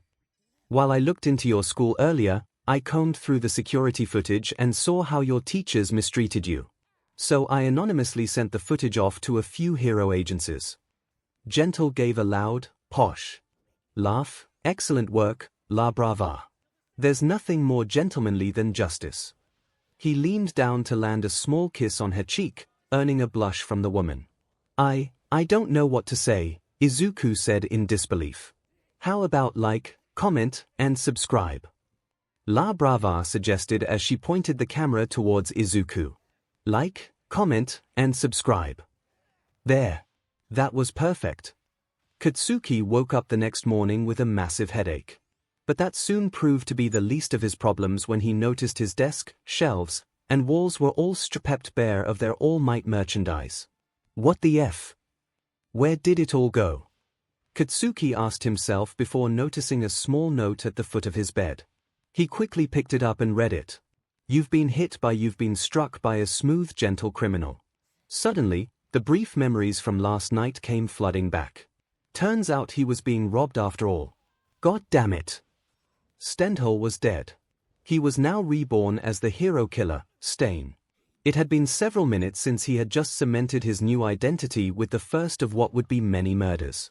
Slugger was a selfish fool of a hero, only interested in fame and glory. He made a fine first victim to reinforce Stain's ideals. Though truth be told, Slugger was a much tougher opponent than first anticipated. He left Stain with several notable cuts and bruises. Going forward, he vowed to do proper research on his future victims before making a move on their lives. But right now, Stain was trudging over in his civilian clothes to the nearest convenience store, hoping to buy supplies to aid his wounds. Sure, he still looked beaten and bloody, but this was a pretty empty street. Besides, Stain knew how this society functioned. There was no way any civilian would give him more than a passing glance. Oh my God. Are you okay? Then again, maybe not. Stain turned to see a green-haired boy in a middle school uniform worriedly run up to him while rooting around his backpack. Right as he got to him, he pulled out some bandages and disinfectant wipes.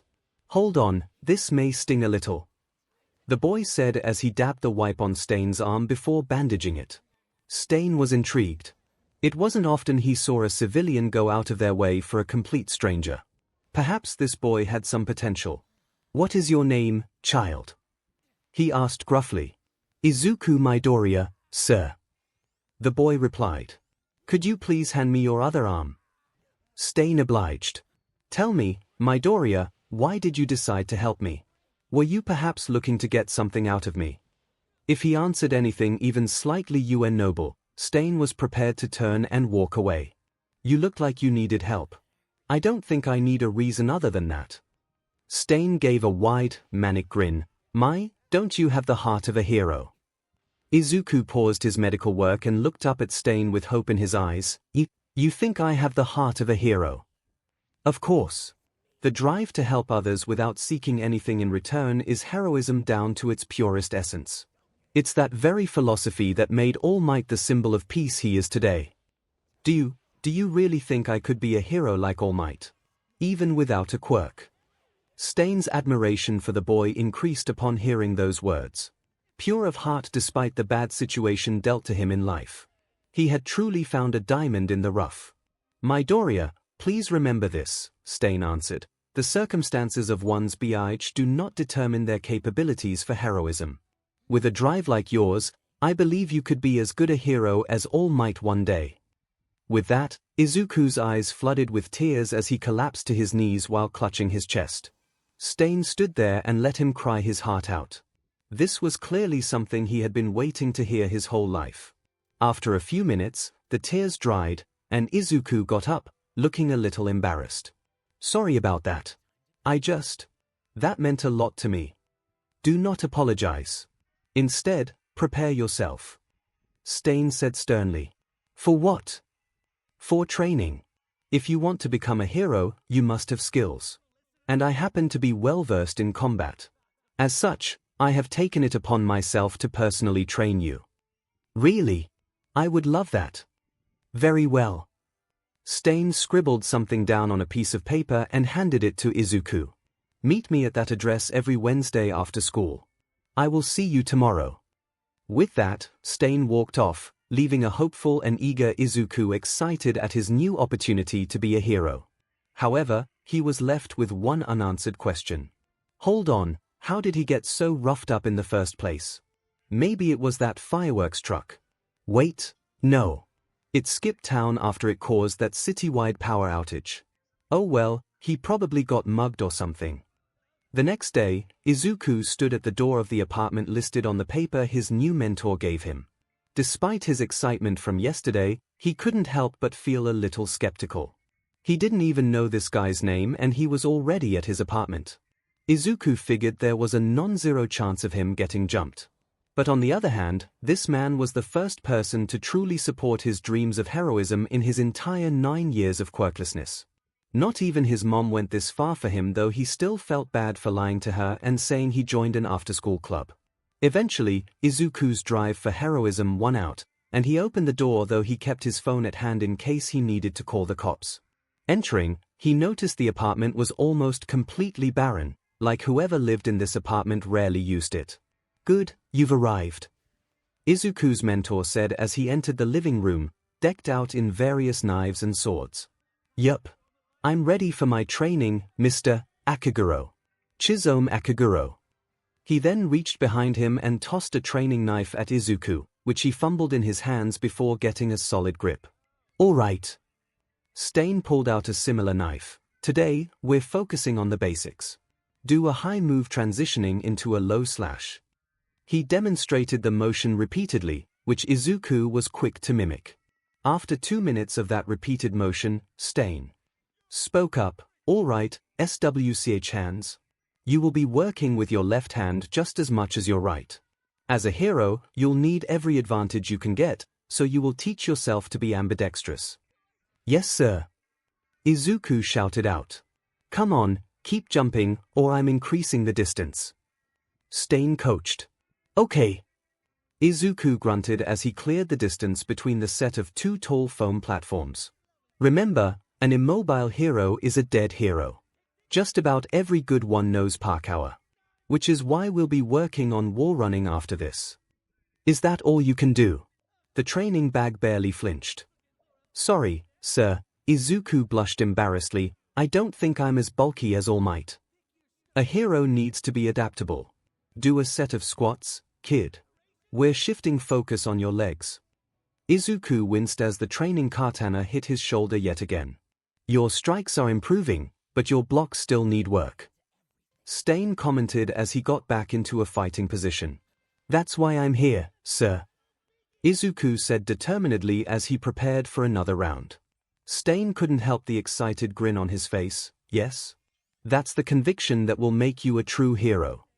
"I can't believe it," Izuku said as he took another sip of water while scrolling through his phone. "Can't believe what?"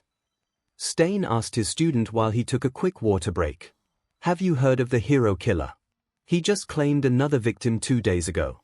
Glam Man was such a cool hero, too. He seemed more interested in pushing his shoe brand than anything else. Maybe, but he didn't deserve to die for it. The worst part is that the hero killer hasn't even shown his face.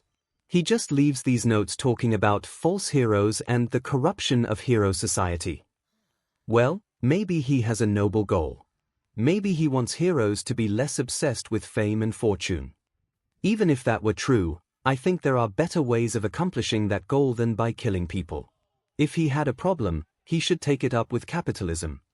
Izuku sighed as he put his phone away. "Whatever. What's next?" "Push-up regiment." "Got it. I'll start with 20. Izuku bent down for his first push-up, but collapsed as he felt a sharp pain in his arm. Oh, he winced as he rolled up his sleeve. "What's wrong?" Stain rushed over to Izuku and saw a fresh burn mark on his upper arm. It must have become irritated when it rubbed against his shirt. "Where did you get that?" he asked skeptically. "Oh, don't worry about that. I just forgot to reapply my burn cream." Izuku waved off as he rummaged through his backpack. Stain threateningly stuck his katana into the floor in front of Izuku. "You didn't answer my question, so I'll ask again. Where did you get that burn mark?" Izuku gulped. I burnt myself on the stove." Stain raised an eyebrow. "You burnt your upper arm on the stove." It was a weird position. "Very well," Stain said, not convinced in the slightest. "We'll focus on core workout today. SWCH to sit-ups." As Izuku did his workouts, Stain sensed there was something suspicious afoot. Izuku was clearly hiding something from him. And if that something could potentially prevent him from becoming the hero he was destined to be, then he would do everything in his power to stop it. Considering his uniform and the general area he found him in, Stain found it easy to deduce that Izuku attended Aldera Middle School. So the next day, he put his hero killing on hold to watch Izuku throughout his entire day at school to see if anything was up, thankful he hadn't yet taught Izuku how to track stealthy foes. As Stain watched Izuku, he found one particular person who stood out to him, Katsuki Bakugo. This boy may as well have been the bane of Izuku's existence. From shoving him, to threatening him, to calling him names, the explosive boy would just not let up. The worst part, however, was when Katsuki cornered Izuku after school and used his explosion quirk on him. But that paled in comparison to what Stain heard him say next. Still shooting for UA. Aren't you? It doesn't have to be the hero course. Izuku tried to explain. They have a really good general education course. I was just thinking to keep my options open and dash Katsuki kneed Izuku in the stomach, causing the boy to cough up spittle. How many times do I have to tell you, Deku? I will be the only person from this shitty school to get into UA. And if you think you can stop me from surpassing All Might, then it looks like I have to beat the message into your thick-butt skull. These words caused an unbridled fury in Stain. A child like him, who bullied and abused Izuku on a daily basis, thought he was hero material. Heck, with the way he used his quirk on the boy, he may very well qualify as a villain. It wasn't just him, either. Throughout the entire day, Stain noticed the teacher's glance over Katsuki's blatant attempts at bullying. Almost as if having a strong quirk gave him a free pass for being a bully. Stain knew what he must do. Katsuki Bakugo was everything wrong with Hero Society. And if his teachers were anything to go off of, it would only be a few short years until he would be given his license. Stain knew he would not stand for that. He may have been the hero killer, but right then, he decided he was going to prevent a future tragedy in the making. Stain hid in the shadows of the alleyway, his years of stealth training making him nearly imperceivable to the human eye. He clutched a dagger attached to a rope in his hand, just waiting for his chance to strike. Then, he saw it. Katsuki Bakugo walked right past the alleyway. Quickly, Stain threw the dagger at Katsuki and it grazed his cheek. Before the boy could comprehend what just happened, Stain reeled the dagger back in and like the small amount of BLD, causing Katsuki to fall to the ground, paralyzed.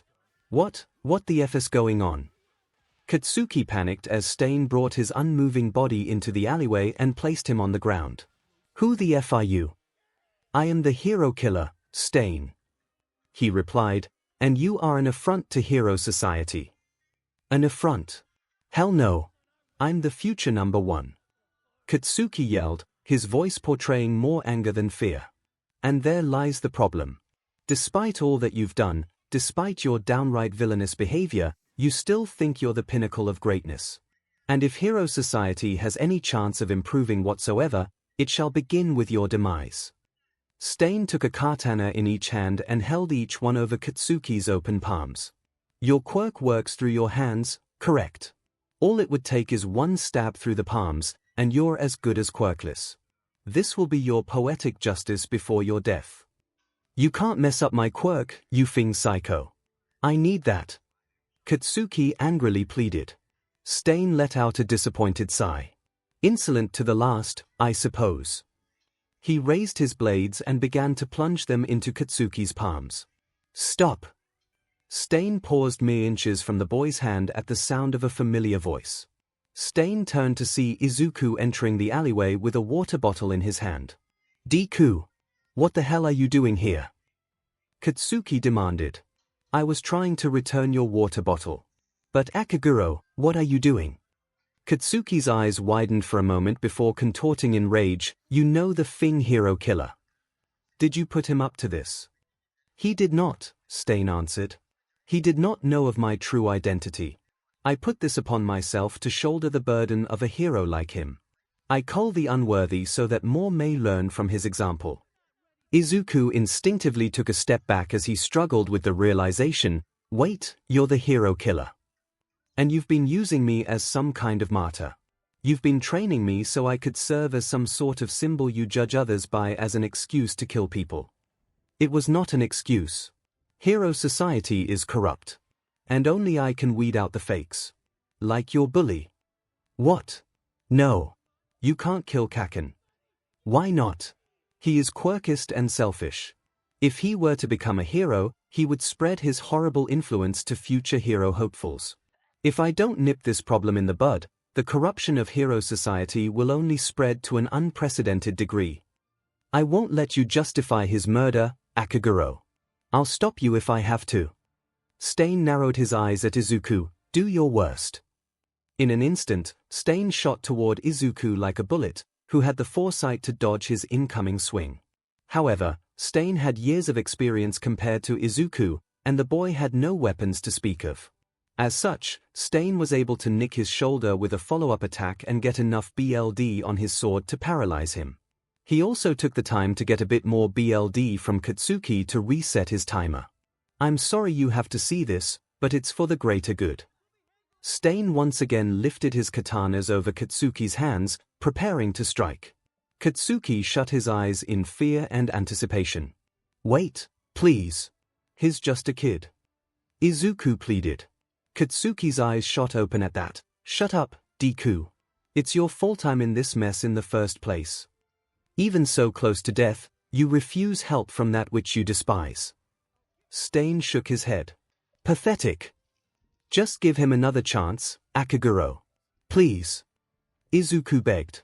Stain paused and glanced at Izuku. Why should I? He's not a hero yet. He still has the chance to correct his mistakes. If you kill him now, you might be missing out on a hero that could grow to meet your standards. Like hell I wanna be a hero like you. Katsuki shouted. Kaken, you're not helping. After a moment of consideration, Stain lowered his katanas. You raise an interesting point, Midoriya. Perhaps I was too hasty. After all, if I went from a vigilante to a villain, surely he could go from a villain to a hero. Izuku breathed a heavy sigh of relief, only for that relief to dissipate when Stain spoke up again. However, this boy doesn't seem willing to change. It appears he needs a catalyst. So I'll offer you a deal. If you vow to never apply to UA, I'll let you leave unharmed. How does that sound? Katsuki's eyes nervously darted around for a few moments before he answered, Fine. I won't apply to UA. Happy now? Very well. Stain walked away from Katsuki's paralyzed body, and he began climbing the walls of the alleyway. The paralysis should wear off in a few minutes. Let this be a lesson in both humility and heroism, Katsuki Bakugo. When Izuku and Katsuki thought they were left alone, they both collapsed in relief. At least they would have if they weren't both still paralyzed. I'm so glad you're okay, Kaken, Izuku said. Sorry you had to give up your dream of UA. But there are still other hero schools. Izuku could feel the rage emanating from Katsuki's body. Don't give me anything pity, Deku. He screamed. I don't care what that murder hobo said. I know you planned all this. You were looking down on me. Thought you could scare me out of applying to UA. Well, guess what? There's nothing you or that knife-wielding idiot could do that would make me give up on UA. You got that? Before Izuku could respond, Stain landed right on top of Katsuki. He heard everything. One more thing, Bakugo, Stain lifted his katanas yet again. If you truly believe a quirkless hero would be impossible, then I hope you have a good time in UA's general education course. Those were the last words Stain said before he plunged his blades through Katsuki's palms before he once again leapt off. Izuku sat in the hospital waiting room in deep contemplation. He heard from Mitsuki that the wounds in Katsuki's palms had indeed blocked off access to his quirk, just as Stain said it would. He had tried to visit Katsuki to check up on him and maybe apologize, but the blonde just cursed him out. It's not like Izuku could blame him. He did play a part in Katsuki losing his quirk, even if it wasn't intentional. Plus, since Stain was nowhere to be found, he served as the most convenient target for Katsuki's rage. Same as it ever was. As bad as Izuku felt, he couldn't help but think a large portion of the blame landed on Katsuki. Ignoring the bullying that led him up to this point, Katsuki made the worst decisions possible during that alleyway encounter, choosing to blow up in anger at every presented opportunity. Izuku had tried to save him, but he knew you couldn't save someone who didn't want to be saved. Despite all that, Izuku still wanted to avenge not only Katsuki, but all the heroes who had fallen to Stain's blade. After all, if Stain was supposedly self-taught, who's to say he couldn't do the same? Izuku made a decision right then and there. If Stain hadn't been arrested by the time he got into UA, he would do whatever it would take to put the hero killer behind bars. He might not have been friends with Bakugo anymore, but from that point on, he would stop at nothing to avenge Kaken.